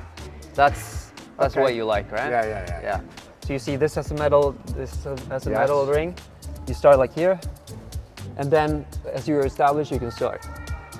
And here you try to use both sides. You see, you can almost put the weight off. You don't have to use Right, your yeah, hands yeah, at all. yeah. I do think though that I downsize my climbing shoes a little bit more than you do. What, as in like you get your toes all wow. You see that? Wow, it's like 2 sizes too small. Yeah. Why'd you do that? Just so you can Because get your then- feet in the nooks and crannies. And Yeah, my big toe is like in this angle, so it's gripping the holes. There's my big toe there. Yeah. I've got a little bit of wriggle room. But that's fine. I mean, you're going for comfort. Yeah. That's in the beginning, it doesn't really matter. Professional. anyways. Do you put any chalk on your shoes? No, the rubber should be without chalk. It's I more was testing sticky. you. I was testing. Okay. I knew the answer. I was just testing. And I was also going to ask you about the ring, but there's only it's a tattoo. It's Yeah, not yeah, a ring. yeah. I don't Yeah. wear rings because No. they're lifting. Yeah. That is Yeah. hard, very hard. All right, okay. This is the first climb ever. First climb ever. Yeah. Ever. Since you climbed trees as a kid. Since I was like, Yeah. like probably about 10, probably 12 when I started climbing trees. Nice.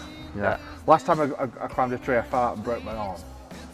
So let's Yeah. just touch wood. You're definitely the strongest person to climb this. You know, presumably, I would suspect, I think it's pretty safe assumption that Eddie Hall has like a really strong grip, considering, you know, well, use wrist wraps, but he can basically deadlift 1,000 pounds. You know, he's used to like lifting, you know, those Atlas stones, etc., etc. So I think his grip strength is pretty considerable. Well, hopefully you don't rip any holes off the wall. Yeah, that's a good point. Yes. There you go. And then hit as close to the wall as possible always. Come on. Nice. Good. Awesome. Yep. Yep. Valid. How do That I was get down?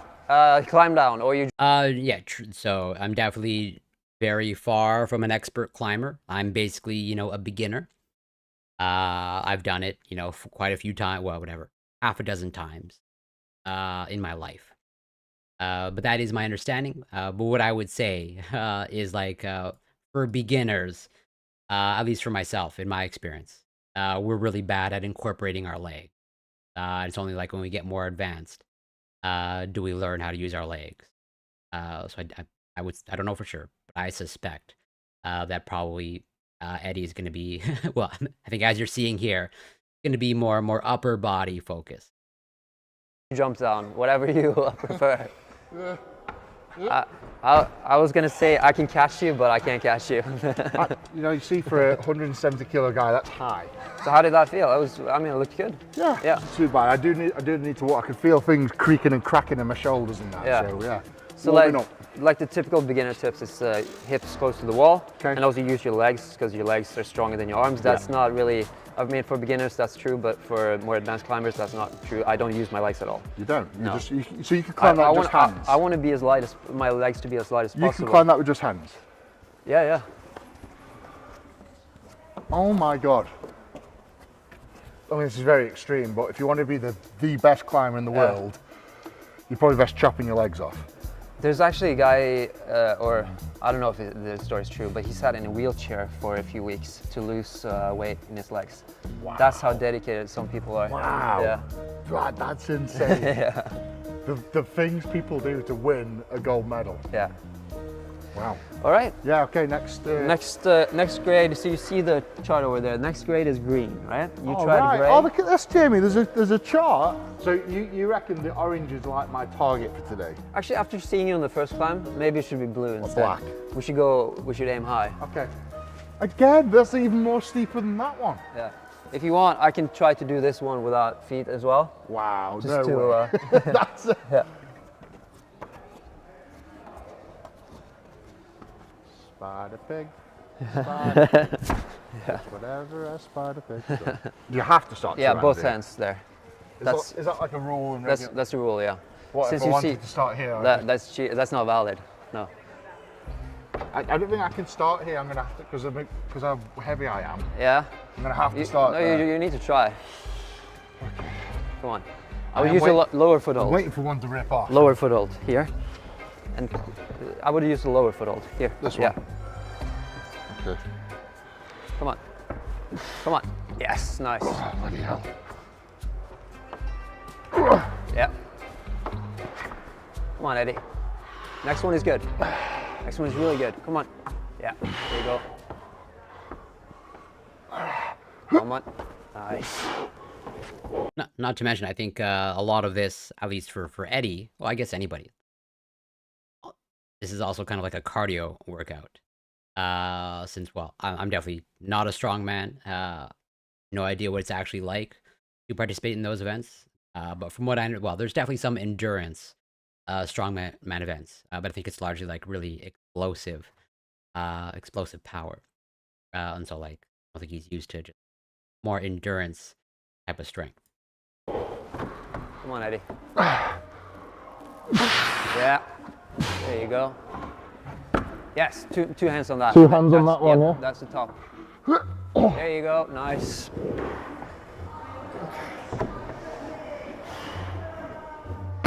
Yeah, then.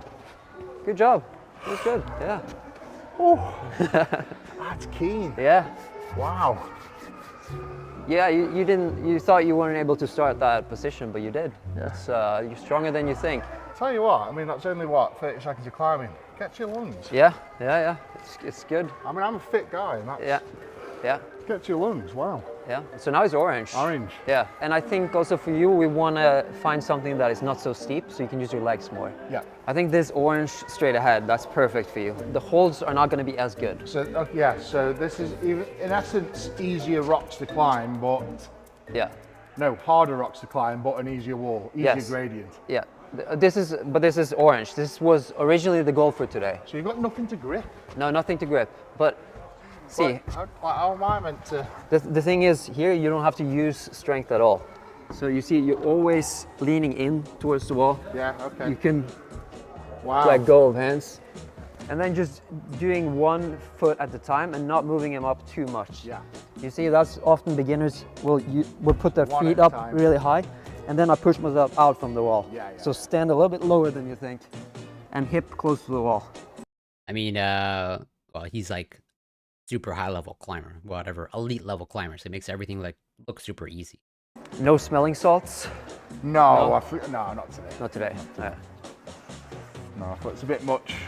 Sniffing signs, lots and climbing a wall. So now here you have to start here and here. And So I have to start on this. yes, and be accurate when you place your feet and stuff. Try to be as accurate as possible. Okay. Now it's leaning into the wall. It's going to be there. Yeah. Yeah. Get your right hand up. As soon you see, you use the palm like this. Yeah. So you So like I that. can Yeah. So I come up and then come up to this one. Yeah. Yes, like that. Come on, and then push yourself into the wall. Now you can. Yeah. Now you want to move up your legs. So you want a right foot here, but you can also use How your the left. Come on, do that. You can smear here with your left if you want. Smearing means you're not using any hold, but yeah, like that. Now you grab the next hold is good. Yes, awesome. Change it with the left. Come on, match it. There you go. And then the top hold. The top is good. Fucking hell. Next hold is good. Come on, Eddie. Whew. Come on, Eddie. Here, left hand. Alright. Yeah, and then you, come on. and then move up. I'm pissing in the wind here, mate. I think I'm best going for that one. Okay, okay. Just go for something, otherwise you're gonna get too tired. Come on. Next hold is really good. Come on, Eddie. Come on. Why can't I just go for that one? No, that's a down climbing hold. I can't get it. Okay, just jump down. and Okay, try now I'm again. stuck. Yeah, nice. I mean, that was pretty close. This was your goal for the day, and you almost did it first try. So I would say you're way better than I thought you'd be. Yeah. Yeah. I would say, definitely gravity is weighing him down, but I think gravity is weighing us all down. That's hard. Definitely gravity is weighing him more down. Yeah. So we've got to think how to do this. It's really high for you to put it here, Yeah. but then go to this, and as soon as you get this, match, and put the right foot out and match. So, so I'm expected to jump feet, Yeah, just jump match feet. jump That's- match. Easy as Like, yeah, like clearly, like he is just, you know, whatever. He's like one of the strongest men on the planet, and like clearly his body is built in a very specific way to, you know, excel in those strongman type of activities. Where it's like, yeah, outside of that niche, you know, it seems like it falls apart. is that. Yeah. Does it make sense to you when I say match? Yeah, Yeah. it does. Okay, Yeah, yeah. but you're obviously just switching. Switching hands or Yeah. switching, yeah. Just take a rest, shake the arms, and I do think you're gonna feel it tomorrow. You know. Oh yeah. It's muscles that you're not Yeah. normally I'm using. train legs when I get back home today. Oh, you are? Oh, Yeah. wow. It's dedication. It's hard, man. Like all your fingers, it's all working overtime, isn't it? Yeah. Remember? I'm not back. So, even though from what I understand, like there are much less women competing in strongman, but I've seen some of them. I'm like they are quite like just as Eddie and pretty much everyone that competes in strongman has a lot of mass. From what I can tell, it's the same thing with women. A lot of mass. Remember to put pressure on your feet always. Get the hips close to the wall. Come on. Nice. Come on. Get the, yeah. Change it to this side of the hand. Come on. Yeah. Next hold is good. Come on. Just get up on the right foot. Yeah, there you go. Ah. Yeah. Come on. Yeah, there you go. Nice. Come on. Yes. Nice. Match. that it? Yeah, match the last hold. Say again? Match the last hold. Like that. Yeah. There you go.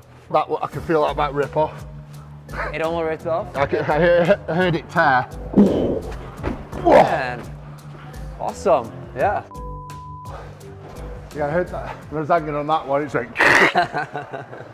Yeah. Okay, so I've passed You my expectations. Yeah, we set your expectations way too low. That's I mean, everyone does that. yeah. So now it's probably going to get quite a bit harder. Blue is A little bit, Jesus. yeah. Let's pick the easiest blue we can find. Yeah, that's always a good grab a strategy. drink. So I would say it's better than expected. For being 170 kilos, he's really good. 170 kilos. That's like, you know, 360 pounds?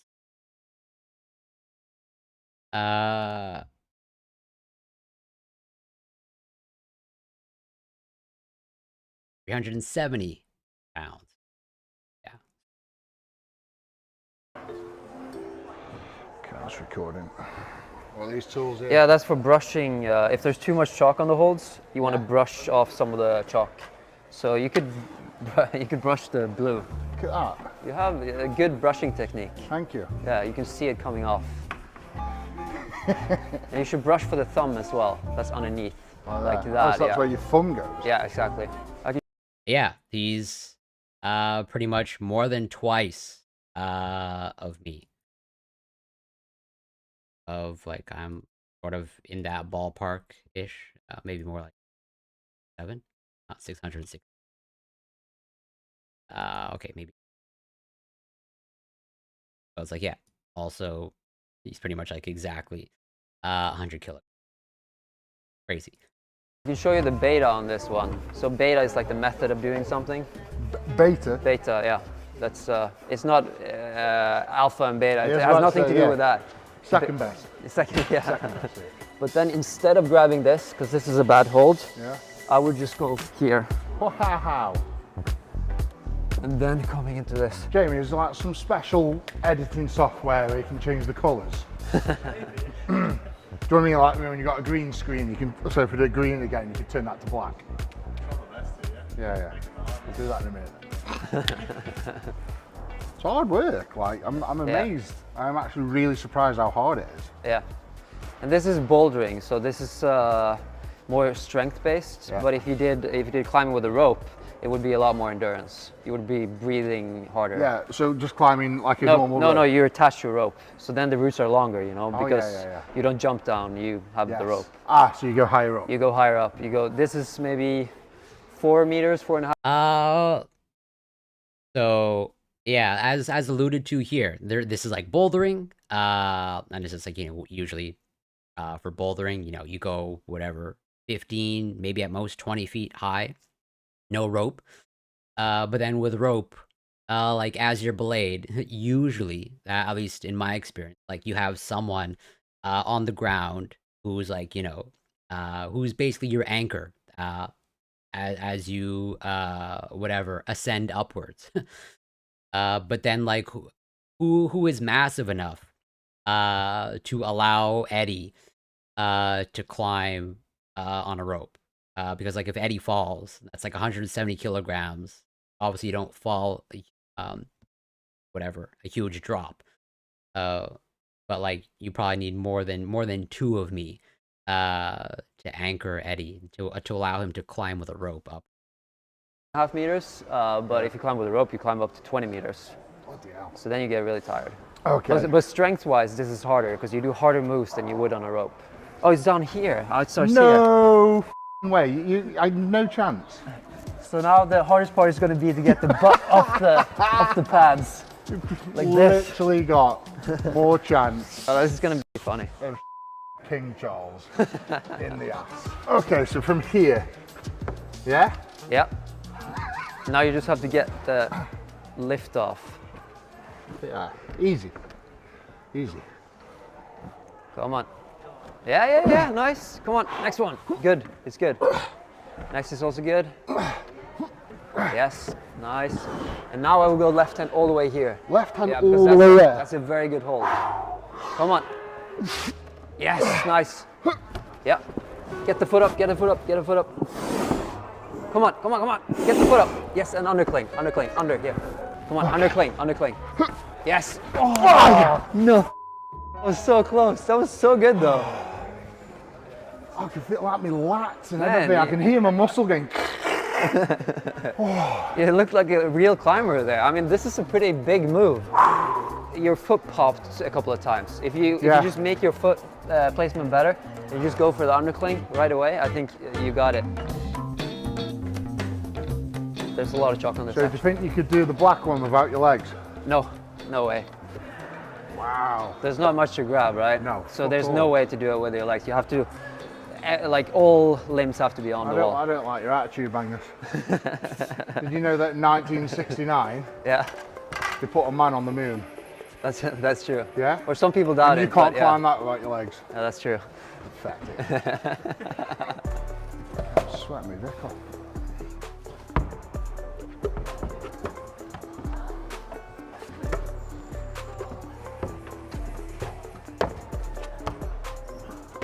Yeah.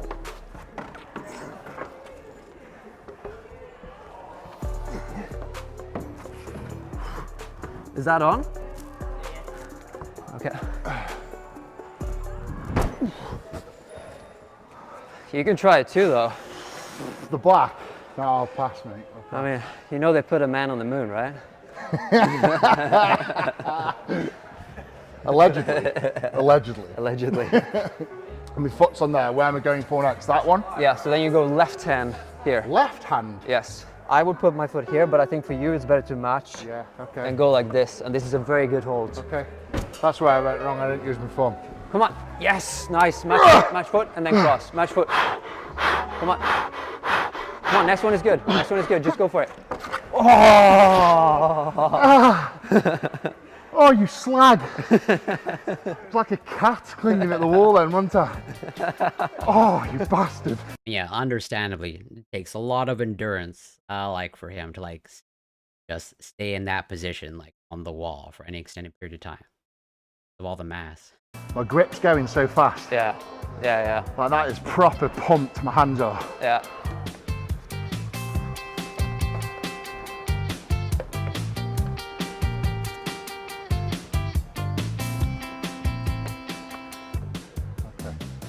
Hands are still f***ing pumped. It's cool that you're using the right terminology. You said pumped, My forearms are definitely like like pumped. proper, like my skin's stretched. Right. Look at that. Yeah. Wow. It's like a little baby growing on my forearm. See the difference. Yeah. It looks like a baby arm compared to your arm. Surely everyone's seen that train spot. What's his name? That train spotter who wears the GoPros on his head. It's definitely Francis. Yeah, he's a proper sweet kid, and he like gets dead excited over the trains. He's got the GoPro footage looking down on it, dead excited. So it's basically exactly the same, but climbing.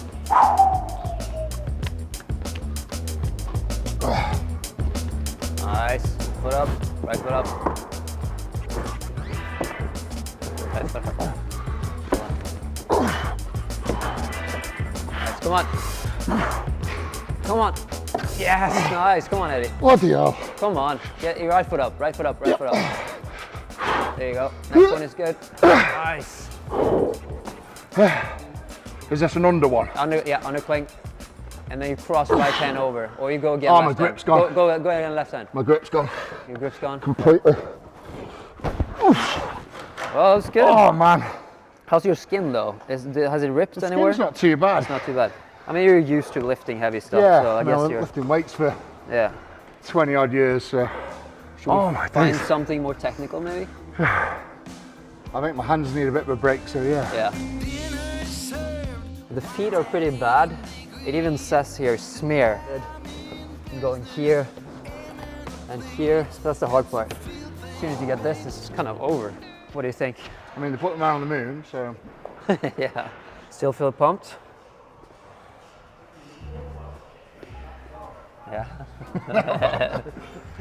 ridiculous. You could try to shake the forearms. Nothing. Nothing? Solid. I mean, yeah, I remember the first time ever that I went climbing. Yeah, that forearm pump is real for sure.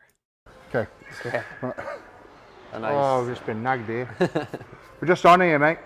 It's on this blue one. Cheers, man. I think your shoes are pretty good for smearing because those are made for strongman competitions where you have to rely on friction. Yes. So then you want to keep a low heel so you get as much surface as possible on the A holes. low heel. Yeah, low heel. So you don't want to be like this, Okay, but yeah, like yeah, this. yeah. So on a flat foot. I Flat think. foot. So as soon as you get to Oh, this, it's a grey on as well. yes. Yeah. Now we have to match. Nice. Don't use that hold. Go straight up to there. Yeah, right. Up to there. Yeah. There you go. Nice. Oh, Left here. left there. Yeah, and then just go for it. The last hole is good. Fuck, that's harder than it looks. Come on. It's just a little bit committing. You just have to go. Come on. Go, go, go. There you go. Nice. Awesome. Okay. So you dabbed a few times, like your foot was touching a few times the ground. Yeah. But it's okay. Yeah. We'll just edit that out. Yeah. Edit it out. Edit that out, that's fine. Yeah. Okay, so I did a blue one. Yeah, we'll say yeah. I did a blue one. What's the next level up? So he definitely dabbed a few times, but I didn't have the balls to tell him. He's intimidating. Green, done. Orange, done. Blue, done. Purple now. I didn't think we would climb purple today. That was so surprising. There you go. Yeah. What do you think of this one? How does it look? Horrible. Horrible? Horrible. Start like this, take that, Oh, oh, and then this is I mean, yeah, everything looks smooth, super easy when he's. probably gonna shit. be the hard part. Take that. You make it look so fluent and effortless. Yeah, that's what 100 kilo weight difference does, I Yeah. guess. Jeez. Wow. So you start at one hand here, left hand here, and right hand here. That's a foothold. There's just no chance. Yeah, I can't stick to that. And then to there. Yeah. So it's important to keep your hip close to the wall here. Yeah, like that. Okay. Come on. Goes from 0 to 100. Yeah, it does. Yeah. Started it. Yeah. Okay, where am I going now? Now right hand. Up to that one. Yeah. You have to move your foot up, right foot up. First match the feet. And My then, foot up to there? yeah. Do you think I'm a f***ing octopus? You know? No, I think that's where I've reached my limit, I think. Yeah, maybe. No, This, it's not maybe, I am. Because of my body weight, I need something to hook into. Yeah. I can't, No. I can't do it. Yeah. Because I'm 170 kilo American and 370 pounds. Wow. Was it fun though? You liked That it? was fun. Yeah. Yeah, I surprised myself. Yeah. You know, when you said, I want you to get, was it the orange? Yeah. And then I went past that. Is that something you're good at? Cool. Well, I mean, yeah. I mean, as a strongman, you've got to have one of the strongest cores in the world. Yes, you know. exactly. So first is 1 foot up, then it's 2 feet up, Yeah. and then it's 1 foot out, 2 feet out, and then it's a front lever. Yeah, front lever. That's difficult. To see where you are. I'm pretty sure And you I think that's like virtually impossible for someone of Eddie's size to do. you can at least get your feet out, right? In the 90-degree. You're lucky I've Or come maybe reach that. there's a little bit of flexibility involved too, I guess. I'm very delicate at the minute, so I'll use this. I mean, don't you think this would be good training for strongman? Because you need a lot of finger strength. in Yeah, strongman. 100%. I think, I mean, obviously I'm not a strongman anymore, but if I were Yeah. to go back in time, if I had some grip events coming up, Yeah. this is ideal. Spend Yeah. a day climbing. Yeah. Much more interesting than standing there with weights. You know, it's exciting, isn't it? It's good fun as well. So just legs straight up. Okay. Legs up here. Both. Yeah, both of them. Yeah, nice. Easy. Yeah, that's good. Surely you've got some sort of records. I remember watching some footage of you doing 1 finger pull-ups. Yeah. You still do them? Yeah, once in a while. Not so much anymore, but yeah. That's still do. incredible. Yeah. And how many 1 finger pull-ups could you do? I think my record is 9. 9. Yeah. 9 1 finger pull-ups. Yeah. And then what about hanging for time on a bar like that? I don't know, I'm not that strong in that. I'm a little bit too heavy. Like, not compared to you, but compared to other climbers, I'm pretty heavy. Well, I can hang if my grip was fresh. Yeah. I could hang for about 1:50. Top of Okay. my head. That's like that's Well, a figure I we remember. could, I could hang with 1 hand and you could hang with 2. I think that's going to be pretty even. think My record with 1 Magnus is is like, gonna win anyways. I think 100 seconds or something. So that's, Okay, I mean my grip is shot, but yeah, should we try okay, that? Let's go for End it. things off with a little competition. I'm gonna need the bench. No, you can't have chalk. Oh, I already put some on. My grip is absolutely shot. Yeah. I'd be Okay. lucky. I'd be lucky for the last 30 seconds. Like honestly, I feel like I can barely close my hands. 3. A little bit of moist on the fingers. Yeah. Yeah. 3, 2, 1, go. This is gonna get really painful. Just remember they put a man on the moon.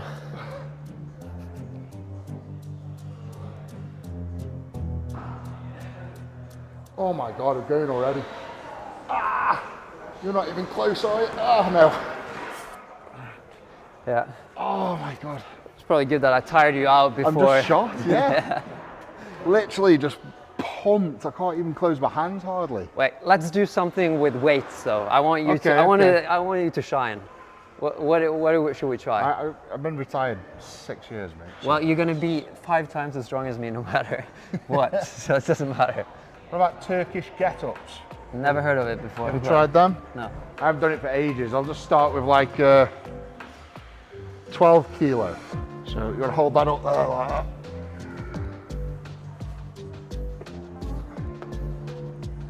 Stand up, Yeah. and then you're gonna go back down again. That's pretty challenging. That's the Turkish guy. Yeah, seems like a lot of wrist strength. Yeah. Yeah. Oh wow, this is so much heavier than he made it look. Oh man.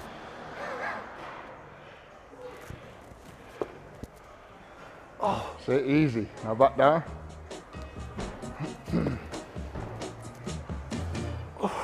Good shout. I can't do much more than that though. Oh my goodness. So as a climber, you're more just grip, like actual hand strength. And there's a lot of different grip strengths. Like locking the grip, that's what climbers are good at. Yeah. Locking the grip, but not actively squeezing things. Okay.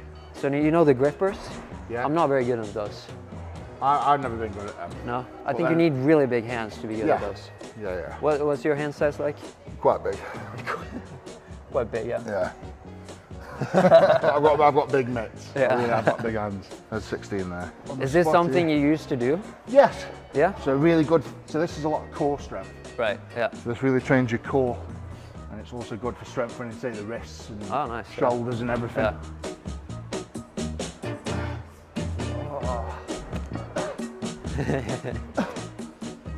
Nice. Okay. Good. So I'm sure the world record for this, What is the world record for this? it's ridiculous. Yeah? And it's not even by a big guy either. Top of my head, I think it's like 80 kilo. 80 kilos? Yeah. Oh my goodness. I think so.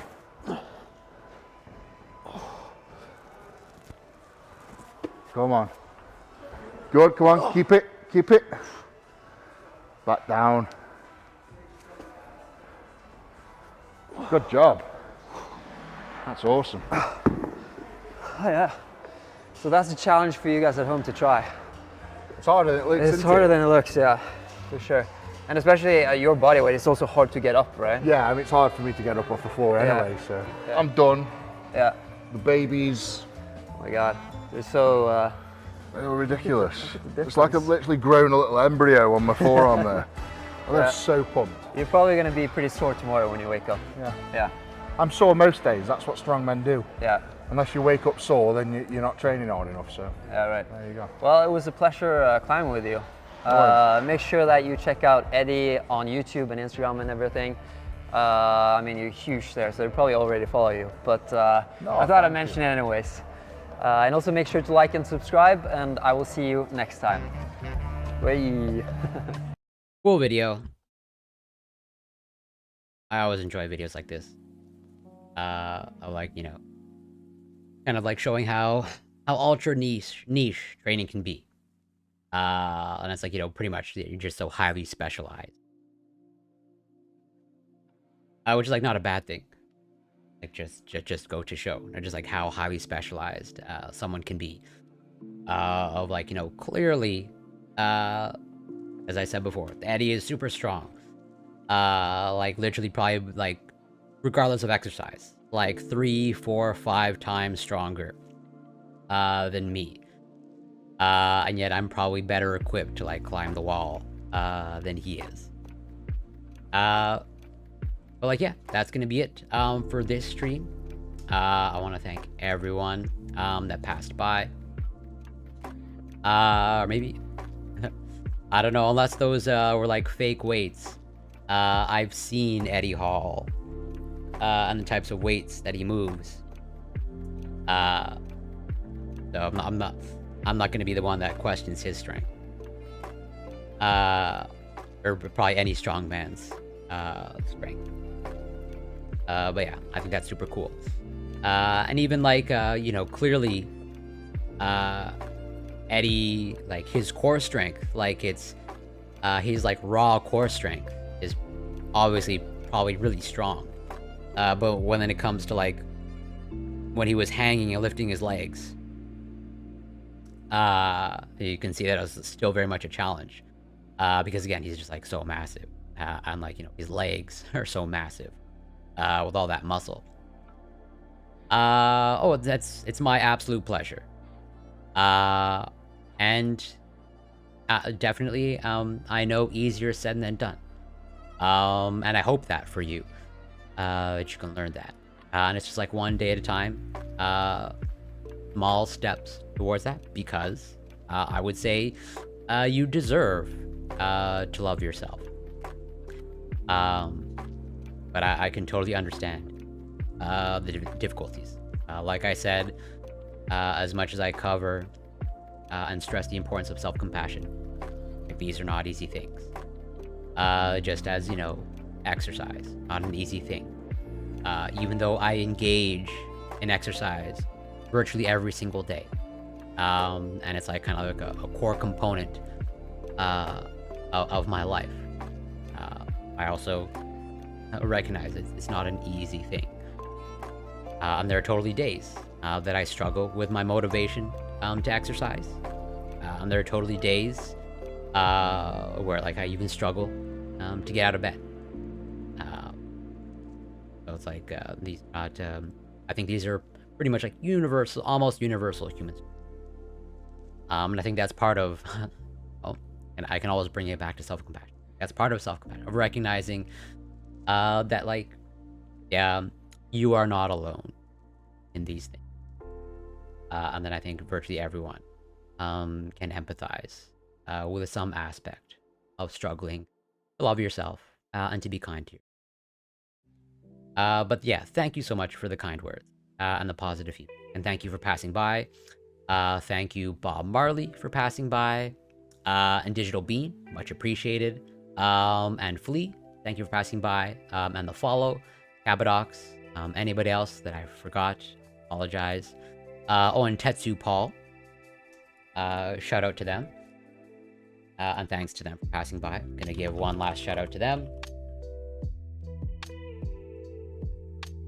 And let's see if we can find someone. Raid. It's been a great day of streaming. Starting with the workout stream. And then I think we're going to raid into Zonia. I believe they're covering some drama. But yeah, it's been a great day of streaming with the workout stream. And then now with the science and research stream. Grateful for everyone that passed by and all the support. And yeah, shout out to earlier today, again, Celsi, with the raid. Super grateful and super appreciated. And yeah, my next stream, actually, I'm probably also going to be streaming again tomorrow. But it's going to be, I think, something completely different. At least starting off completely different. Since someone reached out to me for a political talk. I believe they're actually a local politician. And they saw me on a panel. And they saw that I mentioned I was from Quebec. So I think they want to have basically a conversation essentially about Quebec politics, if I remember correctly. But basically, if I stream tomorrow, it's going to be something completely different. I'm actually probably going to title my stream something different. But my next workout stream planned for Wednesday, as usual. And maybe if I have time tomorrow, I'll go over more research, because I always have more research to cover.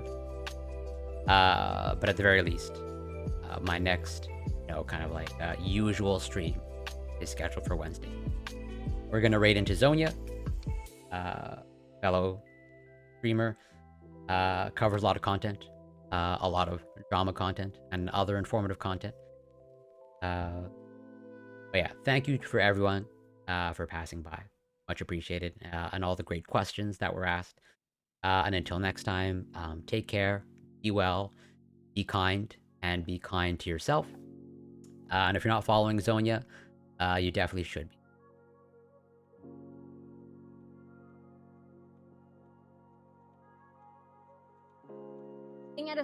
After a while, when I finally weeded through the initial flood, when I weeded through some of that flood, after I went in.